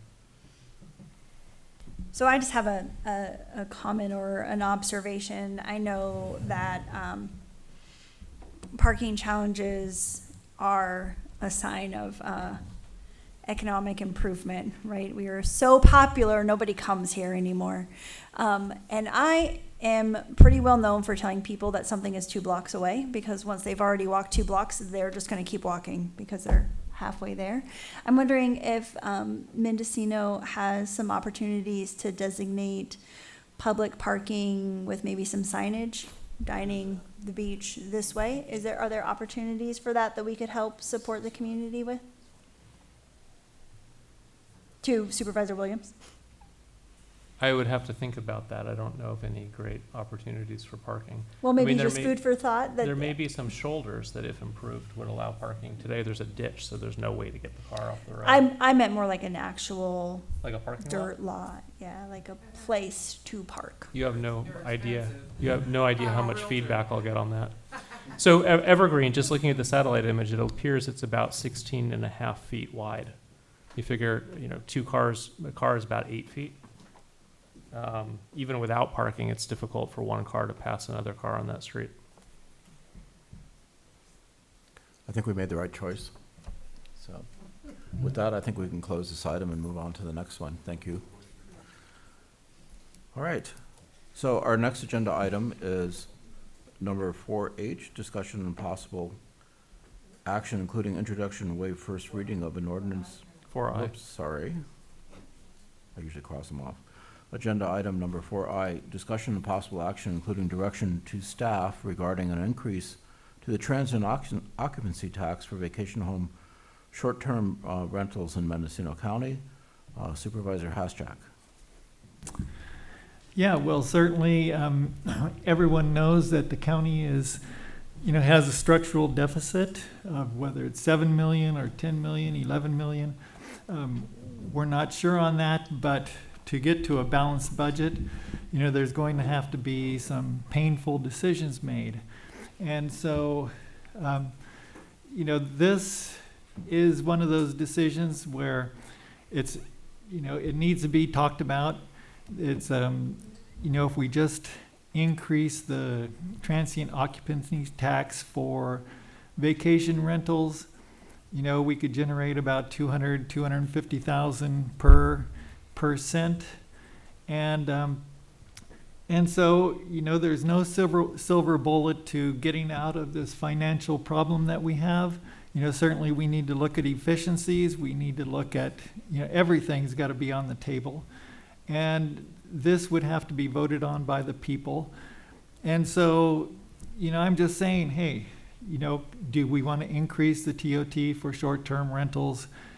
Should it be designated to a general fund or for a specific purpose? When should it be placed on the ballot? There's consideration with Visit Mendocino and their concerns. And then should there be a sunset? Because we do have changing economic situation coming down the line in a few years. And so I just wanted to throw it out there and see where we are. Last year we talked about increasing the sales tax. There were 3 supervisors who wanted to increase the sales tax, and that was that would affect the people of Mendocino County. You know, increasing the short-term rental tax would really hit most of the people who come from out of county, and a lot of these short-term rentals are owned by people out of county. It would just be a pass-through, and so it's just one way of considering, you know, how to deal with some of the financial problems that Mendocino County has right now. Okay, so board member comment. Let's start with Supervisor Mulhern and then Supervisor Jurdy. Thank you. I appreciate you, Supervisor Hashak, for bringing this item forward. I do believe that $200,000 a year wouldn't make a substantial change in our budget as far as what the average consumer sees on the street, as far as road repairs, as far as what the general expectation from our taxpayers is. And because Visit Mendocino is currently undergoing studies and conversations with our business community around possible increases to the bid, I don't think that the timing is right to talk about a transit occupancy tax. And I think that the County of Mendocino and the Board of Supervisors, this one and future ones, need to continue to make sure that we are showing our taxpayers that we're using their dollars efficiently, including how we are using Measure B funds in the way that it was described, as well as how we use the library tax and the fire tax, and making sure that those funds get to those departments as the voters recommended. I understand that what you're asking for is an increase only on vacation short-term rentals. However, that does have an impact on all businesses as marketing standpoint from bringing people into Mendocino County and the number of visitors that come into Mendocino County and then spend their dollars here in our community. Also,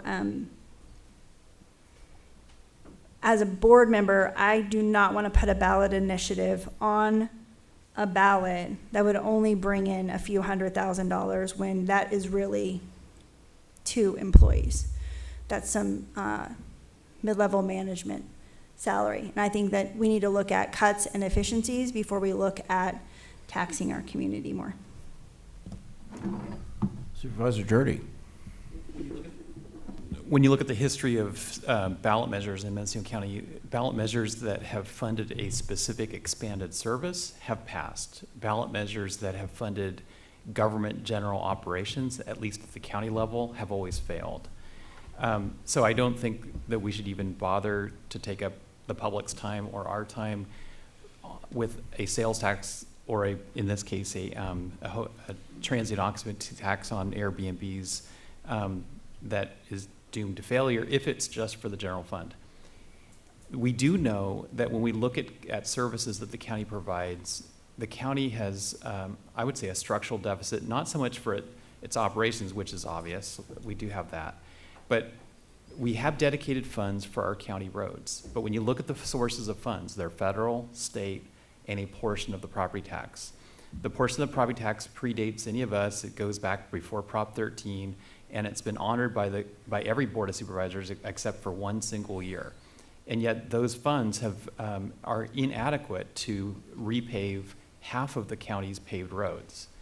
So it's not a mismanagement issue. It's just, it's a math problem. There aren't enough state, federal road dollars and the parcel tax dollars that are dedicated to roads to equal the challenge of resurfacing 650 miles of paved roads. We only have money for about 350 of those miles. And the unpaved roads are also neglected. When you do the math, it's true that let's say a 2% TOT tax on vacation rentals might only be $500,000. But if you couple that with a half-cent sales tax, knowing that the cities of Fort Bragg and Ukiah have voter approval for 1 cent above the county rate. So county residents are already driving into Fort Bragg, driving into Ukiah, driving into Willits, paying a higher sales tax. Those county residents are paying that sales tax to the cities. 60% of all sales tax collections occur in the cities, only 40% in the county. And in the city of Willits, it's even higher. They have 1.25% sales tax, higher than the county. So I think if we were to be honest about, which I think we are being honest about the roads, there isn't enough state and federal gas tax, there isn't enough property tax dedicated to the roads that can solve the road problem. I think if we were to put something on the ballot, we should put something on the ballot that's equal to the challenge and actually does solve the problem. And if we were to do that, I think we would combine a 2% tax on vacation rentals, and I would put in either a half or a 1 cent sales tax to bring the county sales tax to the city level, just dedicated to the roads, not going to the county general fund. It would take a 2/3 supermajority. It's unlikely to pass, but at least it would be an honest ballot measure on the ballot. The voters would get to say, yes, they do want to fix the problem, or they say, nope, they don't want to fix the problem. I think but we would be providing the voters with a ballot measure that could guarantee they could solve the intractable road problem that we have in Mendocino County if we put something on the ballot of that size. Supervisor Williams. I'm not going to repeat what Supervisors Jurdy and Mulhern have said, but I agree.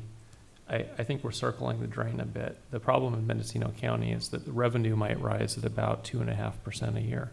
Imagine if we told you, if you're a business person, for the next 30 years, you're going to see a 2% increase in revenue every year. Where will your business be 30 years out? Well, we're 30 years out. That's what we're seeing today.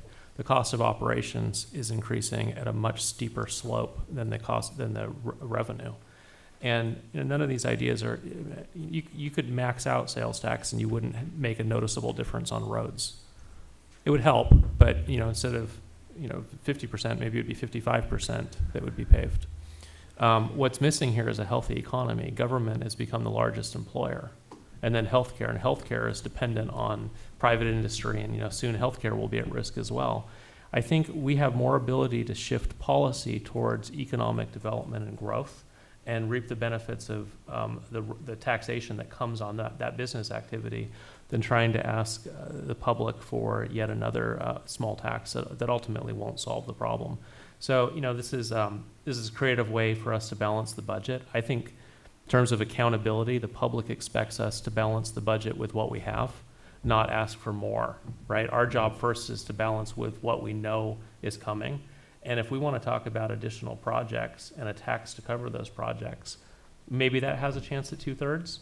If the proposition is we can't balance our budget, give us more money, I don't think it'll pass, and we're going to spend a lot of money on an election. So I just want to weigh in too, a couple things. First of all, the Visit Mendocino is involved with the BID in their middle of a campaign, which they hope to be successful. If that happens, we'll be off the hook for about $250,000 that was in our budget this year. So that would kind of, and for 1 year, get the $250,000 you're looking for. The other thing is that I believe we've talked before about auditing TOT to be sure that everyone's paying, because my understanding is they may not be.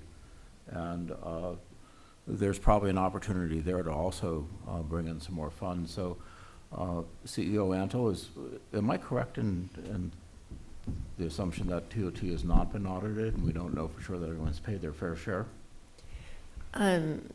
Darcy Antle, CEO, yes, that's correct. And I do believe the auditor controller is in the process of evaluating an agency that could perform a DOT audit for us. Okay, so that might be a way of perhaps meeting the goal that Supervisor Hashtag has of increasing our county revenues, but without having to go to the voters and ask them to approve more taxation, which seems to be pretty unpopular. So. With that, anything else on the board? Supervisor Hashtag. Well, I just say that, we are going to have to make some cuts, and those are going to come, and it's going to be painful. And certainly, this was a proposal. If it's 200,000 per percent, we could go for different percents, but it doesn't sound like there's a will to do that. This proposal was to look at, people who are paying for vacation rentals, and it's usually not the working people of Mendocino County. And so I can understand that, we do need to collect every cent of vacation rental taxes that are out there. You know, I've been talking to the auditor for, you know, the past year, trying to get on, you know, some kind of program that we can make sure that we're collecting when we hear that there are 1,500, you know, vacation rental listings and there's only 728 or whatever that are being, you know, we're getting taxes from. That's a problem. But, you know, I'm just looking at, hey, what are the different options we have out there? If the board doesn't want to go, you know, I think the full board needs to buy into this idea of increasing the short-term rental tax. And if it's not there, then it's not there. Okay, thank you.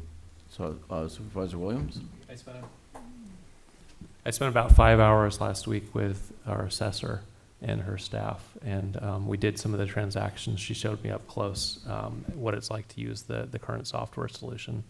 And I think our IT folks are beginning to work with her to see if we can find some vendor solutions. There's a lot of money available under that's currently not collected from properties. I think she said we're at about 70% assessment.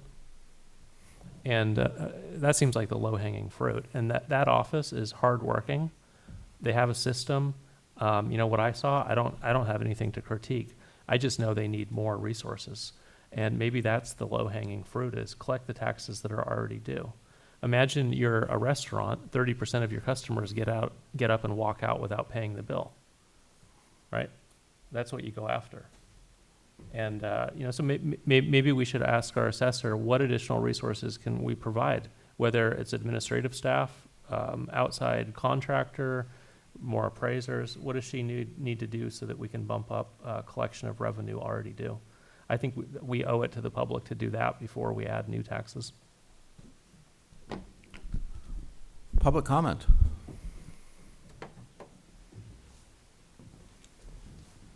My last government job was Scott Ward wrote about it. My last government job was the city of Healdsburg. And we did an increase in TOT. When I left, I think we were paying 14% TOT. The last increase was overwhelmingly supported by the citizens of Healdsburg because it went to parks. If you earmark it to something everybody likes and wants, like parks, that frees up money out of the budget. With all due respect, Supervisor Jarity, the reason people are going to Fort Bragg, Willits, and Ukiah for shopping is that's where the stores are within the city limits. We don't have a lot of big retail in the county, but we do have a lot of TOT. So if you frame the ballot measure that it goes to parks, then you have a steady stream of funding. You can track how much TOT has been collected over the years and do the math. Then you can free up that money that was going to parks for other needed items or add it towards a structural deficit. We can't just give up on a couple, oh, it's only $200,000, $300,000, $400,000, $500,000. If you got a $10 million deficit, every little bit helps. And the TOC is not being paid by us locals. It's being paid by the tourists. So I'd like you to rethink your resistance to Supervisor Haschak's idea. Thank you. Supervisor Williams, something? Well, I've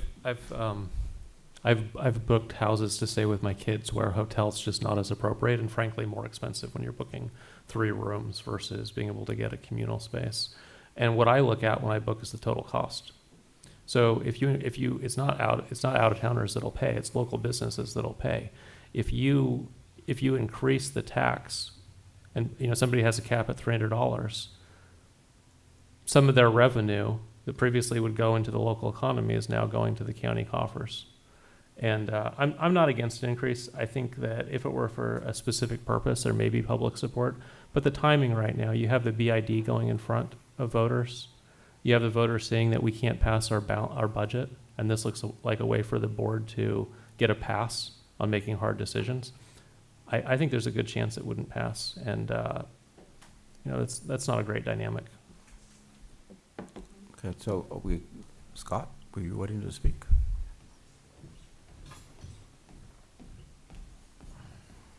Good afternoon. Travis Scott, CEO of Visit Mendocino County. Just a couple of things here. Increasing the transient occupancy tax, specifically targeting short-term vacation rentals, is a no-go from my position. These rentals have been an integral part of Mendocino County's economy and tourism success for decades.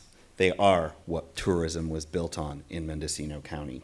To single out one segment of the lodging industry for a tax increase is not only unfair, but also may stifle the entrepreneurial spirit of Mendocino County.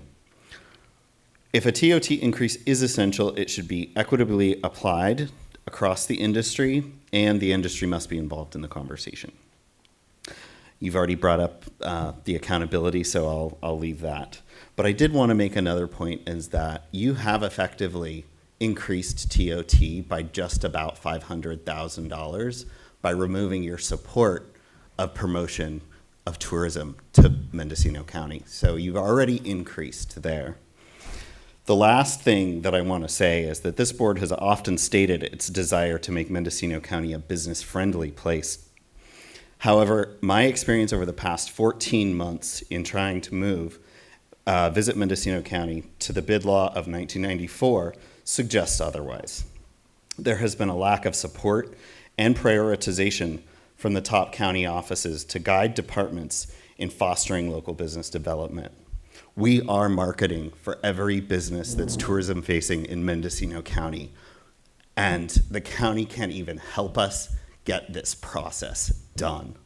That's pretty disappointing. It's disheartening to continually see tourism, the only surviving industry in Mendocino County, continue to be the target of issues here at the board level. Thank you. Yes, please approach the podium. Hi, Deirdre Lamb, Mendocino. I would just like to address the issue of the short-term vacation rentals. When you look at Mendocino County, most of them are on the coast, and people who have short-term vacation rentals are already paying most of the taxes. I don't have the exact figures, but I believe Mendocino is around $2 million a year, and Little River Albion is around $1 million, it was about 5 years ago. So that money goes over the hill. It does not usually come back. And for a bill to be taxing mostly people on the coast to pay for the roads for the entire county doesn't seem like a very productive bill, because I doubt it's going to be well received. I do agree with Supervisor Williams about the taxes. I am a realtor, and it has been really quite a burden for us as realtors. There was a lot of people who moved here in the beginning of the pandemic in 2020, 2021, who already have turned around and are selling their properties. I've already sold a number of properties that have turned around. They have not received their special assessment taxes. They haven't gotten their bill. And so then when I brought it up with the title company, with Dave at Redwood Empire Title Company, he said there's no way that they could even estimate that amount of taxes. So basically, if the property is purchased and then sold and those supplemental taxes are not collected, that's money that has gone. It's out the door. You can't, I mean, they're gone. They've already sold their property. They're gone. When you look at the property taxes online, those the tax records are like over a year old. They're not even the same owners for like over a year. This is exactly what Supervisor Williams is saying. The software has not been updated enough and the staff to collect. This is thousands and thousands of dollars that's being lost on taxes. And rather than taxing single-use vacation rentals, which are kind of mostly on the coast, to pay for shortages, I think some real effort needs to be done with the county taxes.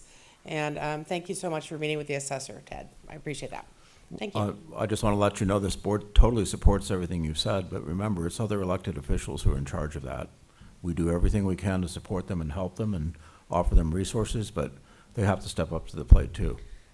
Well, that's true, but you are trying to introduce, or someone is trying to discuss introducing a tax on short-term vacation rentals, because that is something that you can do. So I don't know how to put the pressure on the assessor's office. Obviously, it appears from Mr. Williams being there last week and spending some time with him that they are efficient. They just don't have adequate staff. I don't know if the supervisors are able to approve an increase in staff so that they can collect the taxes that is due to the county. We've lost a lot of revenue here, and it's frustrating. So, Deidre, this has been a topic of multiple board meetings. And so just a quick recap. A few years ago, we identified the fact that they were short-staffed over there. Supervisor McGordy and I were on ad hoc, and we met with the assessor, and we realized that they only had half of their assessor positions filled. We then contacted county HR. They did a job analysis and brought forward a higher salary for the assessors. The board approved that. They're in the process of recruiting and filling jobs at these higher wages, hopefully getting closer to full filling all the jobs. Separately from that, as part of the budget process, we even though we had a structural deficit, we set aside $500,000 outside of the assessor's budget for additional assistance to the assessor's office, whether it's extra staff, whether it's contractors, to help them catch up. So we're doing everything we can because we can only approve their budget. We don't run their department. It's run by an elected official, just as the auditor tax collector is a separate elected position where we can't tell them what to do. We can only give them money and ask them to do things. Yeah, well, I just know from having a business here in the village of Mendocino, already shopkeepers are not happy about the fact that even their sales tax, it's going over the hill to Ukiah. It's paying for staff, for county staff, and it isn't coming back to roads. There's potholes all over Mendocino. I don't know which roads they're fixing. I have no idea, because they're paying a ton of money and it doesn't really roll back to the coast. So, to have a occupants transient tax, which is the issue that we're discussing right now, I don't feel like that's going to be a viable ballot issue for those of us, at least, who live on the coast here and work on the coast. Supervisor Williams. I mean, I think the bottom line on this proposal is it probably wouldn't pass. A third of the voters are on the coast. I don't think you're going to get coast support. And I think there's a lot of folks inland who won't support any tax for any purpose. So the numbers just aren't there. I think this particular proposal is probably dead on arrival.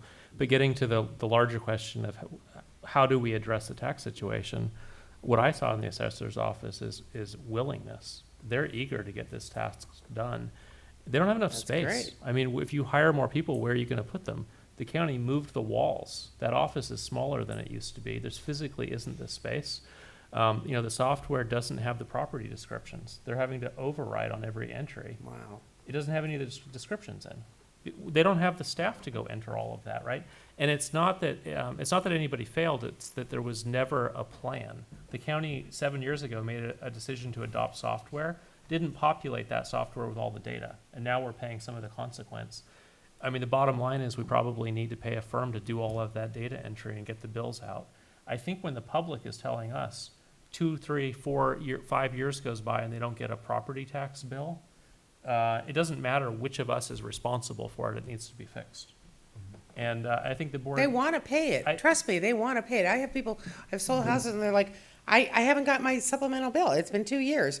I'd like to take care of this. I don't want to leave this hanging. Yeah. I don't even know how much it is. So closing our budget deficit, there's the money. It's already due. We just need to collect it.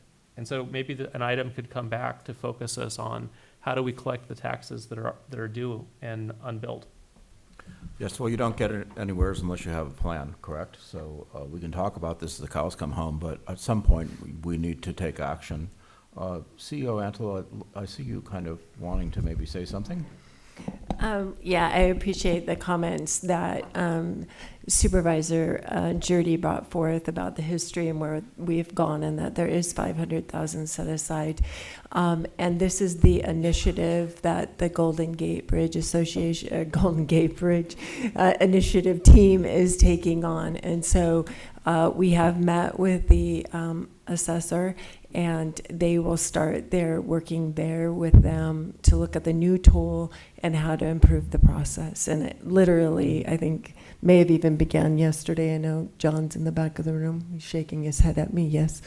So that's the next process that we're stepping into to help increase the revenue for the county of Mendocino.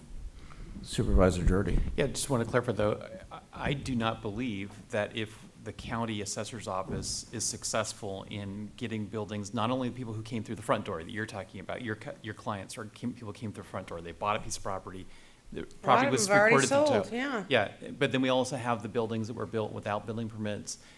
So these are properties that are discovered by the assessor's office. That project hasn't even started yet. So they're working on catching up on people like you, your clients who came through the front door. But then there's the people who are in the back door that built buildings without permits. I do not think that we should be conveying to the public or to county employees that if every building built without building permit was suddenly added to the tax rolls, that would balance the county structural deficit. I don't think it's enough, because as I explained at a recent meeting, I did the rough math. You take 3,000 houses, 1,400 square feet, the county of Mendocino would get about $3 million that the county would keep, because remember, most property tax goes to schools and others. So how many buildings are there out there that have been built without building permits that are not on the tax rolls? Maybe it's more than 3,000. I don't know how many it is, but it's quite a few. But there are also buildings that were built without building permits, and the property has sold. And those properties have come onto the tax rolls over the last several decades. So I don't believe it's true that every building in Mendocino County that was built without building permit is not on the tax rolls, because many of those properties over the years have already sold, and therefore their new assessment, even if it was done 2 or 3 years in arrears, did occur. So I personally believe that it'd be a mistake for county employees or for this board to think that if only we get those properties brought in the tax rolls brought up to date, that by itself is going to balance the budget. I think the county structural deficit is, well, we know it's about $10 million. I just illustrated 3,000 houses might get us $3 million. And in addition to that, the road deficit is not even included in that structural deficit for the operations. And $5 or $6 million extra for the roads would, over time, fix the road problem. So anyway, those are my thoughts. I feel that's a very complicated issue, because a lot of the houses that were built non-permit were possibly Class K, in which case that falls under a different category. They could apply for a Class K permit if they're built before a certain year. I'm just talking about concrete, hard money that's recently sitting there. That, you know, it's true, I have seen houses where they will just say, yeah, well, we built the garage with no permit. And the buyer's like, okay, oh, I don't care, I'll buy it anyway. So that's true. I mean, whose fault is that? I don't know. You know, it's the people who built it, it's the next door neighbors who didn't complain, it's the people who didn't file for the permit. That is a whole, to me, separate issue. I was talking about something that was super concrete. The front door people that want to pay, they're paying a lot of money. I sell luxury homes. They're mostly over $1 million, and they want to pay their taxes, you know. So this is a lot of money that we're looking at. To move on, I don't know, is there any other board comment? So. Yeah. Anyway, thank you. Yeah. Supervisor Williams? You have a couple comments online. Okay, we have some comments online. We also have one more in the room. One more in the room. Okay. Hello.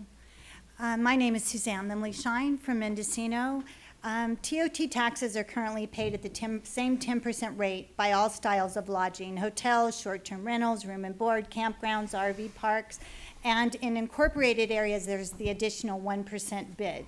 The seriousness of singling out one group, STRs, to tax higher than all others that currently equally share in providing TOT funds has to be questioned. Aimed at a group that reaps the least benefit from TOT taxation, as STRs are not the center of promoted events such as the hotels or downtowns, nor restaurants or businesses that benefit with no tourism fees.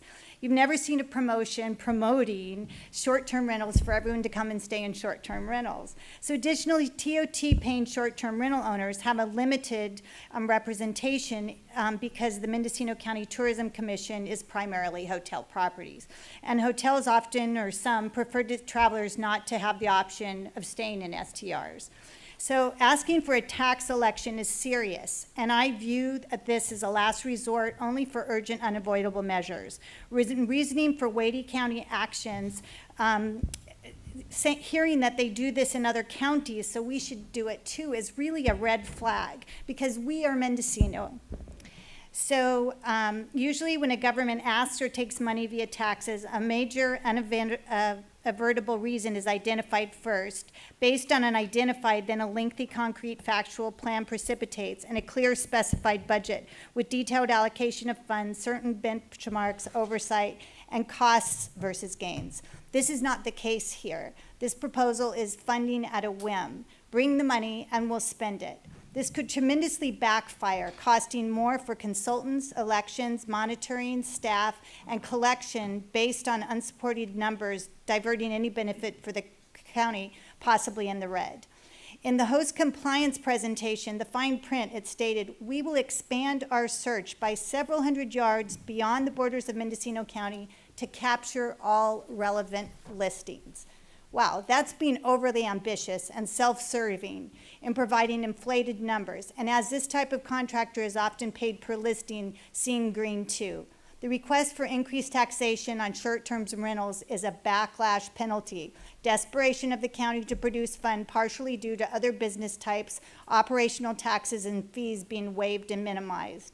So the county is looking for more money, hits up the small group of short-term rentals as a scapegoat, and sells the notion that the people paying more tax won't care.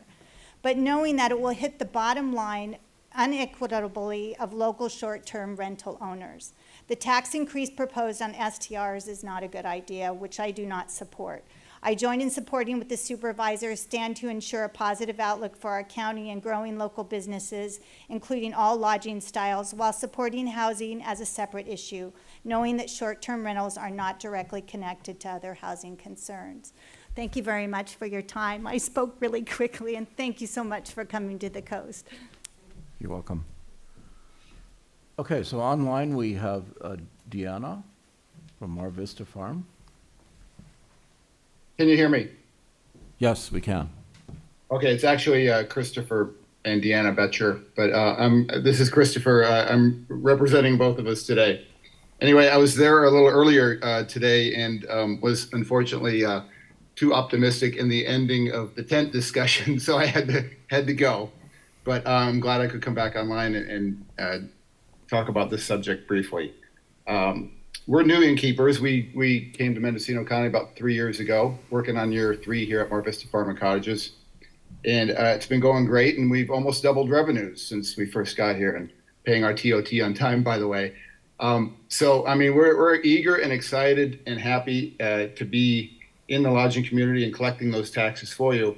But I think Supervisor Williams put it succinctly earlier, is that I think we're circling the drain here. I agree with him there. You know, as an innkeeper and someone who's been in hospitality for over 40 years, I focus on revenue generation versus cuts. Cuts would be the last resort. So I don't know if that's such a great idea. I feel for the controller, tax collector. If their software is that far off, they should be updated as soon as possible. I know we're just now getting taxation from 3 years ago from our purchase.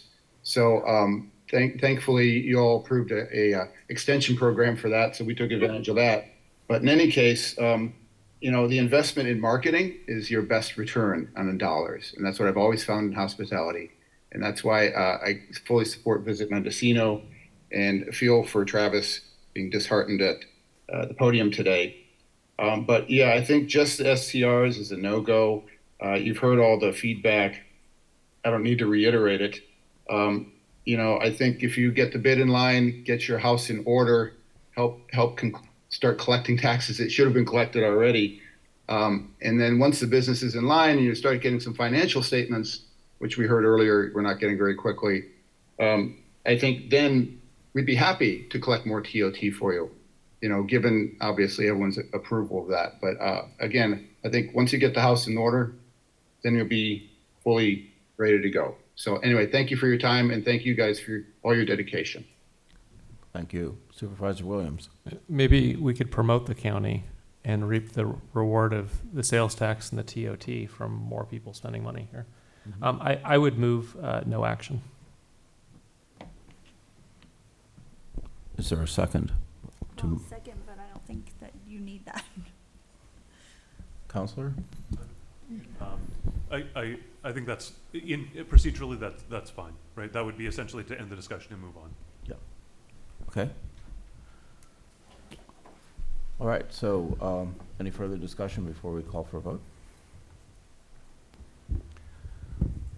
So on the issue of county roads, which I think is completely separate from the structural deficit of the county, does the board want to work on even if it's a multi-year process of developing a strategy to fix the county roads? Because there is no funding to fix the county roads unless the board, or unless the public, I should say, approve some new tax that will fix the county roads. Supervisor Williams. The short answer is yes. I think we should. When I look at it, I see most of the potential tax revenue is derived in the cities. So there's a question of, are we taxing the entire county or just the unincorporated? If it's just the unincorporated, the amount that it'll raise spread over the number of miles in the unincorporated, I don't think it'll make a difference. It'll be hard to convince the public that it's a worthwhile tax because they won't see the potholes actually addressed. I think if we could, maybe with the director's help, highlight the potential to receive more state funds as being a self-help county, that every dollar we contribute, we're going to get more out of the state. You know, maybe we could get close to a pass, but I'm with you on we should have a plan. Seems like a long shot right now looking at the numbers. Supervisor Hashtag? Well, I think a plan would be good. I don't think today's the day to come up with it. But, you know, we were trying to do something with with the short-term rentals, and I know that there was like, oh, this doesn't have a plan or anything. But the idea was, you know, if the board had the will, we could have put in a plan of specific purposes for it. You know, we saw this morning that when there was a question, more than half the people said, you know, let's limit short-term rentals. And so there's a feeling out there about short-term rentals and the housing. You know, one of the ideas was to use the money for the short-term rentals for housing, you know, to buy up land, create workforce housing and that kind of stuff. And so, you know, I'm not going to push it because I know that this is going nowhere. I think with the roads, yeah, we need to come up with a long-term plan, but I don't think we're going to do it today. I don't think we're going to do it today, but I think we should give direction to the transportation director and the executive office staff to bring the board proposals sometime in the next 6 months. It may not be for a ballot measure in calendar year 2024, but I think there should be a plan that the county can air with the public and show them the math, because the math does not work with the funding streams that the county has right now, aside from its structural deficit. And I do think that if the voters are aware of what it would take to fix the county roads, I think there are many voters that would support it. I think it's a good idea. Could that be the motion? You could amend the motion? Would the second agree to amend as stated by Supervisor Jordy? No. I would not. I'm happy to withdraw my second to move on with the conversation. When I first came on this board, I was appointed to an ad hoc with Supervisor Williams to look at this very issue. We spent a lot of, in my opinion, staff time, our time, trying to figure out what the answer was, and we didn't bring anything forward because there isn't an answer that we're going to come up with as a county. I think the county, at the same time as I was on the city council in Ukiah, looked at whether or not they could put a ballot measure on the ballot and get it approved. It didn't look like that it would get approved. It didn't look like it was going to raise enough money then, back in 2016. And I think it would be a mistake to waste time trying to figure out whether or not that's the best solution. One of the things that has come up very recently while we're talking about employee negotiations is about the work that county road crew workers are able to do without a lot of funds. And I do think that we can look at improving our staffing levels at the county roads, and also what kind of work that they can do that would have a visible improvement to the community. And one of the things that was brought up that hadn't really occurred to me was that a lot of simple brush maintenance and lane striping actually has a real impact for our residents that are driving on rural county roads. I think that there are opportunities to improve the way that we service the roads within our budget. I would happily support that, but I, at this time, very strongly believe that the county needs to get its own house in order, prove to our residents that we're going to use their sales tax dollars efficiently with Measure B, with the fire and with the library, and give them some time to see us get our financial house in order as well, and not go after any sales tax measures at this point. Supervisor Williams? Well, we'll leave the motion as it is, and I think Mo's probably right. One option that surfaced is allowing communities to do benefit zone and pay their own way on roads. And as people come to me, and trust me, it's almost every day, somebody wants to talk about a road and why the county is not maintaining it. I pull up the list and show it's not even on the 20-year plan. There's no plan to maintain it. And I approach the subject of your community could pay its own way, could have a benefit zone, could have roads better than anywhere else. It's no interest. Nobody's taken me up on it yet. But I think maybe the county could officially put out a little bit of information about what it would cost per mile to go that path. There may be instances, maybe the CEO wants to take control of the road she lives on, and I'm sure she and her neighbors could maintain it better than the county. She may have a conflict of interest, so she'll live with potholes forever, at least until retirement. But I think that is a viable path. Supervisor Dirty is pointing out that maybe our job is to present options. One option is the pay it yourself. And today there's not a great mechanism to even have that conversation because we can't estimate what it would cost per parcel per year.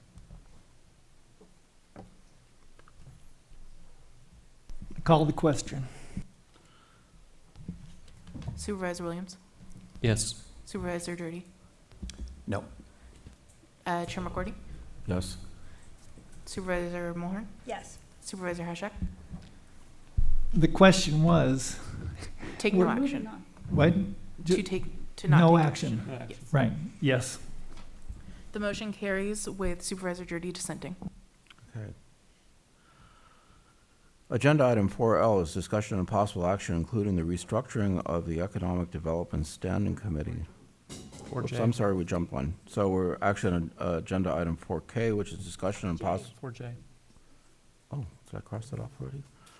4J, discussion of possible action, including adoption of resolution exempting from taxation certain property with an assessed value of $5,000 or less. Supervisor Hasjack and Assessor Clerk Recorder. Move the recommended action. Second. I'd like to talk to it. So this is, I was meeting with the assessor's office and Katrina Bartlemay, assessor, and we were touring the office, and we went from office to office in the assessor's office. And there was, we talked with Nathan Maxman, who was working on these minimum value taxations.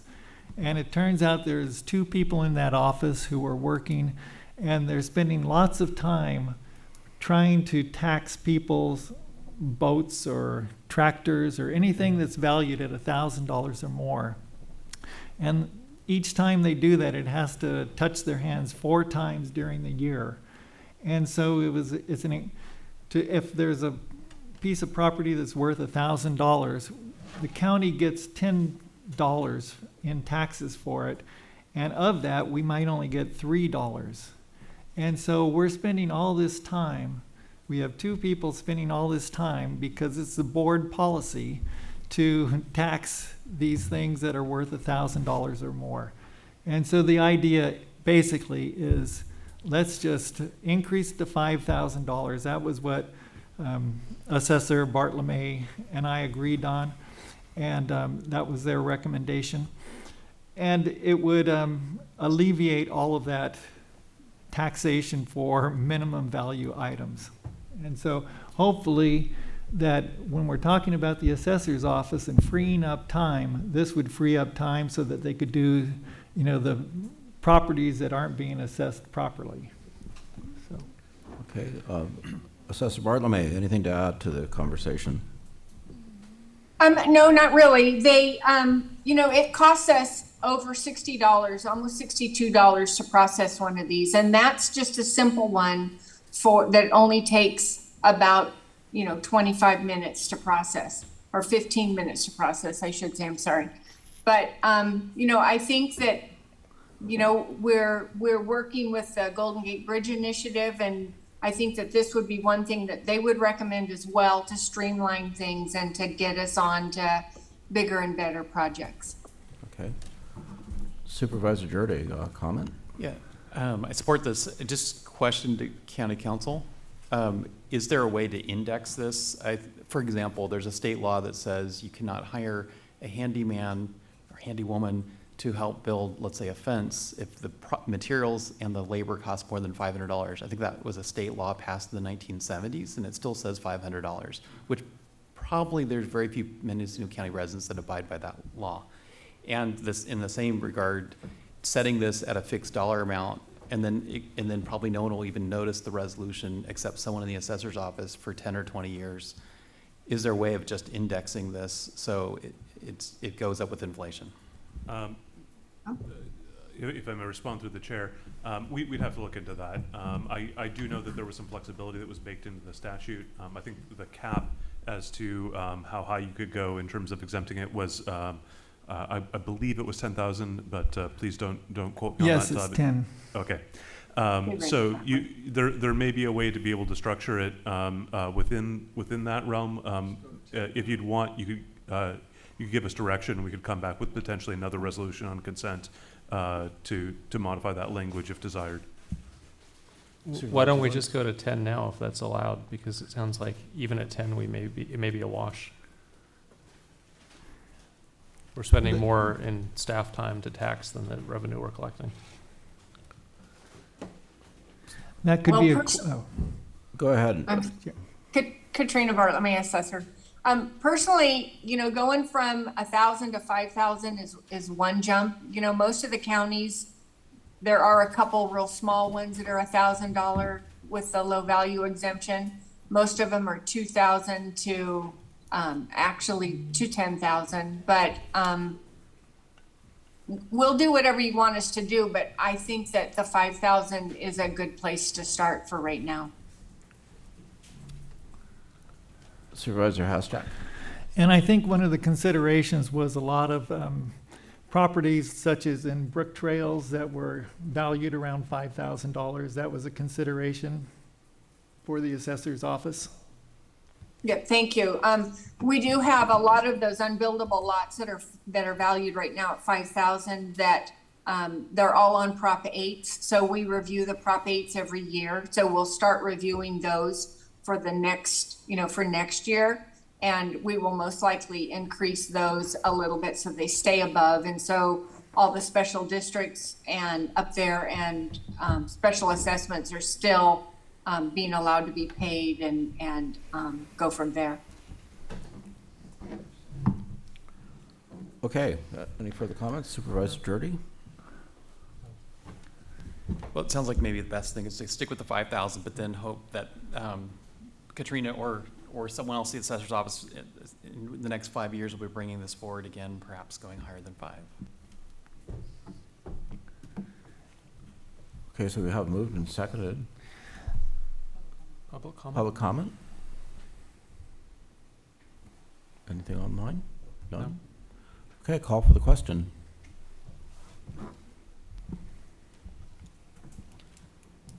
Supervisor Mulhern? Yes. Supervisor Williams? Yes. Supervisor Hashak?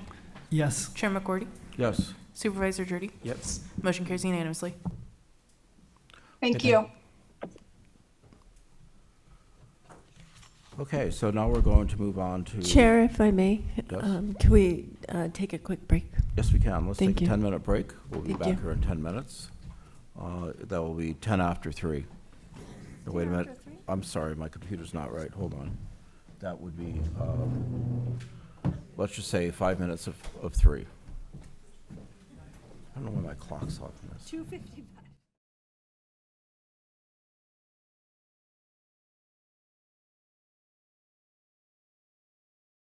And the board is back in session, and we're going to consider item number 4K, which is discussion and possible action, including approval of creation of an amnesty program for building permit penalties and direction to staff to implement the amnesty program for a period not to exceed 1 year.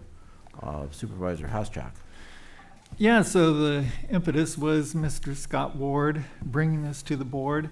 And it turns out that, you know, we've done an amnesty program in the past, but this one would be a little different in that we're looking for people to come voluntarily to the planning and building to get a permit because they probably built something that they hadn't gotten a proper permitting for.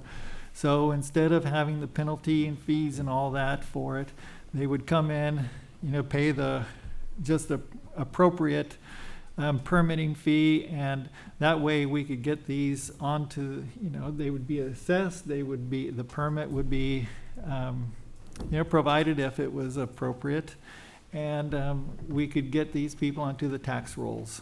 So it would be for a limited period, just 1 year after we approve it, and I think that planning and building is agreeable to it.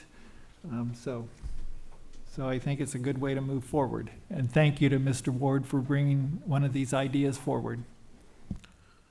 Supervisor Williams. I think it's a good idea. It's one of the better ideas. Why not open the door? We might generate some revenue. There's nothing to lose. I do have 2 questions that won't sway me, but just I'd like to get clarification. One, what will the program cost? When I see the word program on an agenda item, I always think dollar signs. Is this a fairly low ticket? Well, it seems like if they came in, they'd still have to pay the appropriate fee, and so it would be cost neutral. Let me rephrase. Are we spending less than $50,000 to open the door to the amnesty? If I may, through the chair, Julia Krog, Planning and Building Services Director. Of course, I will not know how many permits will come through the door that the board would potentially be waiving any sort of penalty fees or investigative fees, but staff would still be collecting coverage for staff time by processing those building permits and collecting your standard building permit fees minus the investigative fees. And so with that said, I do have a few comments now. Might not be the right time till you're done with yours, but about how I think the cost recovery aspect can be as lessened as possible. Okay, I can accept that. And the second question, some of the properties, there are zoning violations. And I've worked with some of those people suggesting come into compliance. You're not paying your fair share. And after realizing they've got 3 or 4 houses on a parcel zoned for 2, there is no means to come into compliance. What happens when one of those shows up, asks for amnesty? The planning department looks into it, finds out they're in violation, and there's no way to become compliant. Do we ask for removal of the house? Julia Krog, Planning and Building Services Director. We would notify them that they may need to propose to change the use of that particular structure, not necessarily remove the structure entirely, but maybe cannot continue as a home. Maybe they have to remove the kitchen, for example. Correct. So you have people we have a housing shortage. You have people living in those 3rd and 4th. I don't know if it's everywhere. In my district, there's a lot of it. And I don't want to worsen that housing problem. I mean, this problem never should have been created. But, you know, at this point, if those people come forward, not only will we not get the tax, but we're opening this whole can of regulatory nightmare. What's the solution? Is it education to let people know what can come in as amnesty? Or if somebody brings you a project and you can't find a way to permit it, do we discard the paper trail and it's like they never showed up? If I may, through the chair, Julia Krog, Planning and Building Services Director, we would not discard the paper trail, just to start. But, you know, we would try to work with that property owner to be able to permit the improvement for some sort of allowable use. Now, we cannot control the individuals that may choose to walk away from the permitting process altogether and may end up with an expired building permit application or just may not choose to pursue that all the way through. So we're calling it amnesty, but there are people who could show up and find that it's not amnesty. They've turned themselves in and there's no remedy short of removing the housing. And I know they could find a different use, but imagine there's 3 families living in 3 houses. If they have to remove the kitchen and they can't live there, now it can be, a barn for hay for the horse. Well, that's kind of a hardship, right? So what's maybe this is for the board. What's our role in this? You have code violations that cannot be fixed, zoning violations. I don't really want those problems to develop. I want people to come in that can actually come into compliance. We get the tax revenue. If we tell them they have to fix a few things to meet code, that's fine. But I don't want to tell them that you've got to move out of your house. Supervisor Jurdy. So I don't think this is a solution for every problem. This is a solution for people who built something that can be approved, but just they didn't get a building permit, right? So that it's just basically it's an amnesty on the building permit. If their zoning allows for 2 houses and they have a 3rd, this is not the program for them. So I think that just needs to be clear to people. So the education part, I think, is a big part. So Supervisor Hashtag. Yeah, I think Supervisor Jurdy was totally right in that we can't just because it's an amnesty program, allow anything that comes forward to be permitted. We have to maintain the program that we have. This is just a way to get those people who haven't come in the past, who have a project that could be permitted, and to move it forward. I have more questions. Go ahead. When somebody comes in for amnesty, say it's not a zoning violation, but they didn't build the code, are we requiring code as of today or when it was when construction began? It'd be code as of today. As of today. So a lot of these structures, I've probably seen 2,000 houses on fire calls. I can think of a lot, almost all that wouldn't meet code today. So that also needs to be part of the education. You're having people come in thinking they're getting amnesty, and we tell them, here's the 2022 code book. There's no way their structure qualifies for that. I mean, I can drive you around this. The houses in Mendocino wouldn't qualify for that code. Last question. How far back are we going in taxes? If they tell us that they have, I don't know that we have that this board has the discretion. If we become aware of a structure, don't we have an obligation to collect taxes as far back as we can, 4 or 5 years? I mean, this is the school's money. I would say it's not you that will be collecting, it's the assessor and the auditor, and I don't know that they do have discretion. I think that may be a ministerial duty. Yeah, so when you say amnesty, people should know when they come in, they're going to get a tax bill for the last 5 years, and they need to bring it up to current code. I don't see, I'm for this idea. If one house comes in, why not? It's worth it. I don't see a lot of houses coming in. This is not an attractive proposition. You show up, you get billed for 5 years of taxes, and you have to meet current code, which you can't. What are these example houses that you think will come into compliance?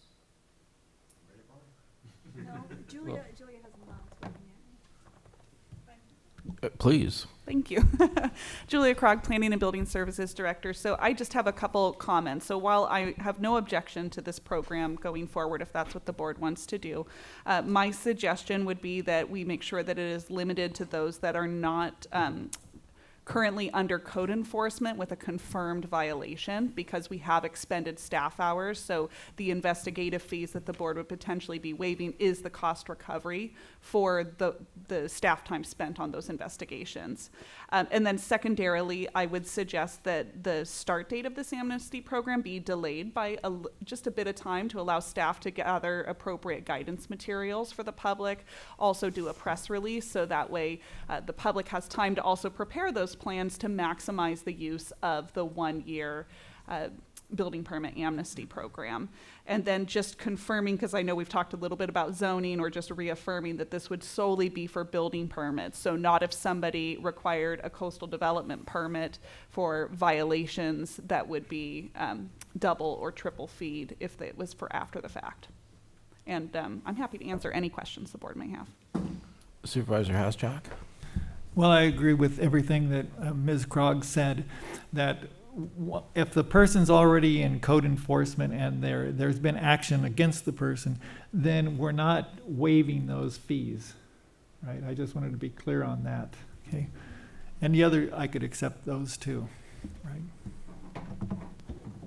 Supervisor Jordy. Just question to Director Krog. Do you have an estimated time frame for when it would begin, if you were to? My suggestion would be perhaps we look at, it's already, midway through September right now. My suggestion would be maybe we look at November 1st to allow us adequate time to work with staff and possibly also with the assessor's office to provide maybe some information to the public on what can result from going through and permitting additional improvements on your property. Councilor Curtis. Thank you, Mr. Chair. Just procedurally, since the fees are adopted by a resolution, my recommendation would be that we would come back with a resolution with whatever terms this board specifies. We put that on the consent calendar.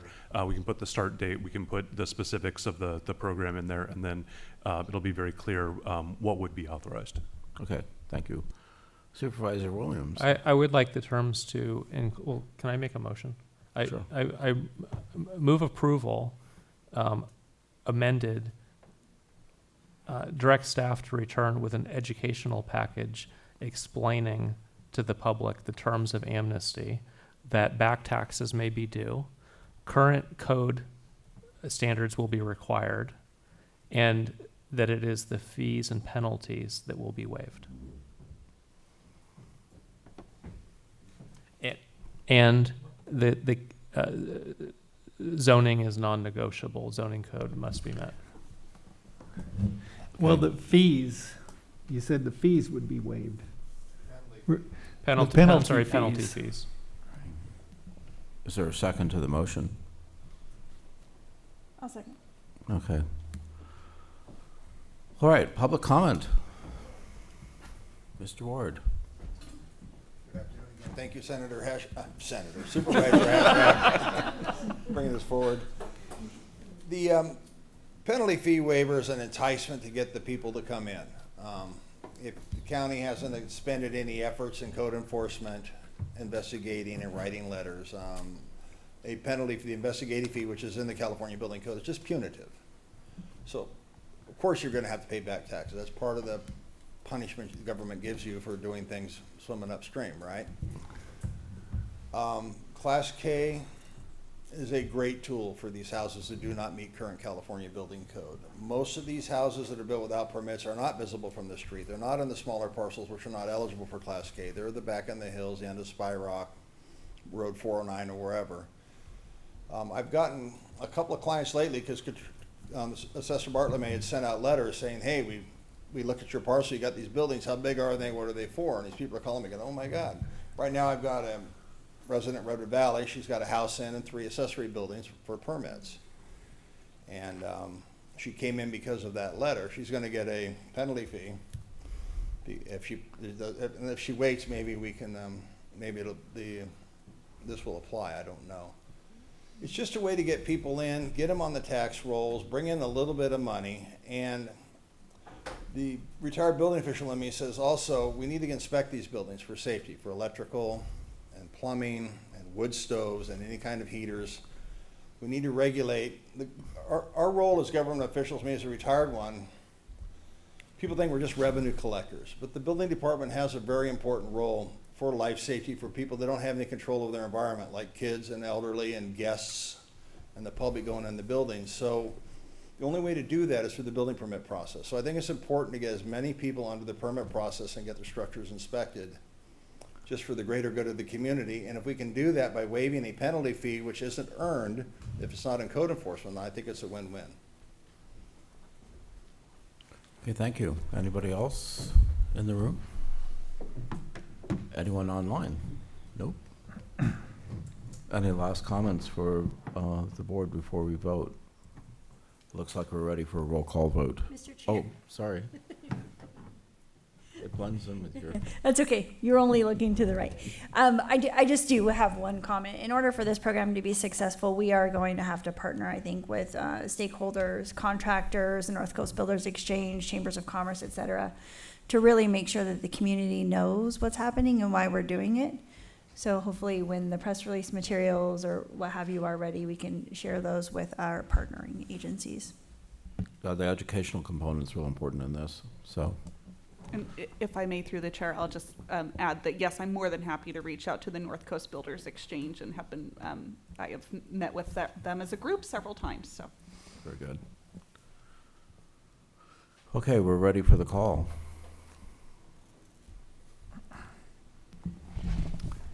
Supervisor Dirty? Yes. Chair McGordy? Yes. Supervisor Mulhern? Yes. Supervisor Hashak? Yes. Supervisor Williams? Yes. The motion carries unanimously. All right, now we're going to move on to agenda item 4L, which is discussion and possible action, including the restructuring of the Economic Development Standing Committee. Supervisor Hasjack. Yes, well, the board, I think in May, set up or in April, we set up the Economic Development Standing Committee. The purpose was to bring more visibility to economic issues and to have a forum for discussion. Turns out that the standing committee is only set up to meet every 3 months, and that there's only Supervisor McGordy and myself on that committee. So what it does is we can't talk to each other outside of the committee meetings, and so it really falls on county staff to be doing all the economic development work because we can't talk to each other. I think that this proposal is to get away from the standing committee proposal and to move it to just a regular committee and to expand it. So my proposal is to expand it to 5 people, having 2 supervisors, and then 3 members of the community, whether it's industry, business, or labor, environmental, whatever it is, education, just 3 other people on the committee to give us 5, and then that way, 2 people could be working on projects, you could have ad hocs and such. And I think that it would bring the committee work back to the supervisor level and help out the staff in that process. So that's the proposal, and I think that the committee could meet monthly instead of every quarter. So I'm glad to see this proposal. I was not able to discuss it with Supervisor Hasjack, so that's kind of the problem with our standing committees, is it's real limited, our communications that we can engage in. So economic development work is a little bit more fast-moving than that, so there's opportunities that come up in terms of grants and things that we need to move quicker. But I think the other good news is that CEO Antle is working very hard to put together an economic development team, and if you just want to explain real quickly what you've done so far, I think it'll help us and as we frame this discussion. Thank you, Chair. Yes, so Shwen Malala, Principal Analyst, has been working on this for a couple of months now at the direction of the board to bring some of that work back into house. Shwen is active on the SMED, Sonoma-Mendocino County Economic Development, and then also with SURF, so she's attending those meetings. We're in the process of hiring an individual. Interviews are happening now to hire somebody with some economic background to take a little more forward stance on it. So we're moving forward in the direction to bring the work back into house. And I think personally that's going to work rather well, because then we've got staff to interface. And in the past, I think in the last year and a half, we've done amazing work with West and also RGS to put together some good and successful grant applications, and the Fort Bragg has benefited great in the Harbor District. So I think this is the right direction to go. So let's just hear from the supervisor. So we'll start with Supervisor Dirty. I think that this is an example where the Brown Act, the Public Meeting Law Act, actually brings government to a grinding halt. So, and when it comes to economic development, I don't think we want it to come to a grinding halt. So I think the best solution here would be what we've just heard from the CEO's office at a staff level, having let's say one county staff person working with, let's say, one key person or 2 people at West Company, and maybe make it not a board appointment, but if if there's always, I think, likely a volunteer board member or two who wants to attend these meetings, then it's not a Brown acted meeting at that point, because it's not an appointment by the board of one or two supervisors. It's just, membership by the willing. I mean, I happen to be we're all on multiple boards. Not every board we serve on is an appointment of this board, and therefore that does not, our participation doesn't trigger a Brown Act unless that board otherwise is triggered to be Brown Acted. So I would just suggest disband with the ad hoc, or with the committee altogether. Let this staff level committee of CEO's office and the West Company form on its own, and then I think we've heard at least two supervisors, probably more than that would be happy to attend these meetings, and then we would not put a burden on the clerk of the board's staff to set up agendas, televise the meeting, et cetera, and then they could just meet impromptu as needed, as these grants become available. Supervisor Williams. I'm with Jordy on this one. I thought we had two supervisors enthusiastic about creating the Standing Committee for Economic Development. I think I even voiced it back then. This is a committee that will be gridlocked, never be able to function. And I think that you've kind of learned the hard way that standing committees are not effective. But I'm worried that moving to an ad hoc with appointed members of the public is almost as bad, because now you have to deal. Now imagine there's 5 of you. You can't have the majority talking. You have to worry about the risk of serial meetings. You have to rely on the public to not engage in serial meetings. These are business people who may be at functions together and want to talk. I don't think you want to create a legislative body. I think that I'm with Jordy. You want to be a supervisor that can show up when it's appropriate and not be bound to such restrictions. Supervisor Hashtag. I'll let Supervisor Mulhern go first. Oh, I'm sorry. I think he's wanting in a drink. Go ahead. I agree with my colleagues that this was going to be challenging from the start. I very much like the idea of not having specifically appointed board members, because each of us, while serving as county supervisors, also serve specific areas and are called to action on economic development issues at various times for various things.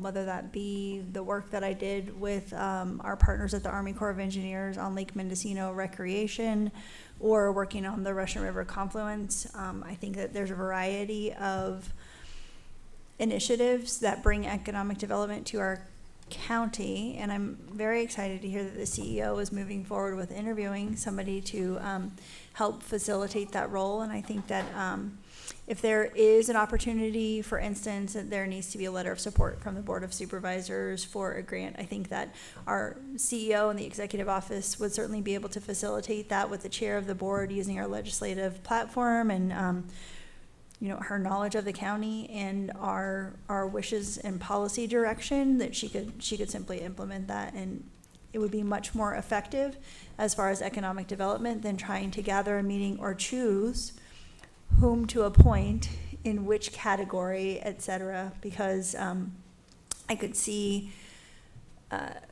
trying to choose 3 people from which industries, from which community, of which part of the county could become very hectic, and I think it's just more appropriate to have it in-house and have the executive office work with each supervisor as needed. Supervisor Hashtag. The reason why we started the standing committee was to give kind of a forum and focus to economic development. When we only had the ad hoc, it was, like meetings out of the public eye. And so the reason we brought it forward was we wanted to lift it up, because we thought that economic development was so important to our county at this point that's the reason why the standing committee started.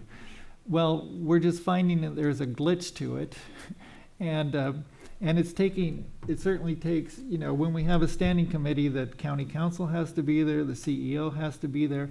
If we had this committee, it wouldn't be that way. We would just have to have a public notice. It would be Brown Act, but we wouldn't have to have the whole rigmarole, everyone there. And so, I think that we can pick 3 people from the community who would be diverse, and I still think that the importance of economic development has to be in the forefront of the boards. Supervisor Williams. While we're deprecating the Economic Development Standing Committee, could we add the one that I'm on? What's it called, Dan? Resources, Public Safety. I'll tell you, the only item that has had a sign for some time is water. Who's the one supervisor who really knows something about water I can't talk to? So here we have a standing committee that's trying to oversee a water grants program, and we can't use the resource. This is not government at its finest. So I do need to note that that standing committee is currently designated as, I forgive the term, but it was essentially the drought task force, which is a requirement for a standing committee that the board, it doesn't have to be a standing committee, but the board is required to have a Brown Act body that would meet that obligation. How about the board itself? Because all we're doing is we're meeting. We don't know. I mean, maybe Dan knows something about water. I don't know enough. And then we're going to bring it back to the full board so that Glenn can hear it. Why don't we just take it direct to Glenn? We can look at that as an option and possibly bring that back. Yeah, so I hope this action can include also disbanding the standing committee Dan and I are on. What's it called, Dan? It's so consequential, we don't remember the name. Public Health and Safety and Resources Committee. So, my own thinking is that having staff who are actually dedicated, that was always my goal, was to have someone and some structure to do economic development. Building financial capacity for a county is something we're all involved in, as Supervisor Mulhern said, and a way for us to interact with good ideas and apply for grants that might be something specifically that we're interested in, is whether it's recreation or broadband or water, all these things affect us. So we want to be as flexible as possible, and kind of turning to county council, what is the most flexible way? 'Cause it should, in the case of economic development, should the advisory group even exist within Mendocino County? Would it be better if it was sort of its own 501c3 eventually, or some other kind of organization? Well, that's an interesting thought there. I just in terms of the maximum flexibility among the board, I think what Supervisor Jurdy suggested would probably be the most flexible, compliant with the Brown Act. I just want to highlight 2 things that you need to be aware of. One is you need to be very careful to avoid any serial meetings in terms of any overlap between who might be talking to staff, or what combination of supervisors might be present at a meeting at any time. And then the other thing is that you would need to avoid having a quorum of this board there, which would mean if there's 3 supervisors that really want to attend a meeting on a particular issue, there's going to need to be some mechanism for essentially deciding who gets to go and who doesn't. And I think that's going to fall to the CEO, since it's not going to be a board appointment, and that may be a potentially awkward situation for her to be in. So I just want you to sort of have your eyes open about those risks going there. In terms of there being economic development, you do have a nonprofit organization. I believe the EDFC has currently been established. I don't know if they're 501c3 specifically, but they are a nonprofit entity. They were something that you created, and you are sort of disentangling yourself, right? So a nonprofit entity that has members appointed to its board from this Board of Supervisors, and which receives county money, is by definition also a Brown Act body. That's one of the ways that, like the Public Finance Corporation or other sorts of nonprofits that you create can still end up being Brown Act bodies. When you sort of disentangle yourselves from them, then they're able to operate free of those restrictions. And that's what I was thinking. Mendocino County wouldn't be specifically, a core member, but I know certainly two of the best meetings I think that Supervisor Hasjack and I went to as Economic Development Ad Hoc is when West Company convened a couple of hearing sessions on economic development, one on the coast, one in the interior. We got a lot of very good information and realized how strong the interest is in the community for us to do something in an organized way. So Supervisor Williams. Yeah, I think Supervisor Haschek is right about wanting to elevate it. When I hear elevating it, I think county department. All 5 supervisors can talk to the department head, can talk to any staff.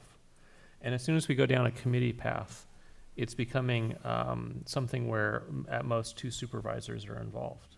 I don't think that's elevating. And so I think I'm with Dirty. If you don't have a committee at all, you have county staff at some level working on this problem. They can reach out to the 5 of us. If more than 2 show up, somebody excuses themselves. I've been there. I jump in a Zoom meeting, I see 2 of you, I'm the first one to pop out. I don't think anybody's insulted, it's just the rules in California. But it gives the flexibility that depending on the project, if it's something in my district, I hate to hear that 2 other supervisors are working on it because I'm not allowed to be there, right? And that's the dynamic we have today, and I think it'll continue as long as we have a committee structure.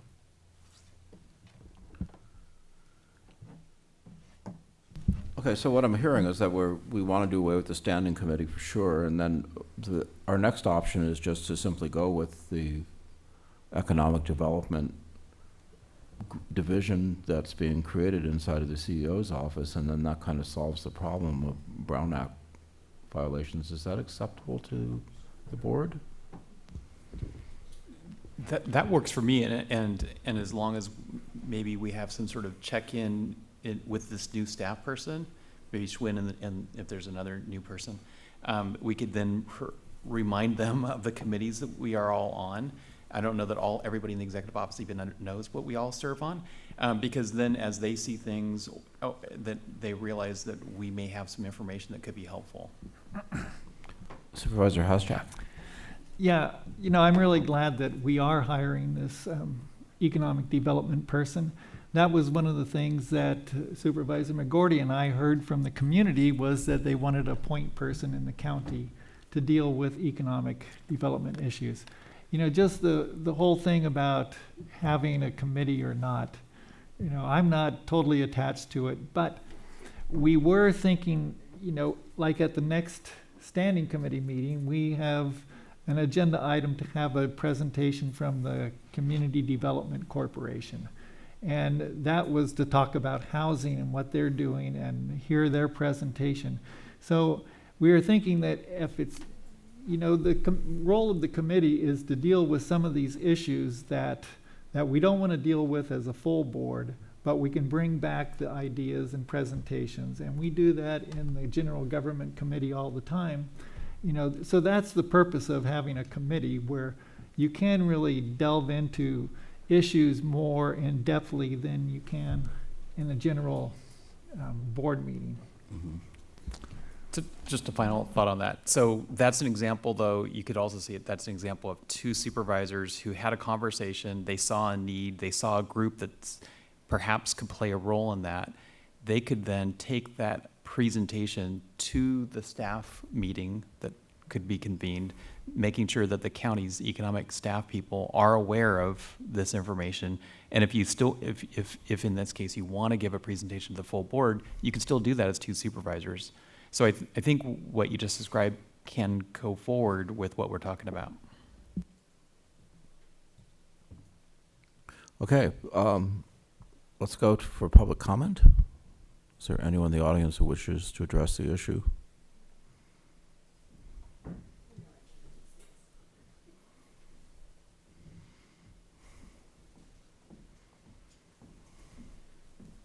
Mary Ann Petrillo, CEO, West Business Development Center. I think this is a great conversation. I love what you're doing. I'm in favor of it. I'm glad to see the county embedding this into the county. I think that's really great. The only items I just want you to consider as you're building this, maybe for CEO Antle, what's your strategy? What's your strategy?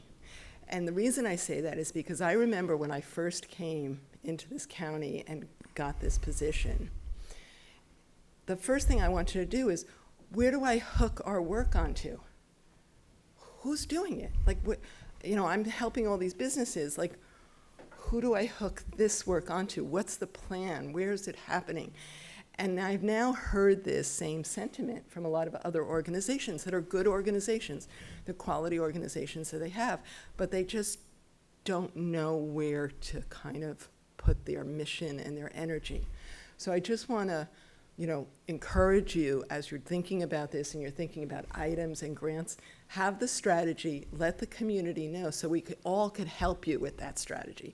Because one of the biggest things is you're not going to be able to do everything, right? You're only going to be able to do a few things, maybe a few things every year if you're lucky.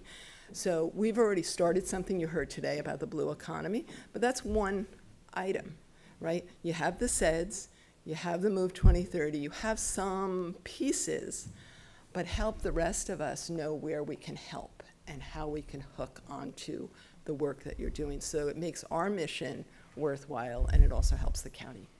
So on that note, I think we the work of the ad hoc identified several areas, which included the blue economy, biofuels and the hydrogen highway, internet connectivity and workforce development. Those are some areas we already know we want to do. We also have Sonoma Mendocino Economic Development District, and we also have SURF, which you're also involved with, and I'm kind of hoping that there's going to be some level of collaboration that would come out of our staff person, the supervisors, and the private sector, and kind of setting an agenda and realizing what things are important to us. Because you also want that focus, because when you're looking for grants, you want to know what ones are going to be the priority ones Right. for us to capture. But you have to have the shovel-ready projects at the same time. So, it's a hand-in-hand kind of issue, and it'll evolve. And you're right, we are on the SMED. SURF is now starting to really coalesce into something.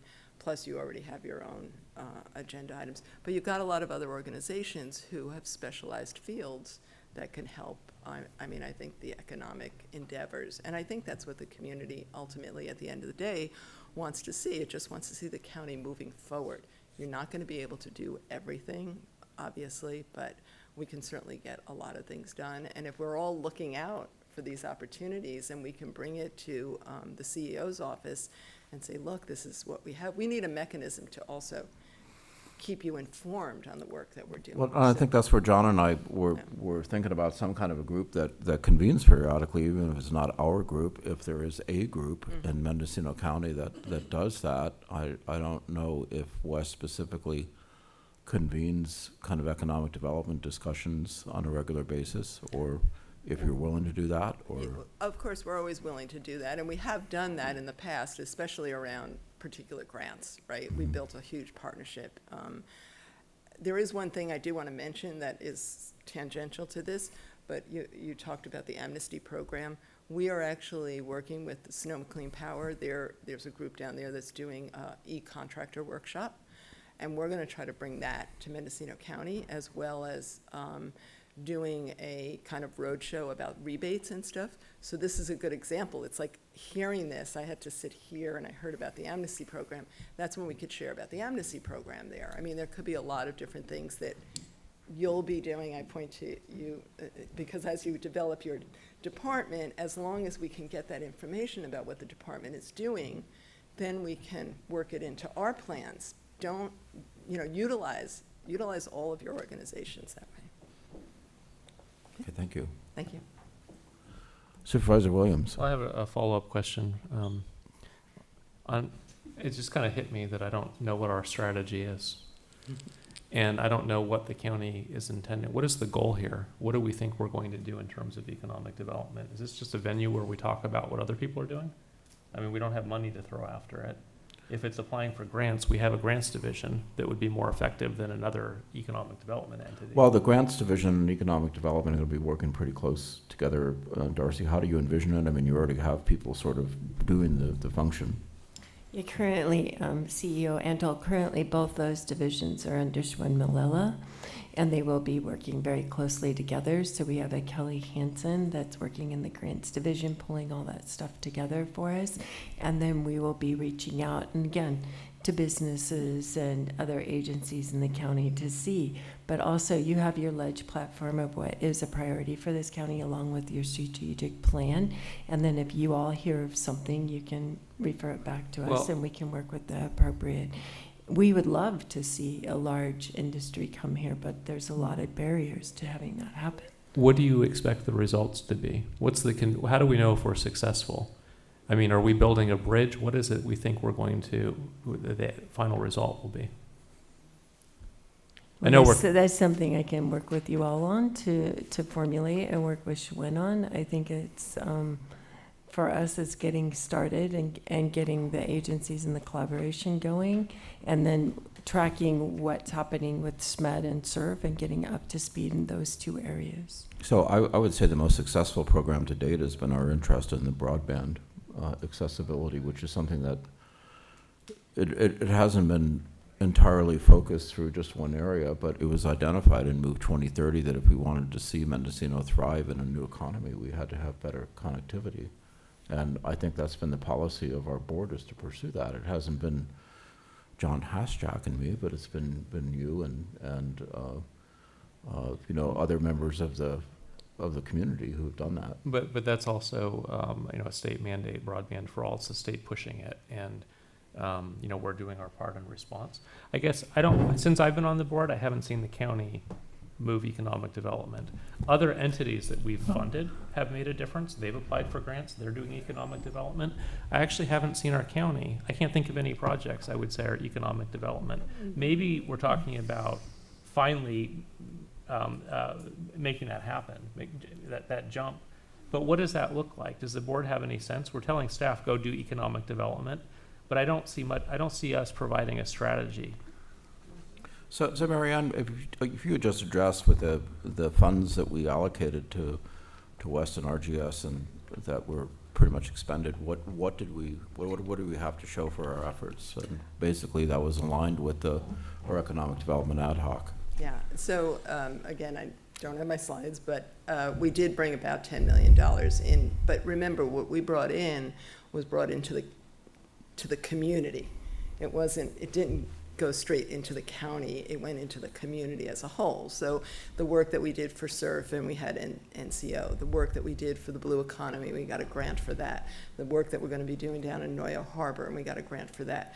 And all of these, to Supervisor Williams' point, was based on different types of strategy. I mean, we pursued the Blue Economy because the opportunity presented itself, yeah. But two, it was already in the SEDS program. It was already in the SURF program. It was built in, it was baked in. I think one of the things, again, not for today, but for a discussion or thinking about, is, you know, the way private sector, sorry, I'm going to mention private sector here, we always build our strategy, objectives, and execution. And your strategy is 2 to 3 years, your objectives are 1 to 2 years, and your execution is 18 months. And so the more you know how those work, the more you can direct the execution to be done by lots of different people, because they know what the objectives and what the strategy is. And the objectives have to be smart objectives. I understand. But these examples are all what West did, right? Correct. Without the county's support. We may have supported financially, but it's not like we led those efforts. And so, the discussion earlier about what Fort Bragg is doing with policing and the homeless, you want to throw money at what's working. There's an example, they're getting something done. I don't see the county to date has done economic development. We have people showing up saying, hey, you have regulations that are in our way, and we're trying to mitigate that, and that is our job. How do you know if we're successful? If a new business gets created because of our effort? Because we rezone land, what are the actions this board can take that would propel economic development? I think that needs to be part of the stated strategy.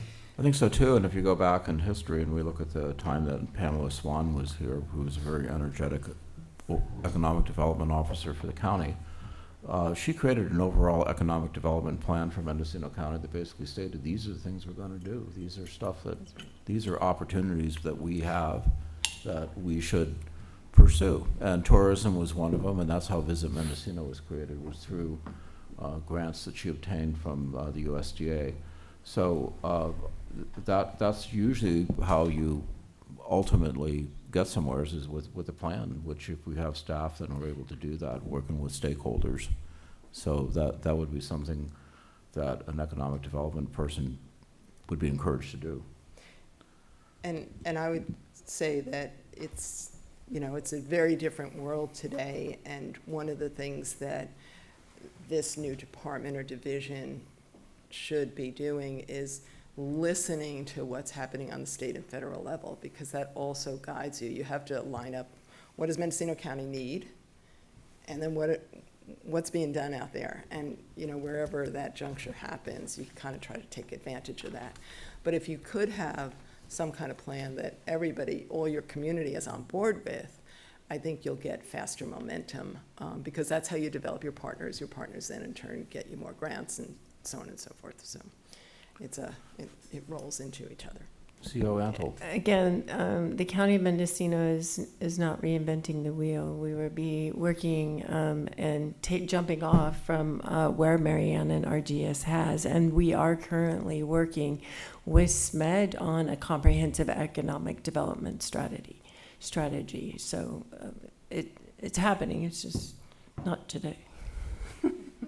It's in process. Well, I think that if I could jump in, you know, we saw a presentation this morning about the blue economy, and the Noyle Harbor blue economy. Those are things that the Economic Development Ad Hoc worked on with the West Company and made sure that those things were pushed forward. You know, we also looked at ag innovation and what's going on. We had a good presentation at the cooperative extension.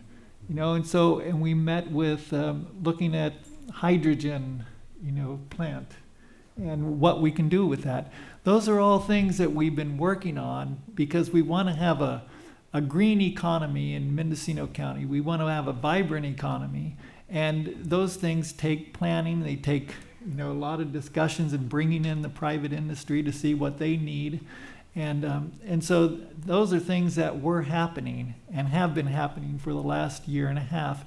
You know, we have seen some tangible results, and we have other opportunities ahead of us. So that's what I look forward to.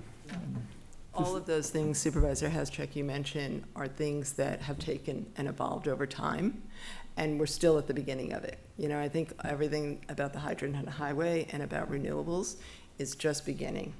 And now's the time for us to be thinking about what that plan is, be going after different opportunities, because that's what we're seeing on the coast, is all of a sudden it's kind of snowballing, because we did start this probably about 2 or 3 years ago, where we were really making inroads, and making those connections and working with the CEO's office in the future is going to be very, very helpful. I will say, if I have respectfully can make one request, is West is first and foremost, has always been a technical assistance provider for small business development, and we will continue to adhere to that, and our funding from the federal and state level helps us with that. But anything we could do to lower barriers for small businesses would be very appreciated. We have so many challenges and issues that have been talked about today with permits and licenses and stuff. And I really appreciate what Director Krug has been doing in the county, but you know, the pace of stuff moves really fast. So like, people can't wait for permits. All of these things, all of the big projects that you're talking about are gonna require speed and expedited and making sure things are shovel ready. So that's another thing to be aware of. That's gonna slow you up if you don't have, you know, processes in place, whether it's technology or people or resources. So thank you. Supervisor Mulhern. Supervisor Dirty had his pin first. All right, Supervisor Dirty. So I agree with everything everyone has said. I just want to add one more piece to the fiscal management of the grants that the county and our partners are able to obtain. And that is, and I've said this at a previous meeting, I'll keep saying it, the most reliable funding source for economic development is the Community Development Block Grant Program. Federal funds administered by the state, therefore nobody wants to touch it because of all the paperwork. But nevertheless, it's reliable.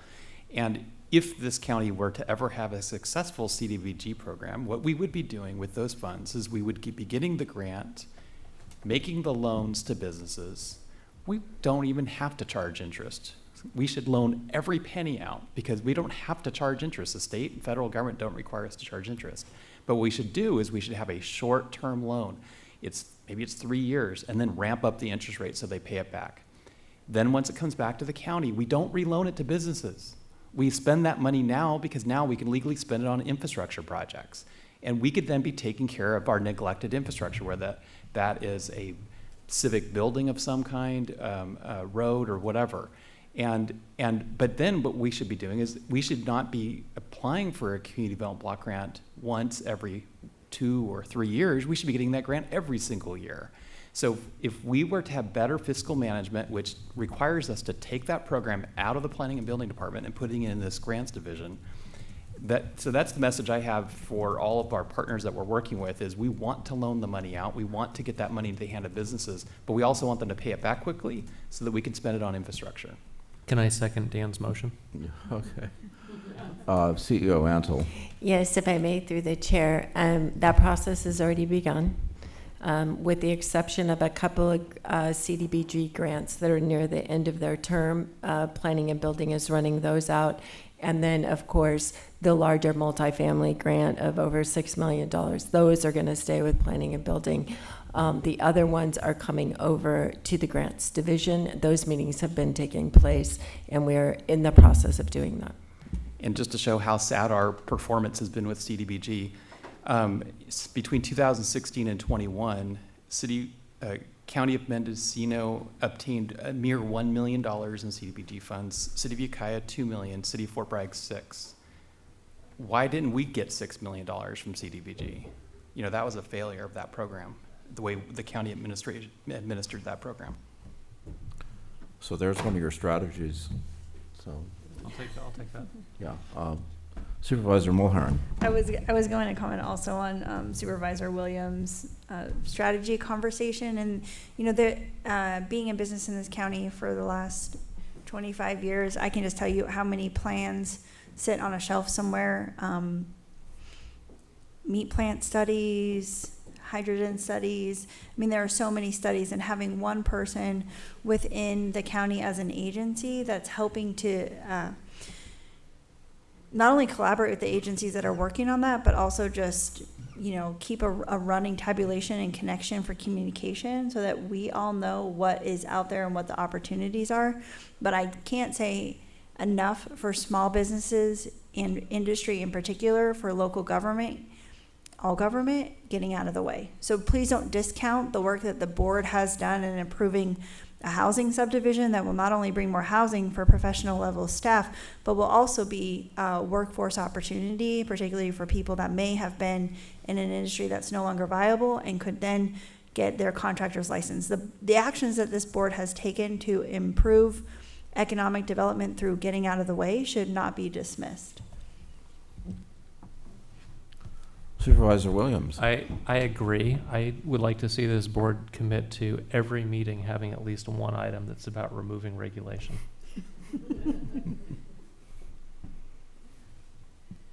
See, there's another strategy. Do you want online comment? Yes, online comment now. So, Michael Katz. Good afternoon, supervisors and community on the coast. This is Michael Katz, Executive Director of the Mendocino Cannabis Alliance. I was there this morning. Sorry I couldn't stay for the whole time. Really great to have everyone out here. I definitely support Supervisor Williams' last comment. I wanted to comment on the mechanics, you know, of the question of the standing committee versus not a standing committee. And I think it just winds up becoming a question of priority and focus. I think we can see that when the board decided to move cannabis into the general government committee, and Supervisors Haschak and Mulhern took a concerted effort at really digging into the issues and moving those issues forward in a meaningful way with stakeholder input and involving county staff at the appropriate times, that we've been able to really move the needle in a lot of ways. And, you know, having meetings once a month certainly would it facilitate more progress than having meetings every 3 months. You know, certainly the mechanism could work one way or the other, but I think that there's a lot of people on the ground who have ideas about what economic development means to them and for their communities and their colleagues. And so really that engagement with the community, saying where are these areas where people need help to kind of facilitate these goals, and the broad goal of economic development being to improve the general well-being of everyone in the community.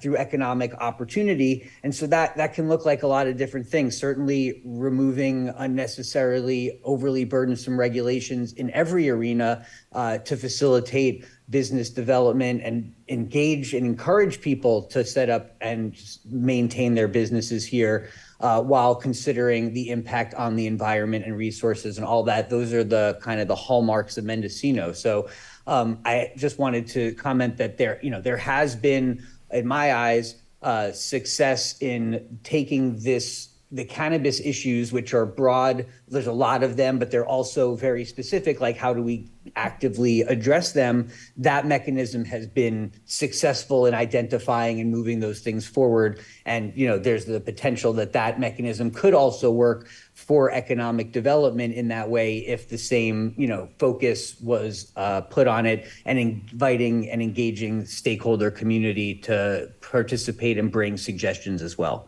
Thank you for your time. Peter McNamee.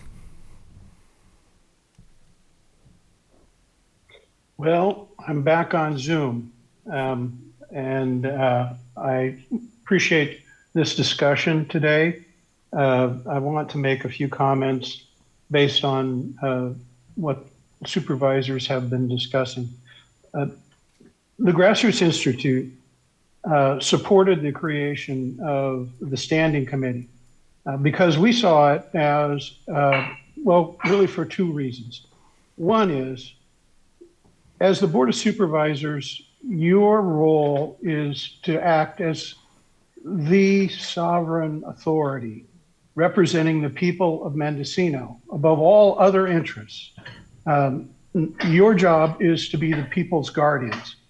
And when it comes to economic development, it's vital that we have a clear moral ground that we are standing on that is not biased by any other perspective or set of interests. And I want to speak, and this may be uncomfortable for some, but the various economic development entities that have emerged in Mendocino County, while they've been important and while they serve a useful purpose in many ways, they are essentially entities that act on their own benefit. They may represent a particular constituency, but only you represent the people of Mendocino County. And so it is vitally important, if the community is going to have any faith, and that is incredibly important, that the community buy in to any kind of economic development strategy that the county wishes to adopt. That if it's going to have that buy-in, it must be because it sees the entity that is pursuing those objectives, developing that plan, as their representatives, and no other viable or conflict of interest involved in terms of pursuing what they want. And so the Grassroots Institute supports having a standing committee for the purpose of preparing a full plan for economic development and submitting it to the full board to be debated at that level. And once it's adopted, the Grassroots Institute supports having the CEO and the county staff within the county responsible to that board be established with the expertise and the ability to put that plan into effect. No other entity, now all of these other entities, including the Grassroots Institute that are involved in this discussion about economic development, can speak for the people of Mendocino County in total. You are the ones. And so therefore, I strongly urge that approach in pursuing an economic development objective for Mendocino County. And I appreciate the time. Thank you. Thank you, Peter. That's all. Okay. Comment from you, Ted. I move we dissolve the Economic Development Committee and the Public Health, Safety, and Resources Committee, and ask County Council to come back with any changes necessary to address state requirements currently assigned to the Public Health, Safety, and Resources Committee. Okay, I'll second the motion. Okay. CEO Ansel? So there is a meeting scheduled for September 25th. Do you want to continue with that? And do you want to terminate effective today or after the 25th? 25th for the economic development. John and Glenn, do you have any preference? We have a meeting scheduled. I guess we should finish that, maybe? Well, Supervisor Hashak? I feel like the board wants to move in a different direction, and so I'm willing to cancel that meeting on the 25th. Could you bring those items to a normal board meeting? Keep Well, the we con- can, keep the but it would take continuity? time. It would take, this presentation from the CDC and those kind of issues that we have going on, so. I mean, the whole So- idea of the committee was to save time for the board from. Yeah. CEO Antle, certainly we could bring it to the full board. We'll look at that report and see if it can be written and on consent, or if we want to, have 15 minutes in a board meeting in October, early November. I'm about to use more time to talk about being efficient. A lot of the presentations could be pre-recorded, put on YouTube, distributed so that all 5 of us in the public have an opportunity over the course of a week to watch, and then show up at the meeting to discuss what we watched and what we support. We spend a lot of time having people read slides, and I enjoy it, but I could do it offline and come prepared to the meeting, just like I read the packet. And when I was chair, one of the rules was no slideshows, and we broke that a few times because there were exceptions where it needed to happen. But I think the more presentations we have, the more board meetings we fill, and the less discussion. Right? The public wants to see us deliberate about what we've digested. We can digest it days in advance. So, are your economic development items presentations something that could be distributed well in advance of the meeting? With recommended action? I mean, I think I'm showing up to support my colleagues. So, if the presentation's there and there's recommended action that makes sense, I'm ready to vote. Some counties in California have board meetings that are half a day. They're larger counties, they have more items. They show up and they just vote. Public wants to see us deliberate, but I don't know if we need to spend half an hour on each presentation. CEO Antle, any comment on that? I would tend to agree, and I'm always looking at the best opportunity to put things on consent, so I can continue to do that. Okay. Yeah, we've got a motion. Can we have roll call? I think was the question, are you canceling September 25th? Okay.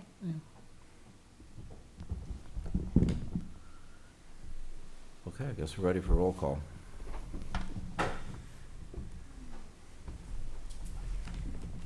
Supervisor Williams? Yes. Chair McGordy?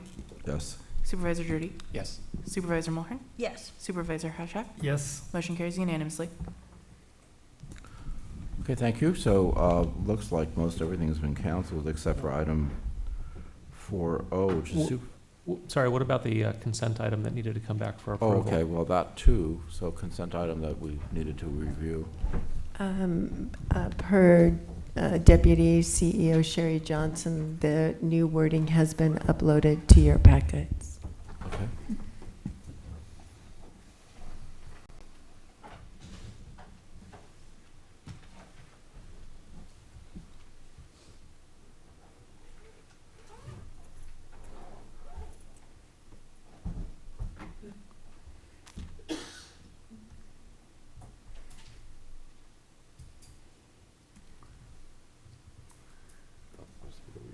Yeah. Shall we read that? Do you want me to share it on the screen? Okay. Okay. So what we have, why don't you read it, Supervisor Mulhern? It's right in front of you, so. Okay, thank you very much for the revised language. It now says, partially disagree. The county's workplace culture varies by department, and a challenging workplace culture is not consistent throughout the county. The county recognizes there are some departments with challenging workplace cultures due to varied reasons, such as vacant management and leadership positions, lack of trained supervisors and managers, lack of accountability, and challenges in filling vacant positions. Depending upon the current or previous department employee the potential applicants talk to, the applicant could be influenced equally as to whether they apply for county employment in certain departments due to concerns of workplace culture. I wonder if Supervisor Hashak agrees with this language? Yes, I already approved it.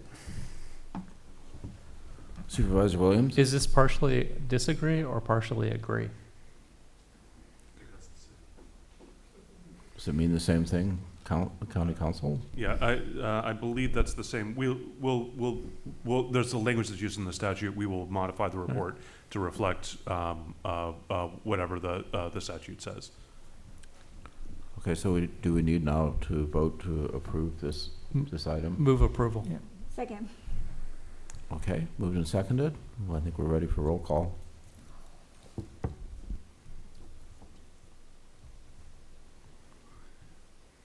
Thank you for reading.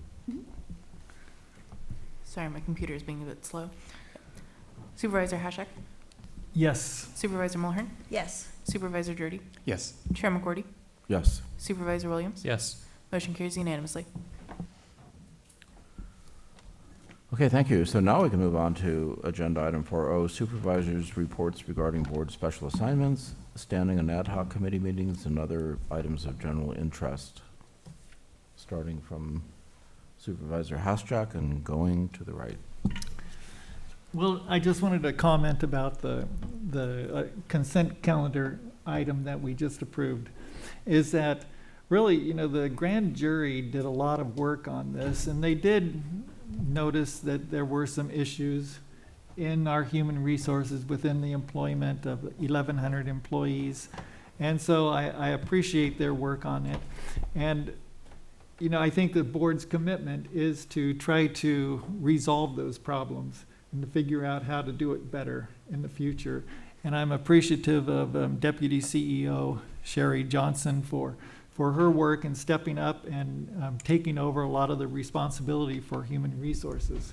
So, you know, it may sound like there were so many issues that are overwhelming. I think that a lot of those issues can be dealt with, and the commitment from the county is to deal with those issues. You know, I agree, and I also want to shout out to Deputy CEO Johnson. I think this is supposed to be a temporary assignment that's been going on for a couple of years now, and you know, she wears a lot of hats and does a lot of things, and I think her heart is to eventually move away from HR, but at the moment we're kind of really dependent on her serving in that role, and I don't know, we've had multiple failed searches, I guess, for HR director. Is that correct, CEO Antle, or can you talk about it, Deputy CEO Johnson? Good afternoon, Deputy CEO Sherry Johnson. So we have been on pause with the HR director recruitment. We did have a recruitment probably last fall, and we didn't have any successful applicants, so we are just moved forward with a different model. So right now we have an assistant HR director that supervises the managers that each have a section that they oversee, but they do work collaboratively together, and I meet with them often. So I do think the structure is working well right now. So HR, in many respects, is really kind of the heart of an organization. It's the portal from which employees emerge, and for us, so it's really important that that department also be supported, just like we're trying to work with our, you know, our money generating departments, and so I want you to know that you have our support. I think your leadership's been great in trying to build capacity within the department, which is something Supervisor Hasjak and I hoped for, and it seems to be working. So, Councilor Curtis, something to say? No, sorry. Just resting your fingers, okay? All right. Chair, would you mind if I just made a comment? Or? Yeah. Oh, I was going to continue on. Oh, I was just going to respond, Supervisor Hashtag, to your concern about or your comment about the grand jury report. So Human Resources currently has a strategic plan internally that we've been working on and incorporating it into the sections of the county strategic plan. And then also we talked about making sure that we incorporate the grand jury report. So we are trying to have to collaborate and have all three areas looked at, so no aspects are forgotten. So we will take that report very seriously and working on the timelines that we committed to. Okay. Okay. Thank you very much.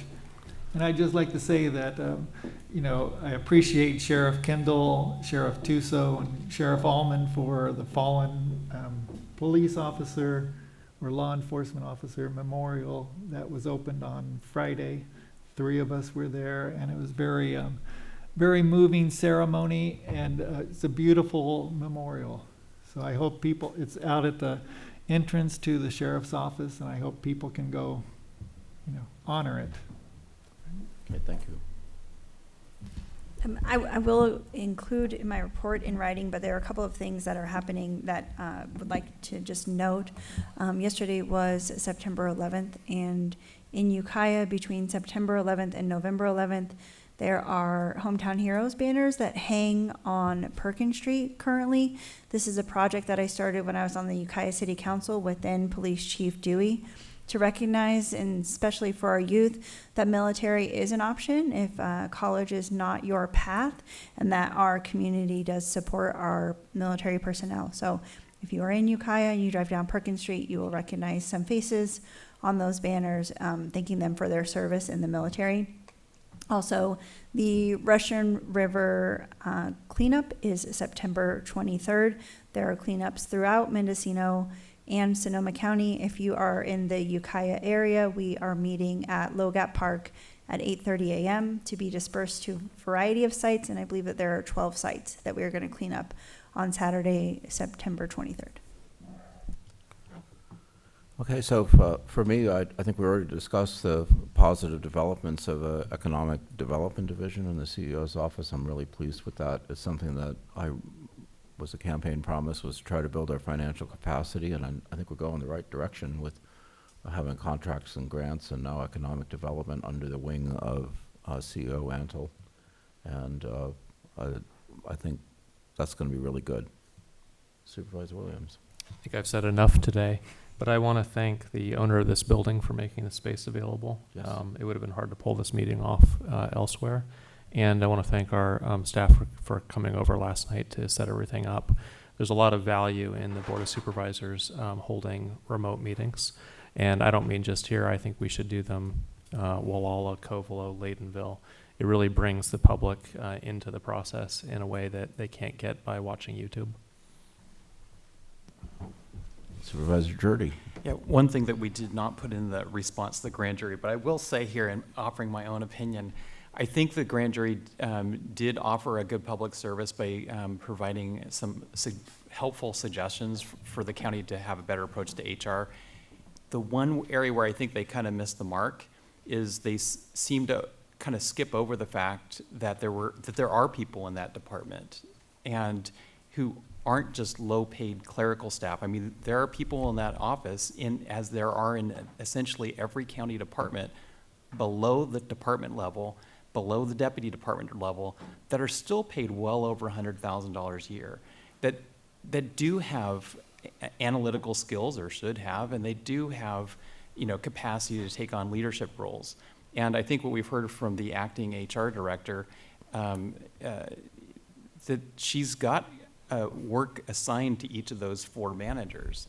And, when you're paying someone somewhere in the range of $125,000 a year, the grand jury may not be aware that these people are getting salaries like that, but I mean, people of that salary range should be expected in every department to take on leadership roles. And I think to some extent, people in the public, people in the grand jury, sometimes only assume that the only people in the county who have any responsibility are the department heads, the CEO, and the elected officials. And, we have a couple hundred very highly paid county employees who have a lot of responsibility, and they all need to step up to the plate. And if things aren't working at a department level, it may not be just the department head who's failing. It could be sub-department management. And I'm not saying that the HR department's failing. I think it's on a good track right now, but I'm just saying that I think the grand jury seem to be unaware that there are some very high paid people in that department, in every county department, that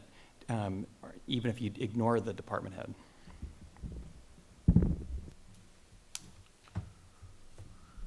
Okay, well, with that, that concludes our meeting for the day, and the meeting is adjourned. Thank you, staff, again, for the excellent job you have accomplished today of making this run smoothly, and I think the people of the town of Mendocino and the surrounding area really appreciated us being here, so.